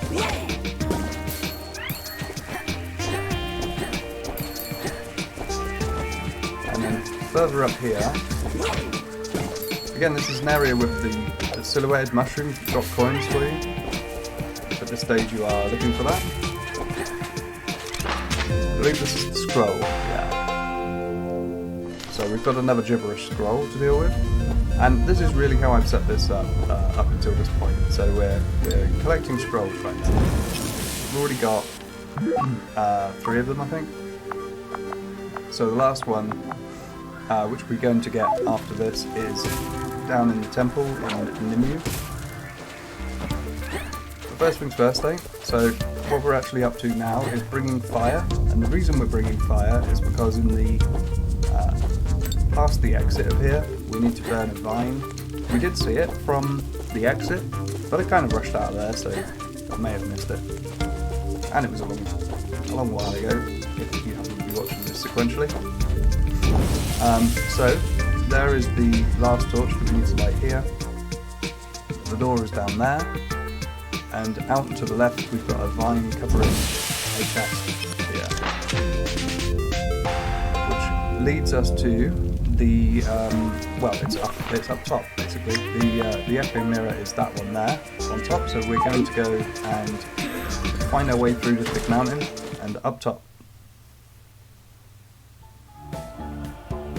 Alright, because we were good boys and girls earlier, we dug out this spot here so that we can climb up without too much effort. And because we've done that already, we can now use this side road here to climb back up to the top here, to this caterpillar fella. If you want, and this is entirely optional, of course, you can bring some bottled air all the way down to the bottom and activate the window in here in order to get yourself a chest and one dig spot. So there's a chest. Where is the dig spot? I don't know. Okay, maybe there's no dig spot here.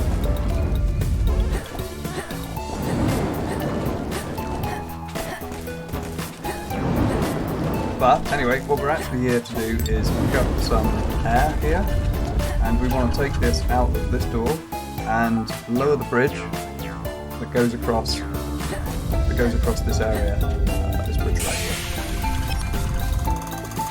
Once we've done that, we can then get a source of fire up to this vine here, and that's going to allow us to progress. The mayor does not thank you, incidentally, for finding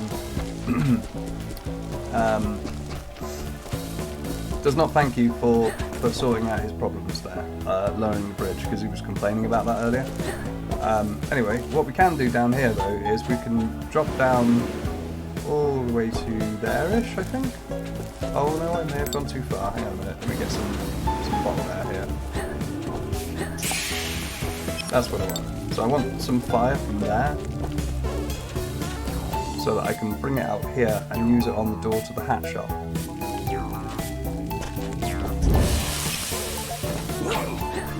Now there's no actual hat in here,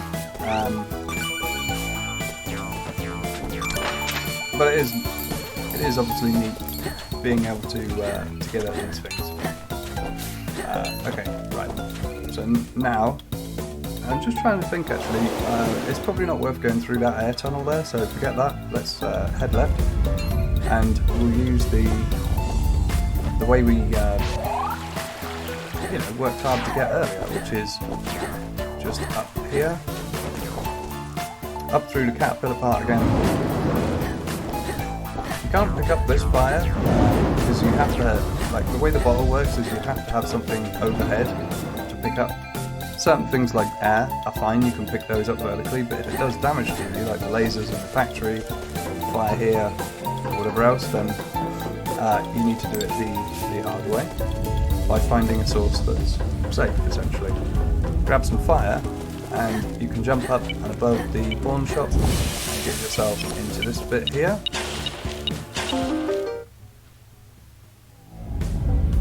And now we're in another air cavern.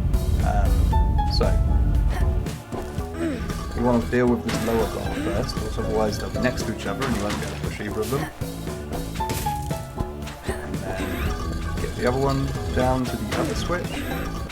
This is going to open the gate here, top left.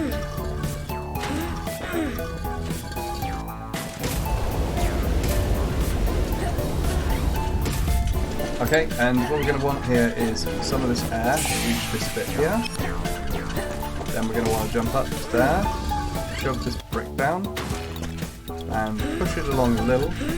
Doesn't have to go all the way, just enough room for you to be able to sort of shield yourself from the wind like this. Jump on top of it and jump up to that bit there, so that we can get that gate open. So, then come down, get some more air.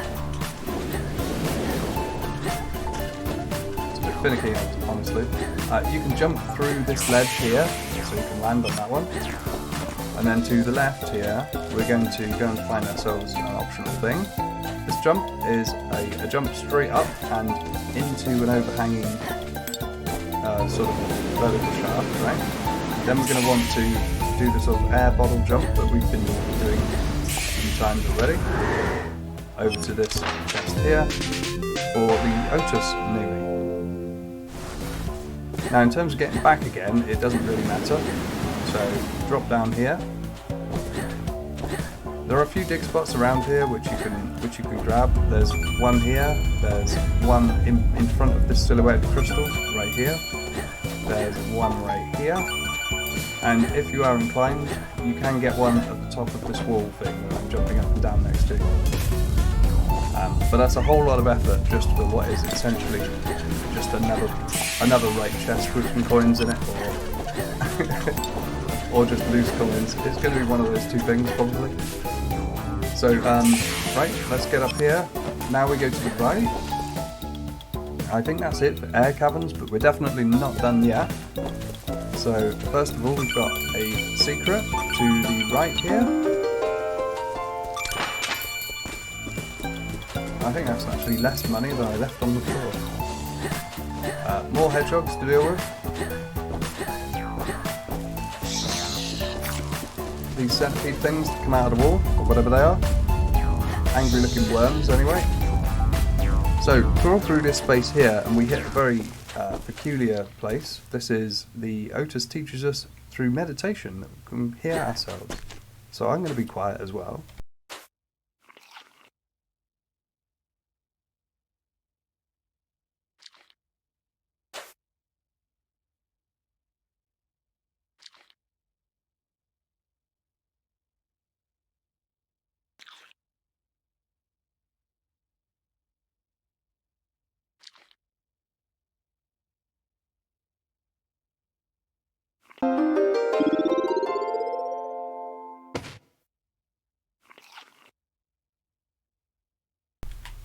Well, now I've done all that meditation, I feel like a much better person.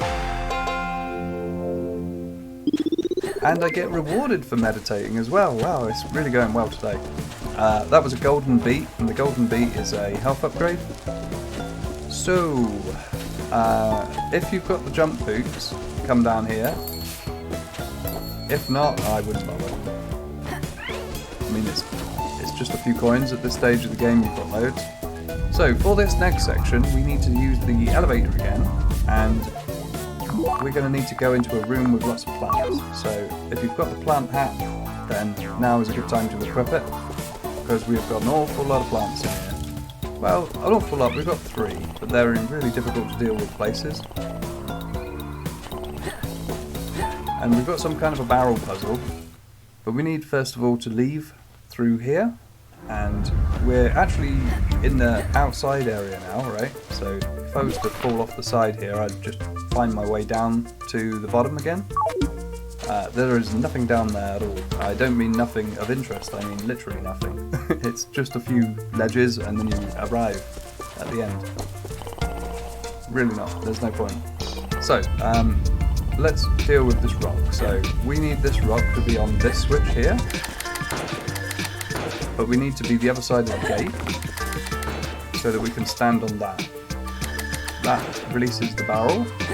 You can't get the you can't stay on the left hand side of the gate for this part. You have to just be over there. So roll the barrel. Then we're going to want to bring this rock with. This is the Bolt Numi. So we're really gaining quite a lot here, running through this area. Only 3 more Numis to get. Okay, so bring the rock into the next room. That's it for the plant hat for now. So there we go, we've activated the elevator. Now we can go up to the plateau.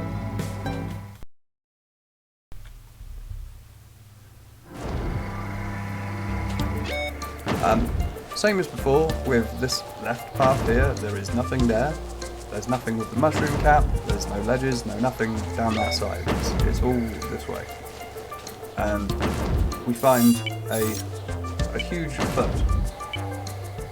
So, jokes, you know, something's afoot. Hey.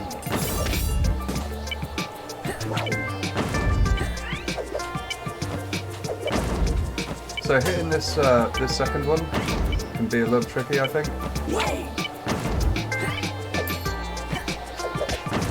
There we go. And then we want to jump and get that guy as well. And once we've cleared those blue things off, then the giant talks to us in nonsense language initially, and then, oh, I forgot, and he can speak English. So that is Otis, it's just a big foot. But anyway, he gets out of the way, so we can get our hands on another treasure. This is the Echo Mirror. And then we can leap gaily off the side here, and find ourselves another Jack location. And then leap gaily off the side again. Showered in star fruits again, as per normal. Loads of money. And where we've actually come is we're right above Maddie's workshop, just down here again. So if we speak to her, she is happy that we've stopped the ground quakes, and she gives us boat armour.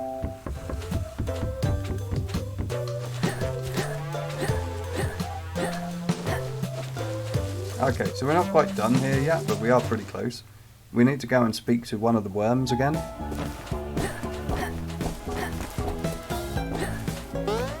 And this is for a house upgrade this time. So up here and to the right, this library has got a secret entrance here.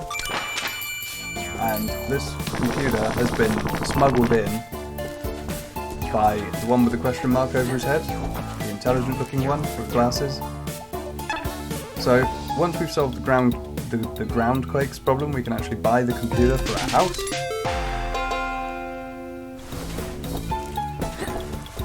And now that is us done here at Small. We do not need to be here any longer.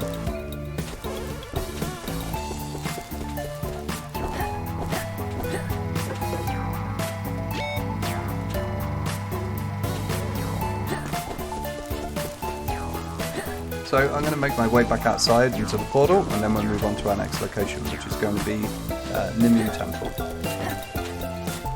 I have got no idea why I went that way. That was definitely longer.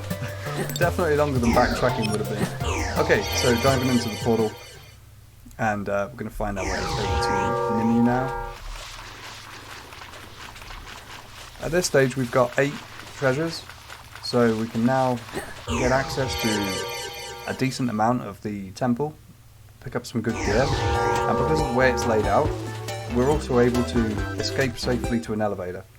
What you will find if you try and clear 7 or 6 or whatever, then you sort of have to backtrack through traps that are designed to only go one direction. Okay, so this is us at the edge of first screen here. Now we're descending down into the next one down, which is columns 4 through 8, I think. It may have all of the rest of the temple in, potentially, for all I know. But I know there's quite a lot of columns down here anyway. So I'll be dodging what I can dodge here, mainly because, you know, combat, can't be asked with it right now. So there is the High-End Scroll. That's all 4 scrolls now. So at some point in the near future I'll be going back to the library in order to get all of those deciphered, and then we can then do the trial temple. This puzzle here is a little tricky. We have to light these torches and those other 2, but they go out quickly. So I find the easiest way to do this is to run through this one and jump and light them like that. If you can get the fireball to shoot all the way down, then you can open the door like this. And this is what I was referring to before with the trap. If you've only got a few of the treasures, then you have to come back this way in order to escape again. Like, say for instance you only had like 5 treasures and you've got down to here, then your only way back is to go through that bit there.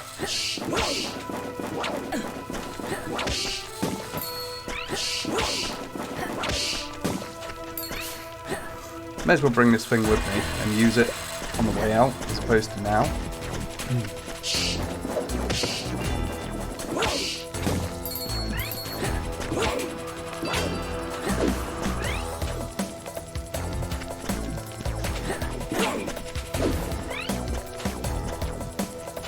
Turn around then.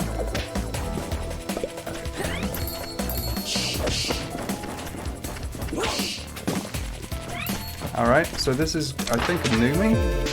There we go.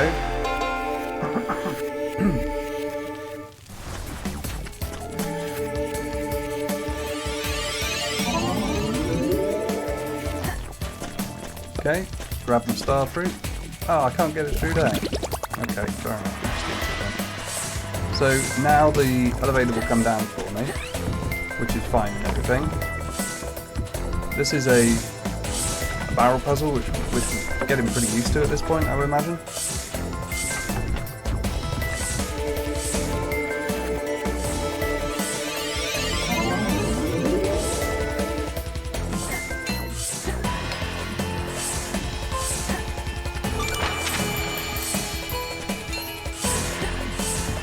Okay, and we need to walk the barrel down here.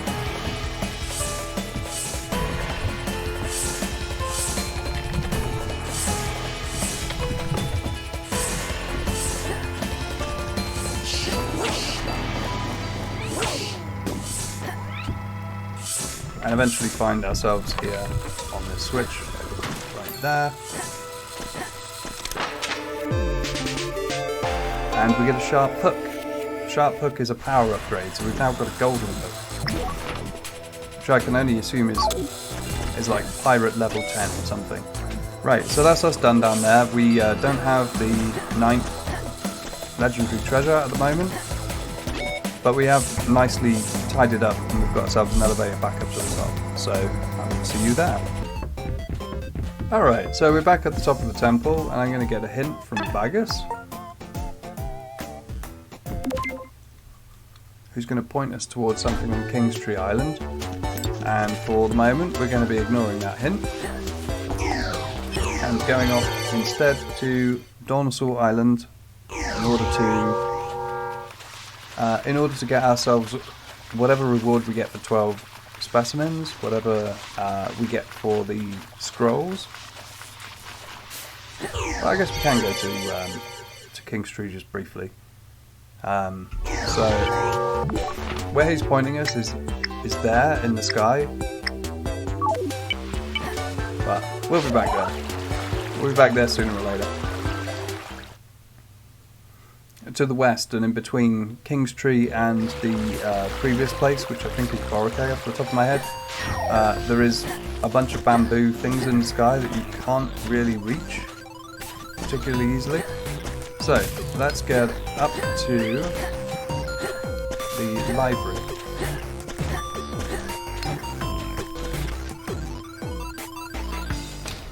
Alright, so this librarian, Harriet, she translates all the scrolls for me and then gives us the pirate garb, explaining that her boyfriend likes dressing up as a pirate. So presumably, boyfriend is something, one of the two, Lugus or Roelof. Maybe. Anyhow, it increases attack speed. It's not as good as sunglasses. Very little is, honestly. Okay, having done that, we can now go to R&D and see the guy who wants all the specimens. Guy, I think he's actually called Guy, literally. Glad to see someone still working here. Oh look, Globo-Kin. Is that Globo Sloth? Okay. Right, so we've got 12 specimens. So for that we get a golden orange. I believe that's the last one of those? It is, so we're now fully upgraded. We've got, in fact this is the most life you can get. It's 30 health points out of 24 basically. because I'm carrying around the buff with me still. So although it probably won't last more than a couple of minutes when I actually encounter some enemies, for the moment at least, I am the most buff guy it's possible to be in this game.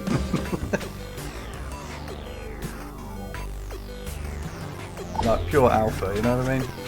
Alright, so we have other things we can do here. One of which is to get back onto the rooftops and use our mushroom cap to find a few random straggling coins. And also there's a Jack location on the rooftop of the arcade or the Jojo Mart or somewhere like that. Anyway, let's deal with these one at a time. So here we have the invisible platforms that you can climb.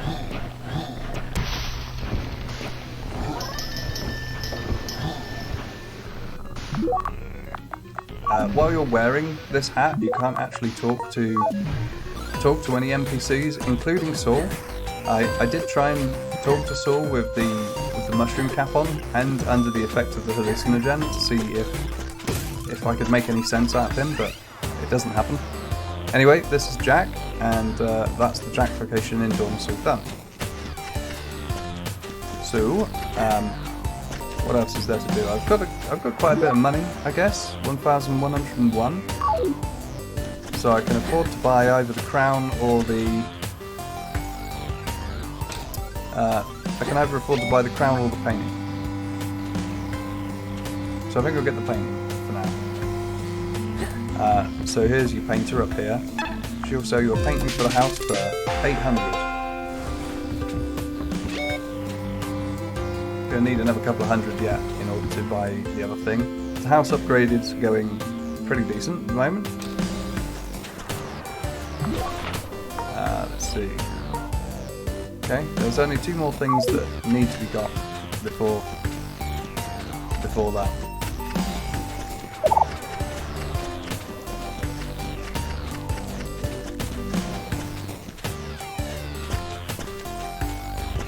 Okay.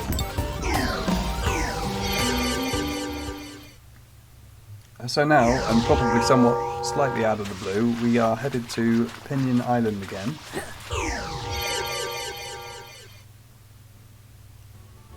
And we're going to Pinion Island to go diving, basically. All through the game so far, you will have seen bubbles pouring out of the sea, and they indicate that there is something that you can dive for below the surface. Where are they then? They must be on the west side. Okay, you'll have to forgive me a little bit because we seem to be fishing a little here for information. I can't remember exactly how I know this is here, like in terms of the game's logic. Baggers definitely gives you a hint that there's something here, but I don't exactly remember why. Anyhow, so this red chest here leads you to the location of the flashlight. And it just so happens that if you are guided here by something else, then things get really dark real quick, which is why the flashlight is here. But there's a couple of these spots where, you know, you dive down into the sea and you can't actually make it down far enough in order to, well, you can't see while you're down there. So anyhow, now that we've got the flashlight location, we can go and get it. So that was sort of like about there-ish. So pretty much one of the map sails over from the top of Pinion.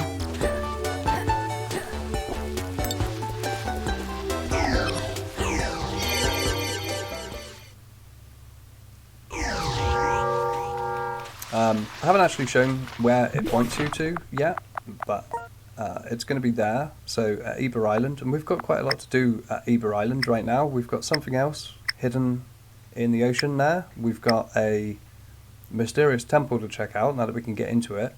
There's also the beam from the lighthouse, which lands about there-ish, and we've got something in the tree. So we're off to Eber Island now.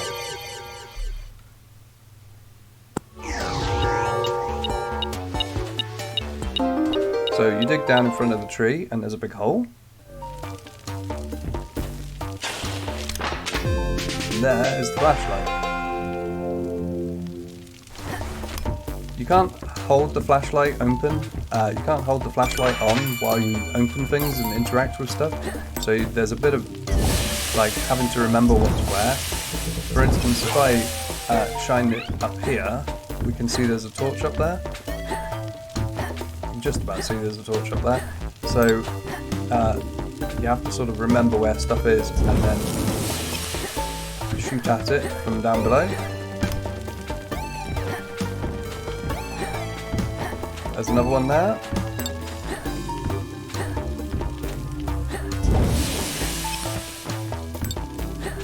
And then there's a vine here. And then finally we get to the top where we find a red chest. The NavPearl that leads you to another treasure, Voltaic Bracelet.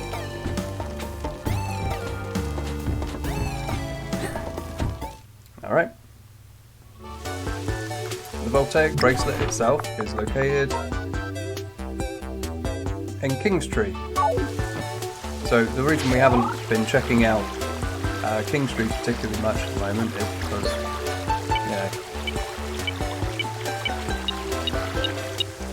Okay, so we can dive in here. This is where your shark repellent comes in handy. You're gonna see a lot of sharks down here. Now you can swipe at them and they take a few hits to kill, but you don't really want to have to do that.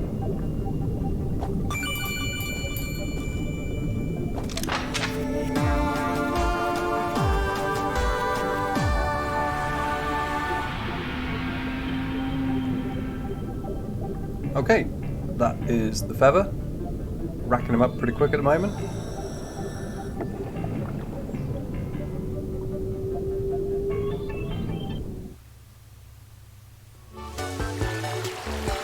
Time to check out the temple.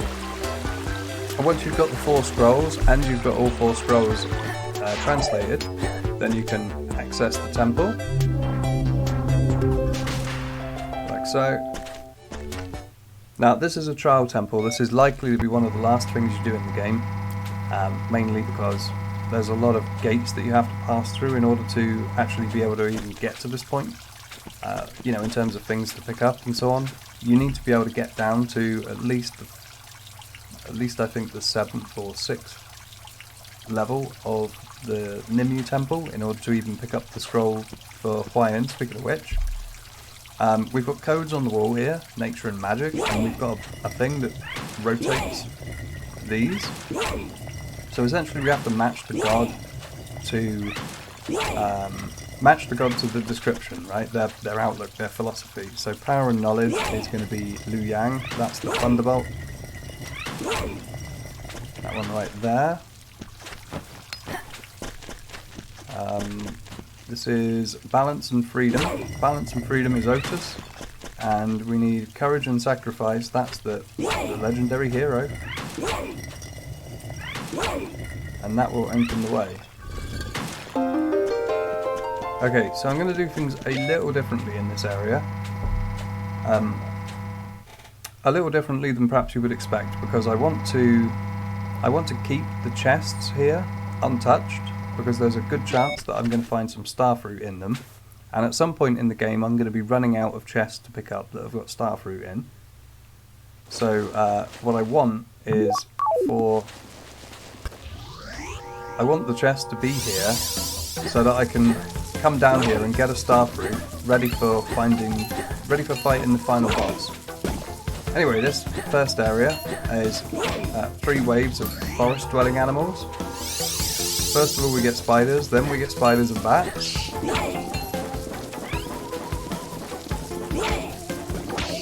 See, I'm now one-shotting red spiders. And we're going to be, I suppose I better get the money, haven't I? Since I'm thinking ahead, I'm going to be looking for a lot of money. Alright, and then when this last one's gone, then we're going to be attacked by plants. So I'm going to put the plant hat on now.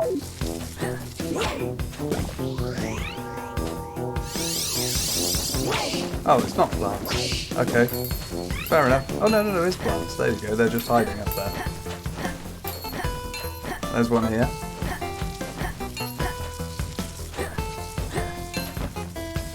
Right. I got myself so nicely set up for that.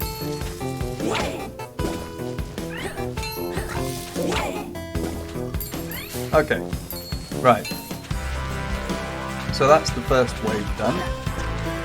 Out here we've got the jar. I'm not sure if the jar comes back, but the chest definitely stays empty. So I'm going to leave that there along with all of the other ones.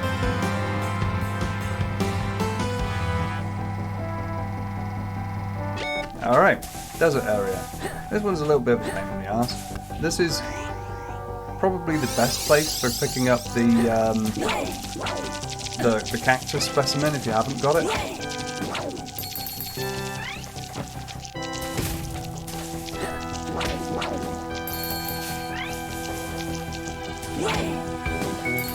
So after we've killed this crab here, we get 3 cacti.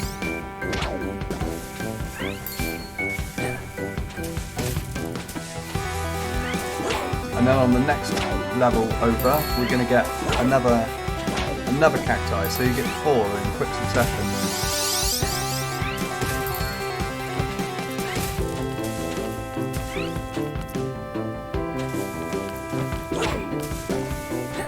Cool, one-shotting beetles now as well.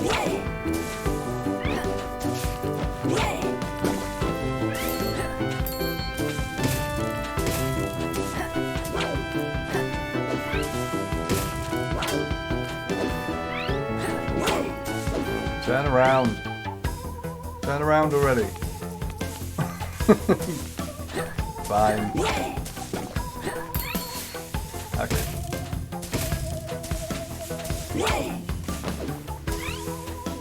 They're sneaky buggers, these things, I tell ya. Alright, so that's the desert themed area out of the way. Next up we've got jungle, which of course means monkeys.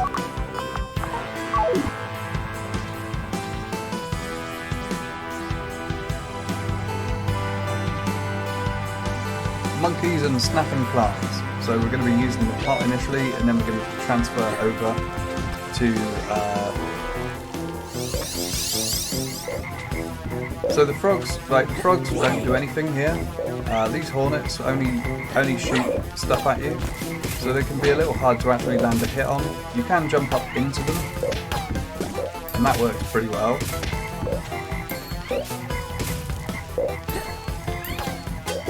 But if they hit me with what they've got, it does nothing. The safest spot from the frogs is there, and on the right hand side, past the frog that way, you can also find another one that's pretty safe.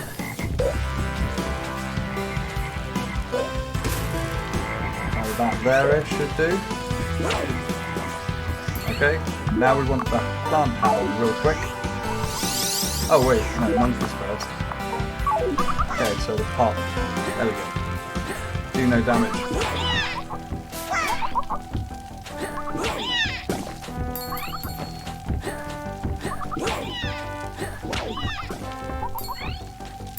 So as you can imagine, this particular trial temple is an awful lot easier if you've already got a lot of the equipment.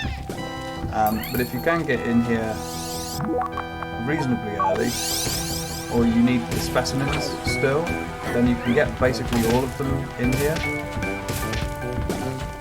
Apart from maybe the fish bladder and the fire wisp, like everything else is good to go.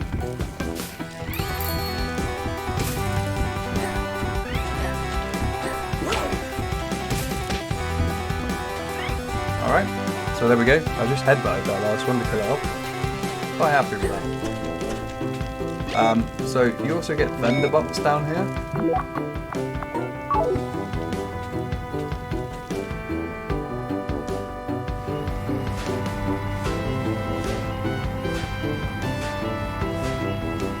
Okay, as you might have guessed, we're now dealing with a factory themed level. So first off, it's dogs, or no, it's not. It's crab ops. Okay. So they're gonna completely ignore me until I attack them, including the spiky one up top, which suits me just fine because then I can probably take them out in one hit.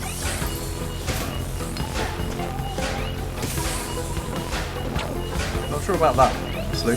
We'll give it a go.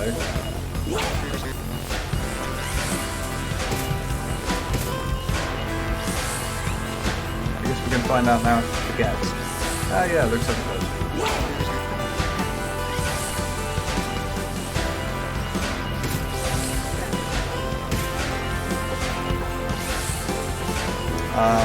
Okay.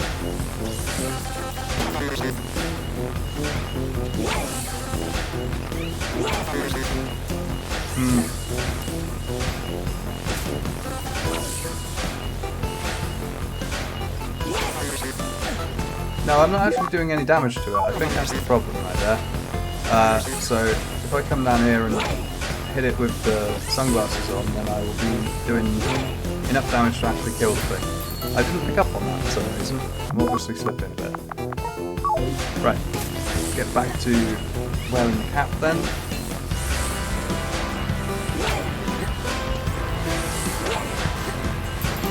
Okay, so that destroys that.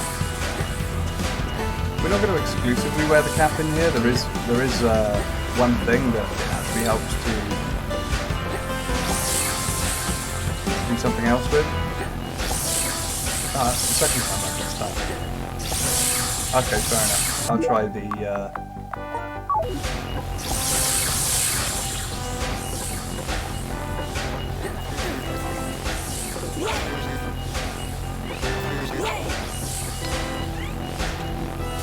come here. There we go.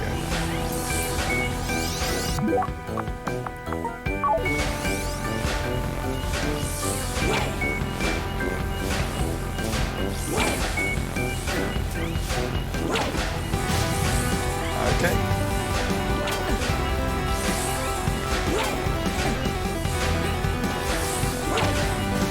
Yeah, I don't know if I mentioned it, you have to stun those before you try and hit them. I seem to be forgetting my own advice a lot of the time.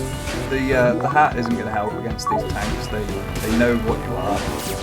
So use the sunglasses. 2 good hits is fine. Also, if you can land the shot with bottle, then you can kill that one. And then the last thing we get is these guys.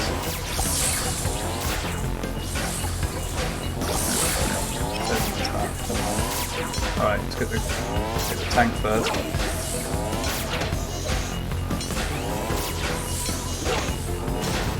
Alright. Now I just need to get my way up there and kill this guy. So you've got a couple of options with these guys when they are hostile. One is off, because you're expecting them to you are expecting them to only throw things at you from a distance. But anyway, as I mentioned, I'm leaving the chests because I want to grab a star fruit from one of them. So my plan is, when I'm going up against the final boss, I'm going to come down here first, get the star fruit, and then leave again, and then I'll be full power going into the fight with the boss.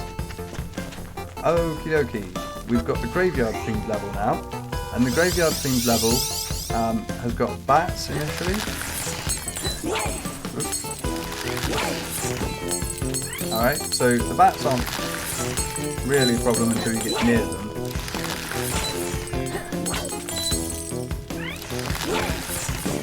So, because of sunglasses and hook upgrade, you can actually do a fair bit of damage to these guys now. Enough to kill them. Problem is, they shoot this shower of projectiles at you constantly.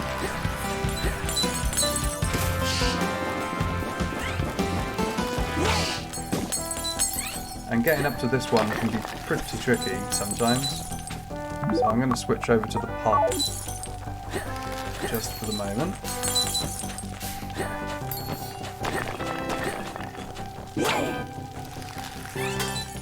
Okay, now that I've done that, sunglasses time.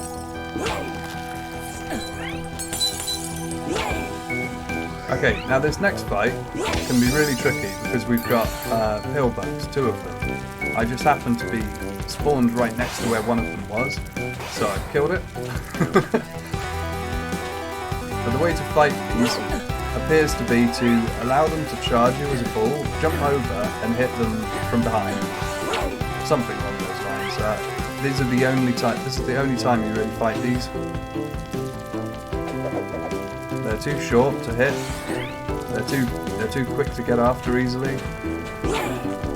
So honestly, your best bet is just to charge at them.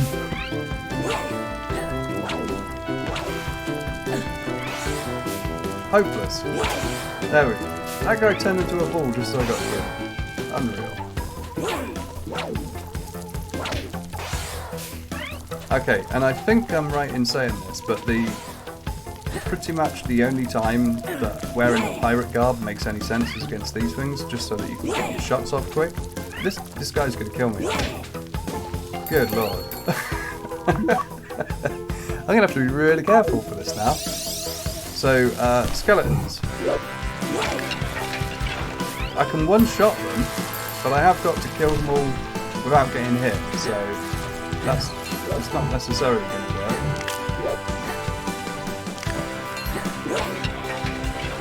Alright. The hand is also around on the very bottom. So, provided I can get up to that guy there. Oh, thank God for that. Right. Butt clenching is over.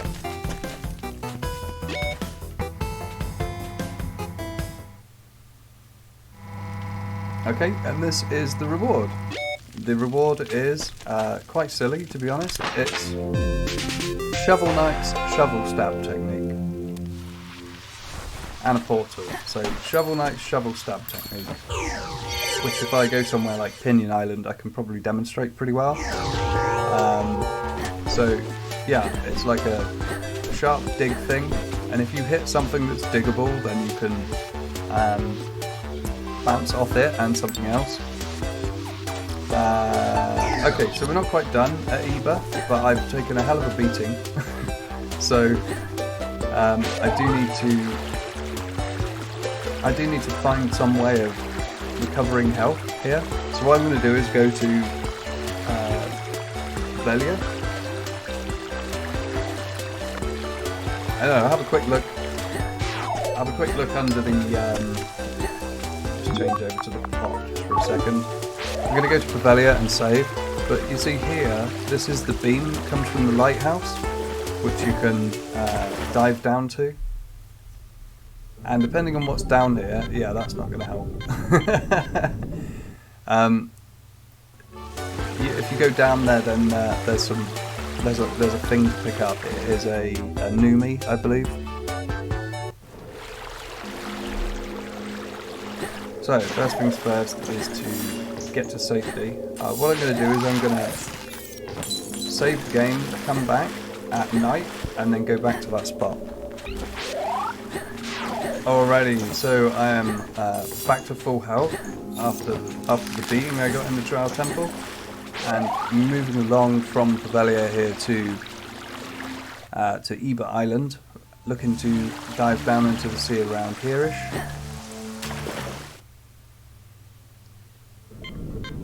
In order to pick up a Numi.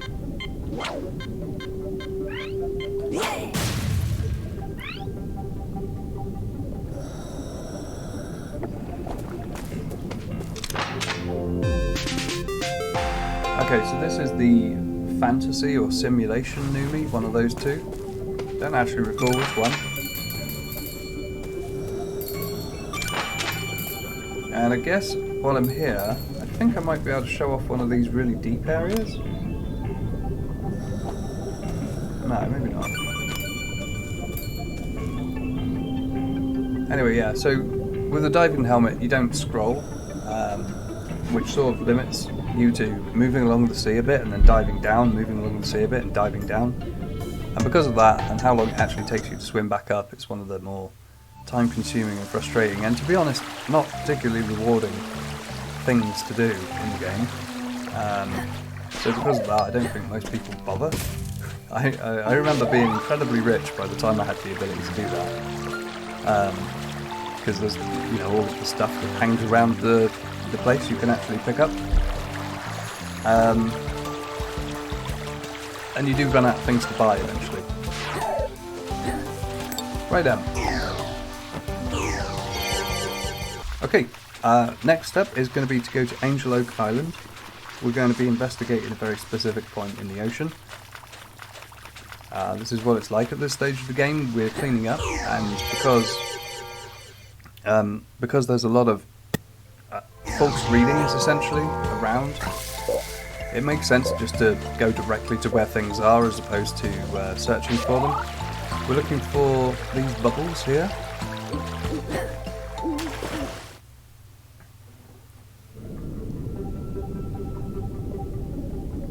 And this is going to take us to the location of another Numi, one that's very dark, one that's in a very dark area. So I guess you're going to have to use your imagination a bit to sort of see what's down here.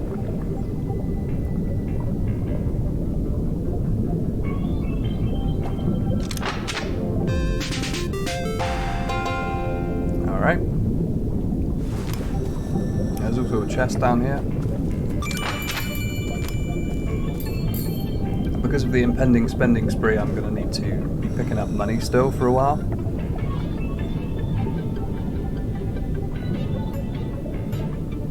I think I've got like one hat I need to buy right now as a crown. Everything else is just waiting for me to pick it up. And 2 more house upgrades, which means I need approximately $1.50, maybe a bit more.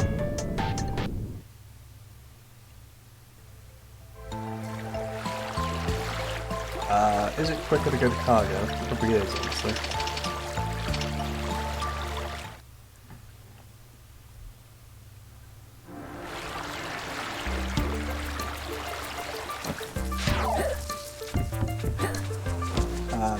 You know what? It's not quicker. Okay, well I need to get back to a portal. Alrighty, having finally found myself into a portal, we are headed back to Dornosul now. We haven't actually been up Sulphur Volcano yet. I'm leaving this till pretty much last.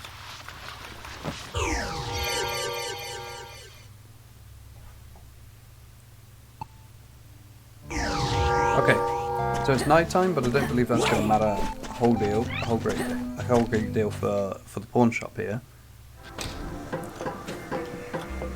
Okay. Right, so now that we've appraised 12 Numis, we've gotten a torpedo upgrade for the boat. And the torpedo is essentially like the cannon, but it goes a bit further. And it will also carry damage into the water, whereas the cannonballs, they don't. So for instance, when I was hunting the piranha earlier, I needed to hit them when they were in the air. With the torpedo, I can just shoot them in the water. Also, now that we've done all of the Numis, we can also buy a jukebox from this guy. Alright. It doesn't matter what the current time is.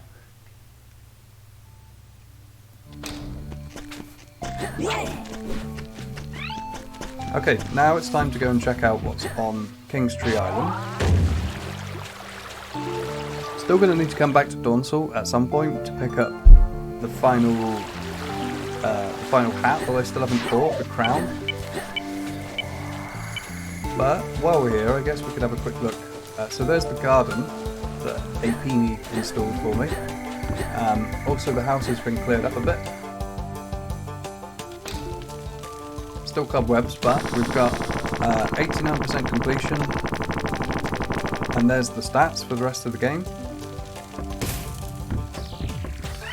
We've got the Numis on a plaque on the wall here. We've got a jukebox that we can listen to. And obviously we can save our progress in this bed. I don't think there's any other upgrades I've bought yet, honestly. Let's have a quick look. Oh, there's one remaining. I've bought the painting. Where's the painting then? I suppose it must be this down here. Okay, fair enough. Right then, so King's Tree. This is where we were told to come by Baggers in the form of a hint. That's my glorious torpedoes. And there's something in the water down here.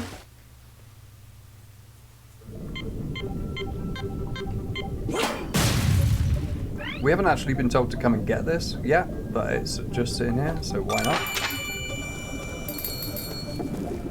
For a moment there I thought it was going to be something important. I guess I gave that away. Anyhow, there's a little money. I'll resurface.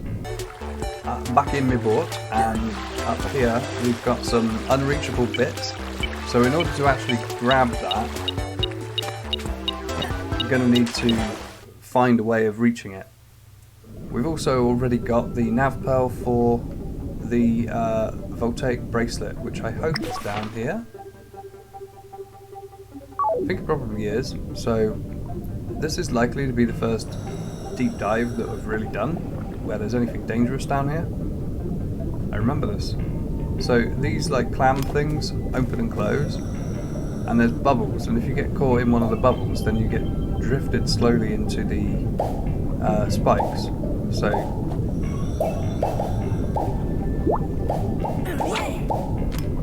also, because you've got the torch out, it takes you too long to actually put the torch away and swipe at them. Anyway, so found another legendary treasure for the bank. Now we need to get back across.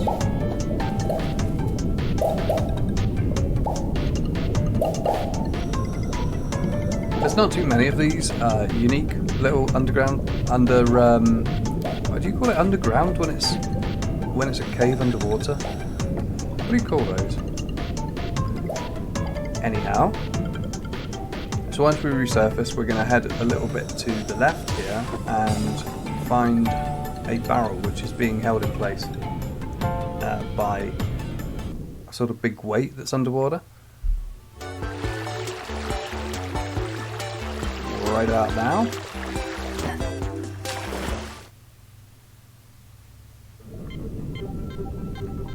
And the trick here is essentially to take out one of these and then bait the other one into this block to destroy it. Or just do that, blow it up while you're stood there. That works too. Okay, now that that's done, we've freed up the barrel and can move freely.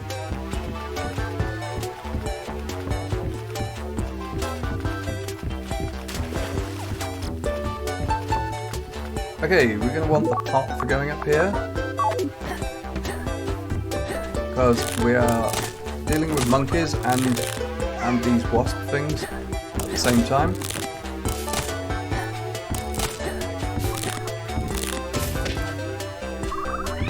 And yeah, it's just chaos up here. It probably will take a few attempts just to get, you know, like enough clearance to actually even make it up. There we go. Okay, now I think the mistake I made earlier was related to this one.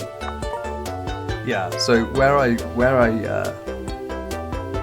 dived in and found the flashlight, I was supposed to be following the trail for the potion at the time, and so that's why I went to that random spot in the water and knew that there was a flashlight there, or rather the NavPearl for the flashlight was there.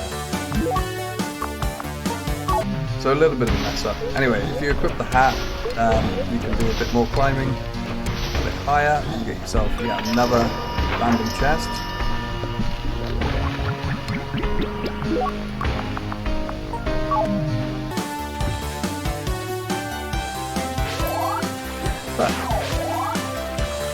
So that's us done at King's Tree for now.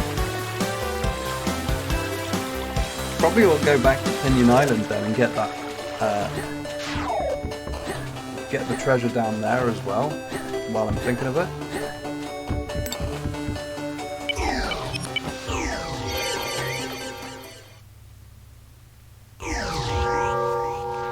Pinion Island, this way.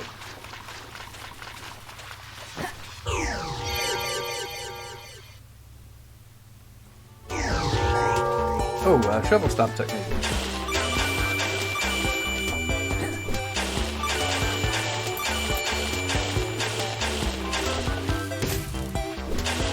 Can't guarantee it actually works exactly like Shovel Knight does. I've not played Shovel Knight, so I don't know. Okay, so we get a signal, a really strong signal about here.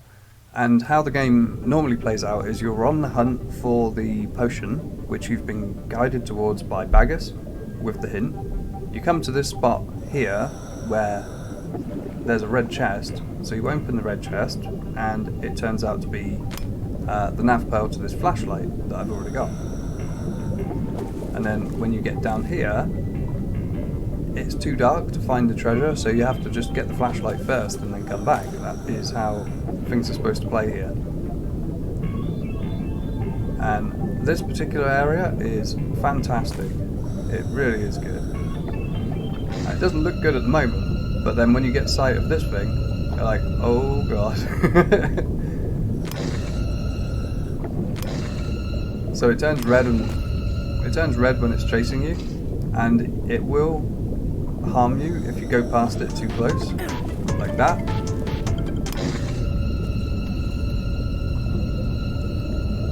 So anyway, you have to deal with the strings of this thing chasing you while you find your way down.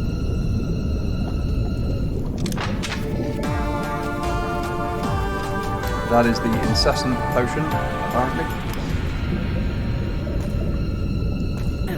And now I'm going to find all the chests, the route to get the chests as well, and I will resurface at the top with all of that stuff and probably a lot less health. So yeah, see you in a moment. Look at this fantastic thing, isn't it good? I thought I'd bring it with me all the way to the top rather than giving it the slip, just so we can see it in the light a little better. So glad that this is in the game, honestly. It's great. Anglerfish. Looks terrifying, doesn't it? Anyway. I always find it mental, like, quick personal story. Like, in school, I found a book on underwater, like, deep sea fish and stuff that lives in the ocean, and the anglerfish is a horrifying look, and the is it the man-o-war? The man-o-war is like this gigantic jellyfish looking thing with tendrils that just go for sort of like half a kilometre, that sting things and kill them when it catches them. There's some awful things down in the sea. Okay, so making rapid progress here. We need one more treasure, one more house upgrade, two more helmets, one that we get from Jack and another one that I have to buy, and then this thing here, which we can't pick up just yet.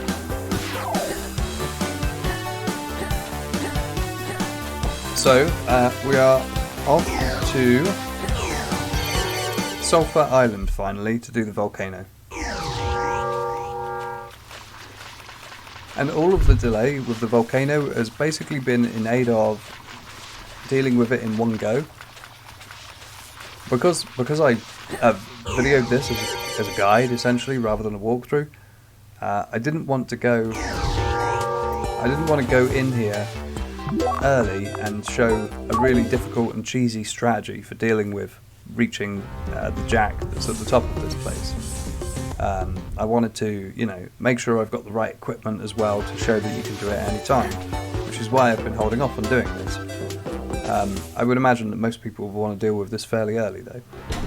So anyway, once you've got the magic bottle, you can come in here and you can deal with the fire wisps like this.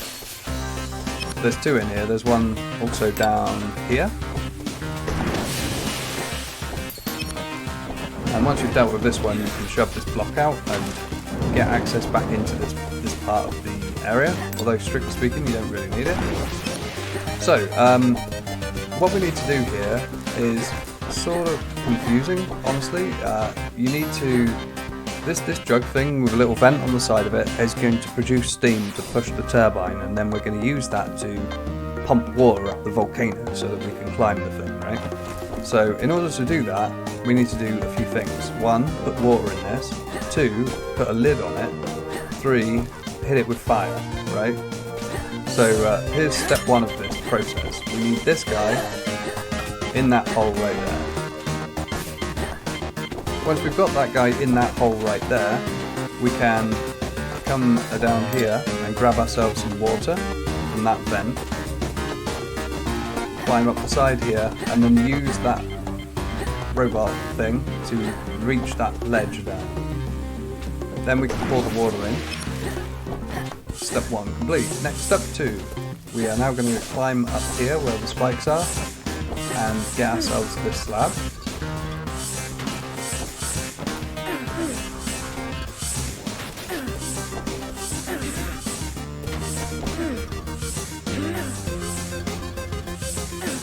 Oh yeah, you see, I try to avoid the spikes and I just get spiked anyway. This is why I don't bother. Okay, so we'll stick this on there, and now we've got a lid on it. And now we are going to explode this bomb and use it to light that torch. That produces steam, that pumps the thing, and now all of a sudden we are generating water that goes up into the volcano.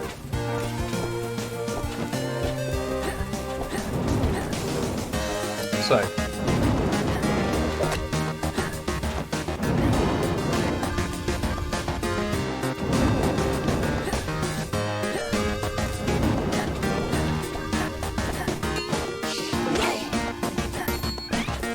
now that we are doing this, we get water that's pumping up this pipe here,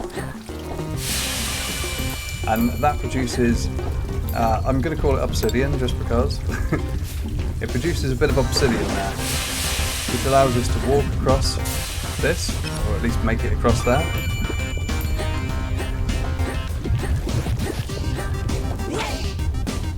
So climbing up a bit further, we get another big pool of lava.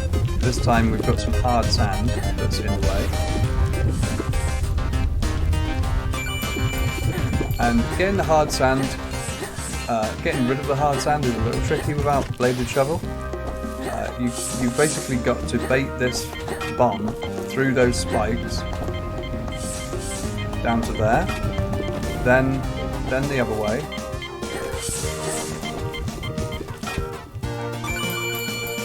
and then finally over to here. But sometimes he'll start his detonation sequence before you can get back to it, before you can chuck it, basically. Anyway, now that that's done, we'll take this big slab here, we make our way past the spikes of the bomb again,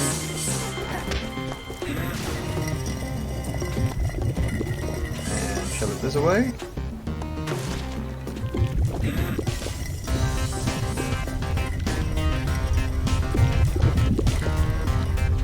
Down into this pool here, and now we can safely get across to the other side. Okay, so anyway, right now we are higher up in Sulphur Island, still within the normal island screen, I believe. I don't think there's actually a transition here. But anyway, grab some water. We're going to climb up here, like so, and just checking. No, fair enough. Anyway, and then when there's a decent gap here, give it a good spray across there so that you can make it across to here. Jump up to yonder. And something is beeping away. It's beeping away because there's a secret located close by. Not a secret, rather, sorry, a treasure. And that treasure is sort of further up there. There's no benefit at all to exploring the left-hand side down here. There's nothing down there but falling down and, you know, just wasting your time essentially. So now, for some reason, we're on a conveyor belt with bombs. Now you can make this jump easily enough, but this jump here is very difficult to make normally, right? if you've got the jump boots, it's no problem. If you're a bit sort of MLG Pro, I don't know, is MLG Pro even a relevant thing anymore, because aren't they out of business? You can jump off of the bomb and get up there. So you can do it without the jump boots. Similarly, you can get up here without the jump boots in basically the same fashion. So you stand slightly to the side so that the bomb falls to the right, so it's basically targeting you as soon as it walks off the edge, and then you jump from the top of it up to the ledge. But again, it's pretty tricky to actually line up, so alternate courses basically. Anyway, once you get up here using the bomb jumping technique or otherwise, you can once again bomb jump to here, and if you've got the magic bottle, grab yourself a bottle of air. And if you've got a bottle of air, then you can reach Jack by launching up there, provided you don't clip the ceiling, which I just did there. So I suppose I ought to demonstrate this since I'm claiming it's possible. So give me a second to get some more air from the thing. It looks like I've actually got to do the bomb jump thing anyway in order to just get the bottle out, because I can't like do the high jump into the bottle. Okay, so bomb jump, grab some air, jump down.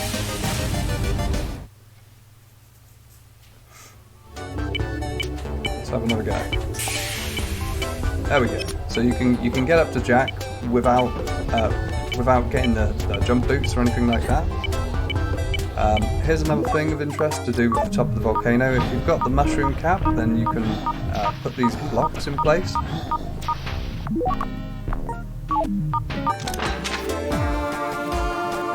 There's the last legendary treasure. That is the Chaos Whistle. So now that's all of them. And there's a very, very skinny pipe you can stand on here, which you can jump on, but I think you actually need the jump boots, whatever. You can't get it in from there, and it's too far away from here. So there's your options, basically. If you want to get up to Jack, you have to either have the jump boots, or be really sneaky with a bottle. And because that's the 9th and final Jack location, we now have the Explorer's Hat. Voila! The Explorer's Hat is the most powerful hat in the game, but you get 0 defense while you're wearing it. So up until this point, sunglasses is the best option, because it effectively reduces the defense of everything else, but this just powers through it. So now that we have the Explorer's Hat, we're very dangerous, but also very fragile. So it's like the classic glass cannon scenario right there. Anyway, we're done on Sulphur Volcano, so we can now climb down. I'm going to save just a minute to regain some health. Okay, right then, so now that we are all set, we have all 12 treasures. We're going to go and check out Numi Island briefly, because there is one final boss fight that we can get there against Roelof and Lugus, and we are fully upgraded in terms of the boat. We've got torpedoes, we've got boat armour, so we're all set. These sources of bubbles like this, because everything's been picked up now up until this point, are all going to be some kind of chest or whatever, some kind of cache of money or something along those lines. And there's plenty of these as well around, these like little dig spots. A lot of them fairly dark as well, and you can quite clearly see the bubbles coming off this one.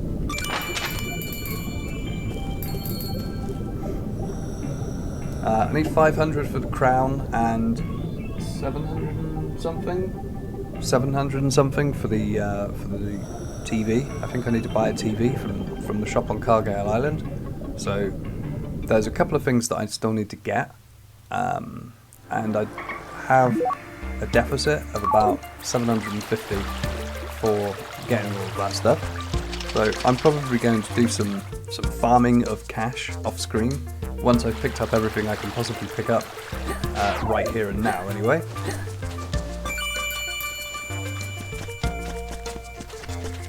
So anyway, over this side somewhere, if Dr. Budo is here, then there is a pirate ship waiting for us off the coast here of Numi Island.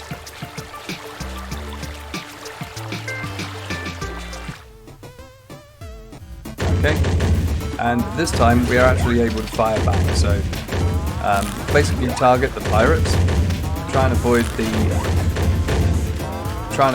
cannonballs, because if your torpedo hits the cannon mid-air, it negates your shot, which means it's very difficult to actually shoot the guy at the back. Like, so far I've got 4 or 5 shots off that just hit randomly into cannons. Like that. I've hit him once. There we go, finally. Okay, yes, you failed. Sink to the bottom of the sea, fools.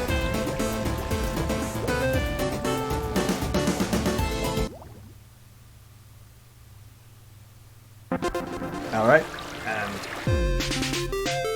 now we get the widget, which I'll demonstrate in just a moment. But first, I'm going to do some diving, because we can check out the wreck. This is probably going to hurt. Swimming through piranha.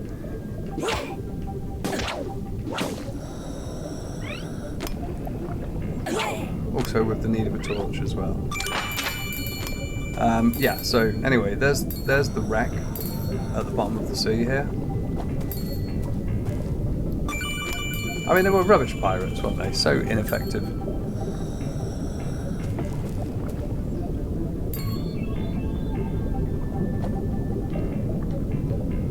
Alright.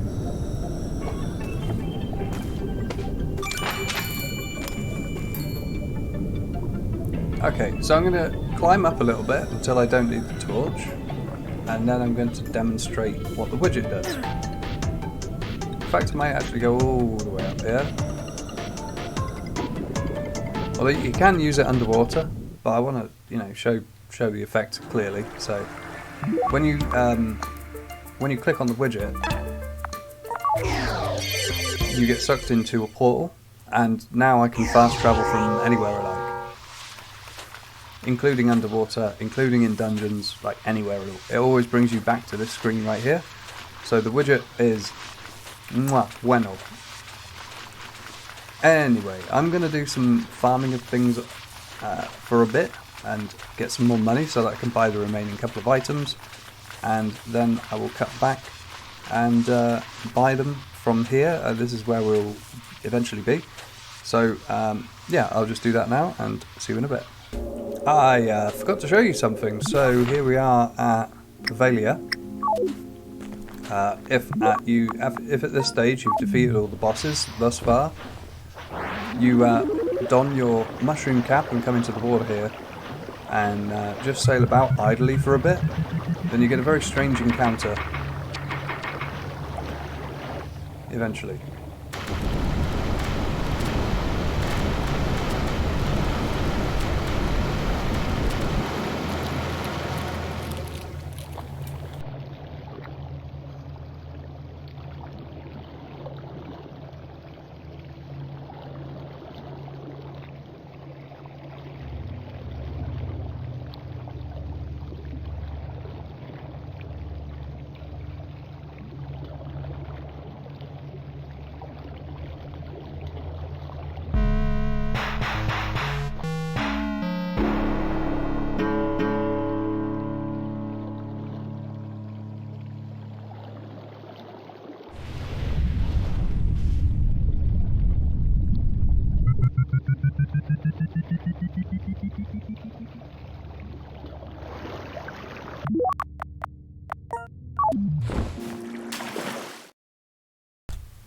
Excellent, right?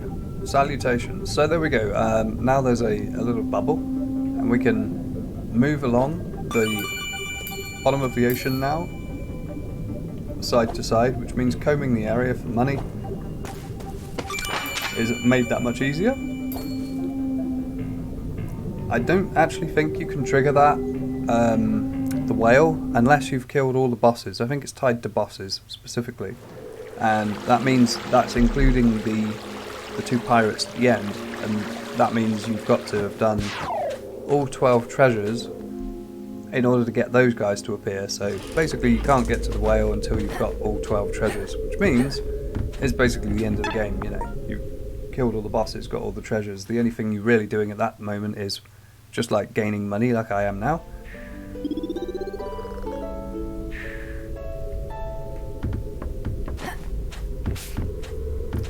Right.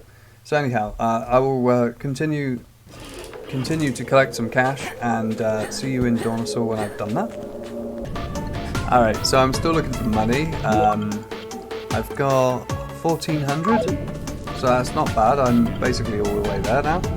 But I just found this location here with these tentacles coming out of the wall, so I thought I'd show you this before we head back to Dornosaur. It's got money down it, but who doesn't love money, right? So let's just grab that. And this is one of those situations where the tentacles just have like an insanely big hitbox. You can't actually get very close to them at all. Anyway, I'm almost done, so I'll be in Dornosaur. Very shortly, but there is one more location I want to look at, and that is Cargale. Cargale Island has got a hidden secret room underwater for whatever reason.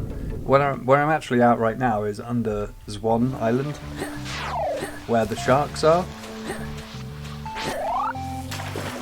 Just because there's a lot of sea here, basically, so I can dive in the water and creep along. And there's quite a few of these, like there's cracks obscured by bits of the environment. You can be down here for a long time getting this stuff. I found one behind one of these big shell things. I don't know what they are. I suppose it might be a coral, potentially. So yeah, there's a lot of little deposits in the sea. It's not very compelling gameplay, if I'm brutally honest. Right. So, I'm going to go to Cargale now.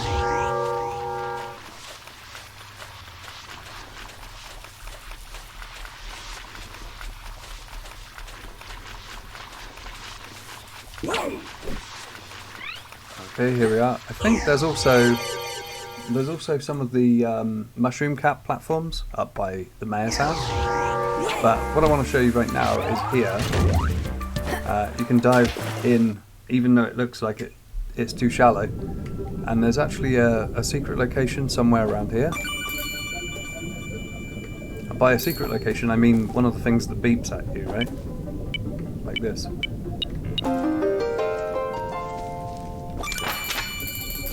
It's the only underwater one of those that I've actually found, so I'm assuming it's novel. It's the only one.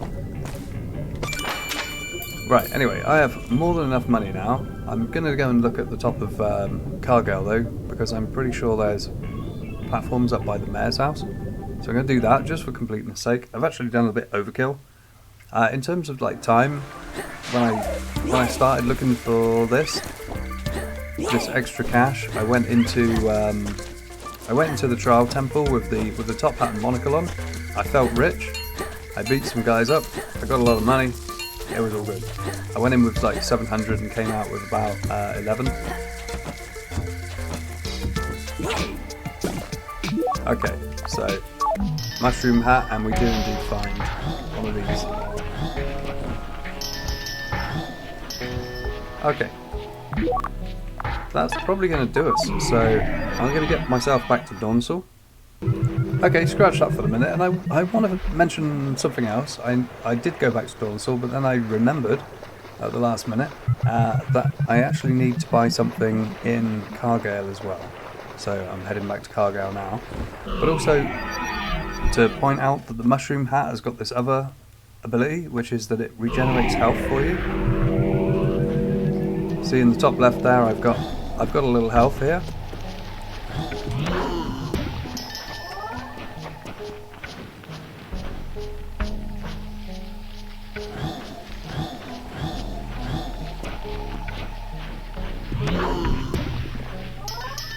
I'm not sure whether it does it out combat or something, but anyway, every now and then it sort of it goes whoop, whoop, whoop, whoop, whoop, whoop, whoop, like that, and you get a little health. Never mind all that. So I'll just save the game here so that it's daytime.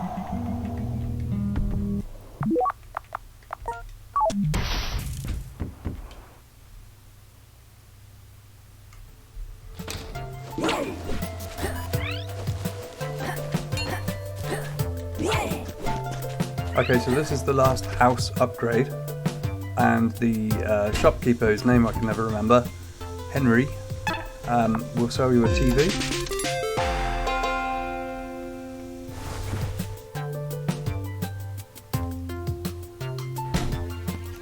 So, apart from the hat, I think I'm done.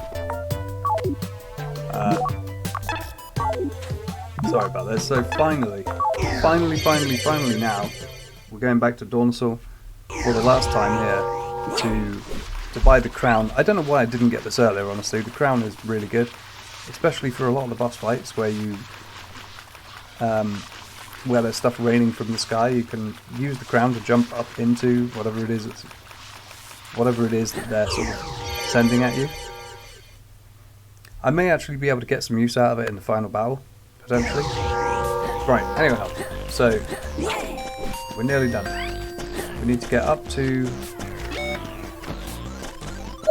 the Jojo Mart, or the Jojo Mart, or whatever it's called. Ah, crap. Okay, I'll wait for the elevator. You saw nothing. Okay, now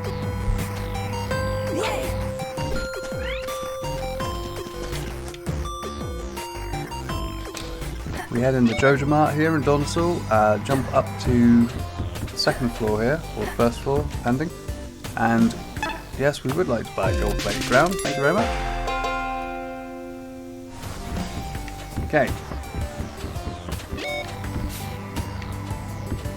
Okay, so now that I've got that, I'm going to go back to King's Tree, just to show off the fully upgraded house. You've pretty much seen all of this already anyway. The only thing that wasn't here is now we've got this this TV in the corner here. The cobwebs are gone. And yeah, that's right.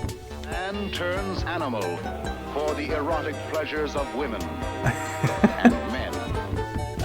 Man turns animal for the erotic pleasures of men, women and men. Sure.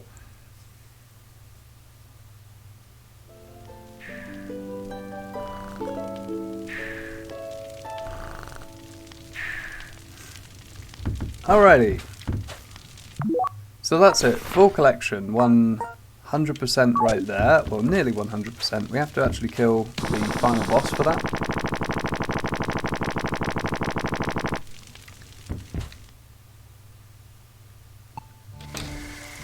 So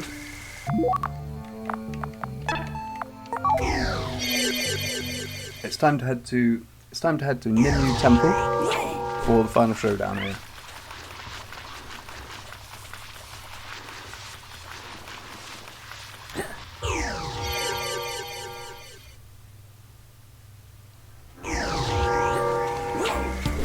Now this may be a two-stage process, I haven't really figured that out yet. Depends how beaten up I am by the end. So first of all, we can talk to Bagus here, and he goes, "Ah, thanks for finding all the stuff for me." Because his whole gig, the whole way through this has been that he's going to do all of the hard work by standing around in the museum, while we do all the easy work and go off and find the treasures, and delve into dungeons, and fight dangerous animals, and so on and so on. So now that's done, and we've got all of the treasures, we can unlock all of the doors now down here. So I'll skip down to the bottom. Okay, and this is as far as we got before. Right in front of column 9. So we've still got a few of these puzzle elements to get through.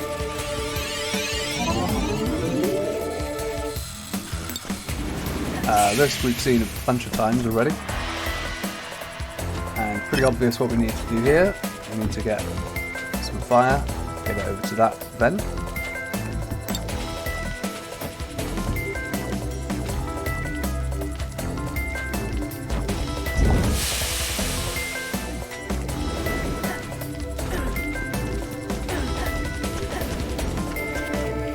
Not actually sure what I need that for. I'm supposed to swing on the thing, I guess, and then get myself over there without injuring myself.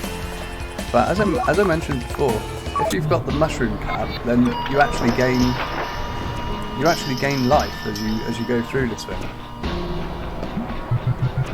like that.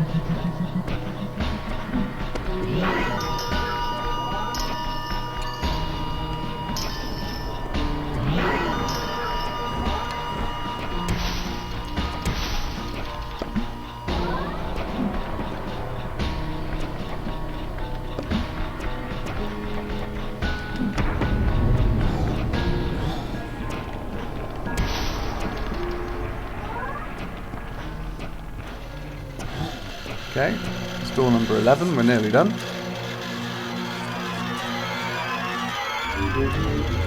There's one more thing here. This is, let me just grab this fruit. That's why I chucked it at him. This is Bagus's journal number 7.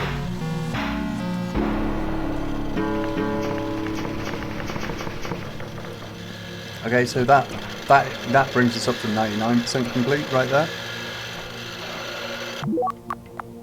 And what I'm actually going to do here, I think, counterintuitively, is I'm going to grab this star fruit and I'm just going to merrily jump through all of these. And then I'm going to keep this star fruit. Oh, no, come back. I guess I've got to wait. Okay, fair enough. Well, we're done anyway, so I'll wait for the elevator to come back up. And that's it. We're heading into the final battle, which of course we need sunglasses for. I did a little experimenting just now, and discovered that the explorer's hat is in some situations actually weaker than the sunglasses. For instance, fighting the monkeys, I can one-shot them with the sunglasses on, but I two-shot them still with the explorer's cap, even though I've got a gold hook and everything else. Alright, so this is the final battle. I'll spare you the cutscene here, and we'll get right to the action. Alright, so Dad made an appearance, and then died. And then we press that pedestal, which gives us access to the stairway.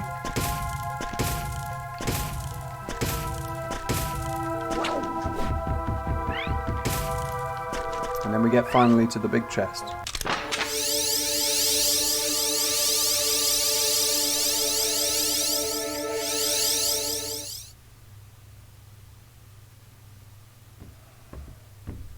Cue the big bad guy.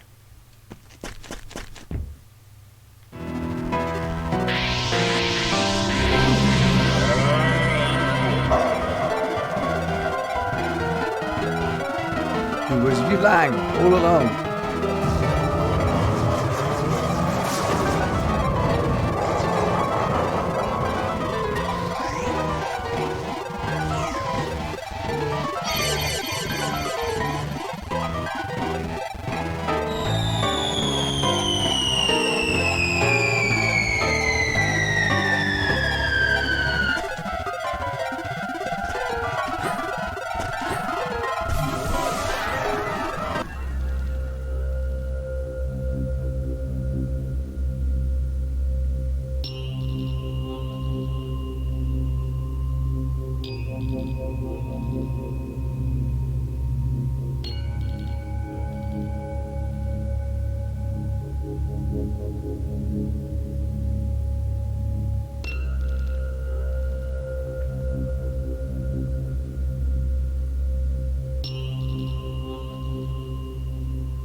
Anyway, yeah, so weird feathered god person appears and tells us that we've got to do it. So here we go. and unbelievably my game is going to crash, so I need to pause this here and reload it. And here's where we were, except now we've got a starfield in the background, which is good. So, this is Youlang here, and I'm doing a fine job of wasting all of the extra health I brought with me. So Youlang's got a few attacks, mostly he chucks minions at you, including these bomb things.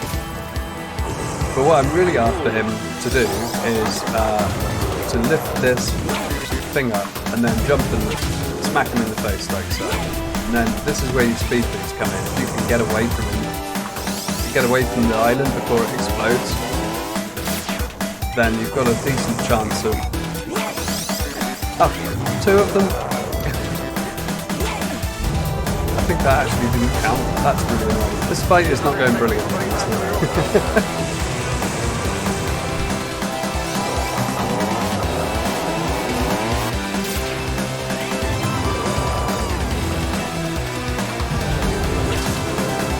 Okay. So when he goes to the ground like that, after you've hit him a couple of times, you can use your high jump thing to get out of his way.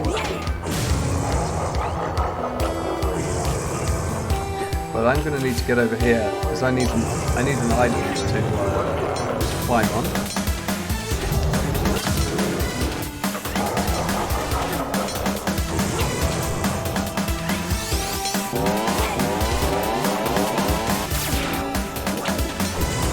Alright, come on, lift this up.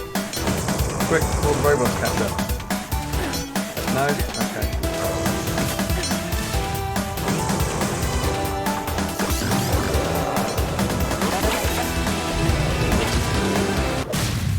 There we go. Okay, so after you smack him in the face, we're on to phase 2. Thankfully, I actually get some health back at this stage. So this is the big god thing that we've been talking to the whole time via dreams, and Phoenix all of its power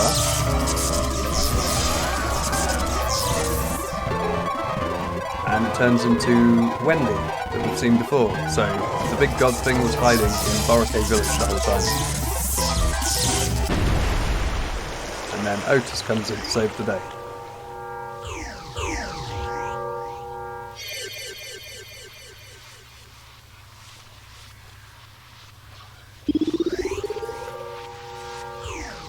Alright, so at this stage, we're not going to be attacking anymore with, well, all of our attacks are going to do the same amount of damage, I think. I'll give it a go with the sunglasses anyway, just to see, because I'm pretty sure that they are good for this fight, but we don't know yet. I don't know yet. So in this one, in this particular phase, we can't attend an attack in on him because he's being protected by this crystal thing that follows him around. So he's got a couple of attacks. One is this one, that's really the only one to watch out for. The sea of bombs comes flying at you, and then when he charges up like that, you can get a hit in on the back, and then it's just a matter of avoiding these spikes, these beams of light. So basically, circle, circle, circle. You want to pause after every attack, about there-ish, either on the feet or either at the feet or at the head, and get an attack off. Get an attack off before the crystal comes around, which I didn't manage to do then.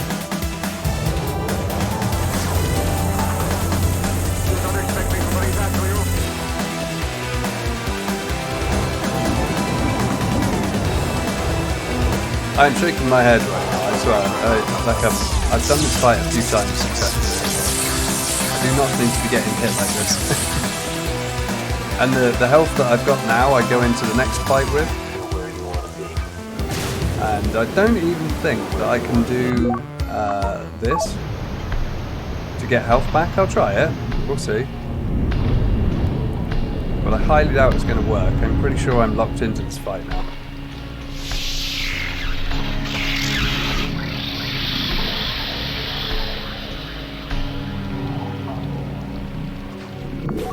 Well, anyway. It doesn't look like it's going to work. I'm pretty sure I've tried that before. Ugh.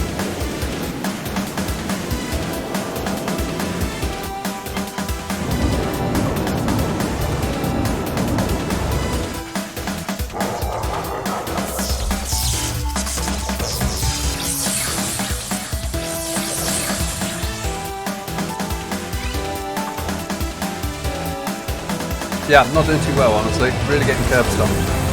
Look at that, I've got 3.5 cups of health right now.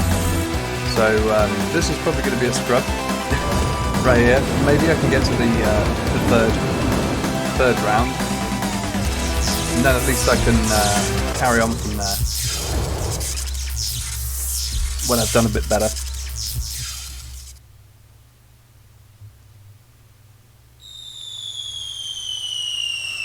Okay, so finally we are in the boat, and for this particular bit, the guy transforms into some kind of hideous monster, more hideous and more monster than he was previously, and now he's covered in crystals which we can shoot with the torpedo, or at least we can shoot a couple of them with the torpedo. And you've got to watch out for various attacks that he does and climb up on his body like that. And when you climb up on his hands, there are a few moves he does that enable you to get on top of his hand, like this one for instance. This one especially. So basically you want to ride this up as high as you can and then send an attack out towards his head until you've gotten the ones on his forehead and the ones on his ear.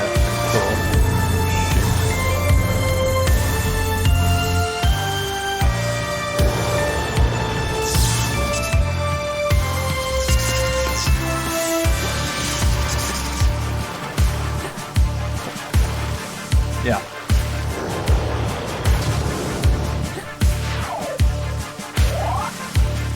So the bigger problem with this particular fight is the fireball attack he does. There doesn't seem to be great ways of evading it. But as long as you can keep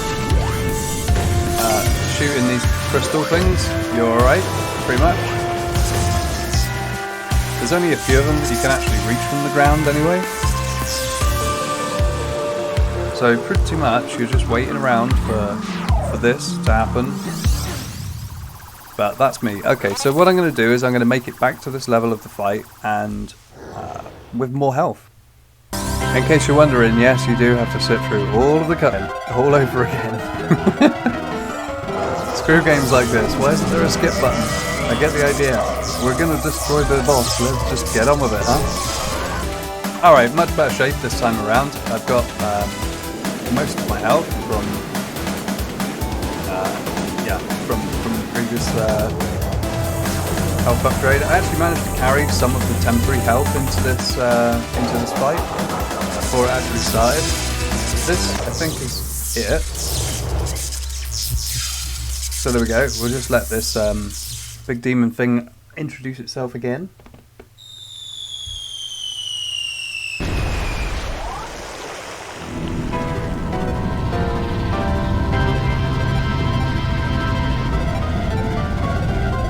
Alright, so we've got a crystal on the forehead, the ear, the horn, and then one on the collarbone, one on the neck muscle there, a couple on the shoulders. This attack here is, I think, the most difficult one to avoid, and this produces little bombs. This is what actually killed me last time, the little bombs. But when you get the little bomb attack, you can actually get a decent shot off. I totally missed that. I needed to be riding a hand up there.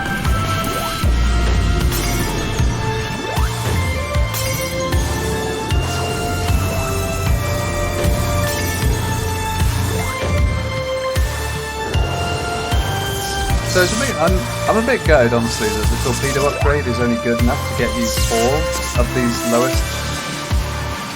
lowest gems in his body there. Like it's just not tall enough. It's just not got enough range to do it. But anyway, this move here is the one that gets you the highest, so I definitely want that horn there. Next time out, I want to be over by the other side so that I can get the ear. And this is the bombs.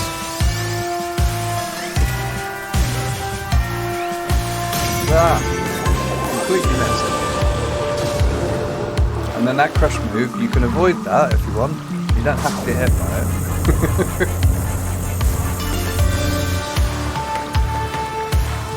Okay. So this, I'm going for the forehead, just because I'm on the left hand side right now. Completely missed.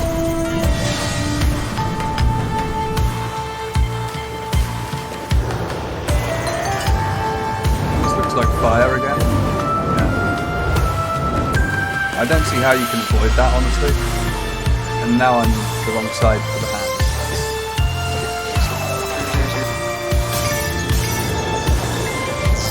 Okay, lightning bolts, we can avoid those by just not being there. And really do with that, yeah it is. So the goal here for me now is to get the forehead. As long as I can get the forehead, I'll be pretty much... aimed the wrong way. If this wasn't already a 2-hour straight long recording, I'd so be recording this over. But since I'm committed to my strategy now of not editing. Okay. Well, you can't do anything from there, so I might as well just get over the other side. I happen to. There we go. That's what I want. Right. So, forehead, please. And we can also take a swipe at this, probably. So this is it. Boom. End of the game. Nearly the end. I don't know if that counts as a boss strategy or just a bloke mucking through it, but whatever. There we go. Youlang is defeated. We win the day.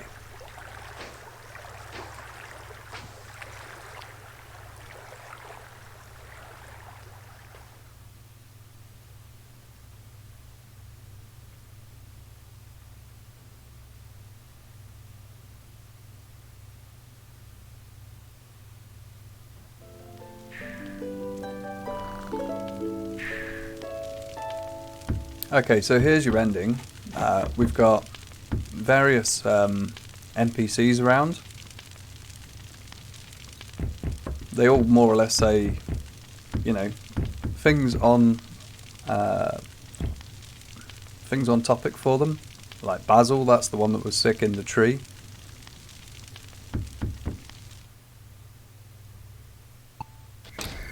I suppose I'll go check the computer and make sure it's 100%.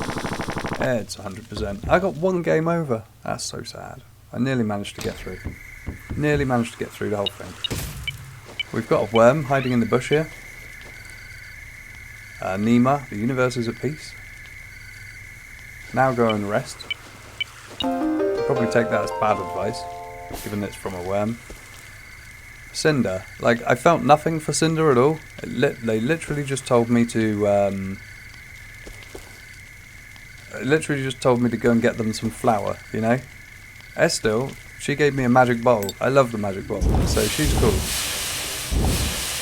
And Saul, what a dude, right? But Cinder, it's just a lazy koala. Anyway, this is the guy in Surf and Surf in Dornosaur, who doesn't really say a great deal. Our winner is a user. And then here is the final part of the game, right? So, well, I can't actually do any talking to my friends anyway. I can't check my inventory, move anywhere else. I'm stuck on this island. So, apparently, the mayor has been kidnapped by sharks. In order to rescue her, we have to find the 8 Navora amulets and deliver them to King Mako. What do you say? Are you ready to find the amulets and save the mayor? And essentially your choice here is one ending, and your other choice is the different ending. So, I think most people probably go, so just for the sake of it, I'm going to stay. I didn't really like the mare anyway, so I don't care if she's been kidnapped by sharks, they can have her. She's the one who was like tapping her foot the whole time and chastising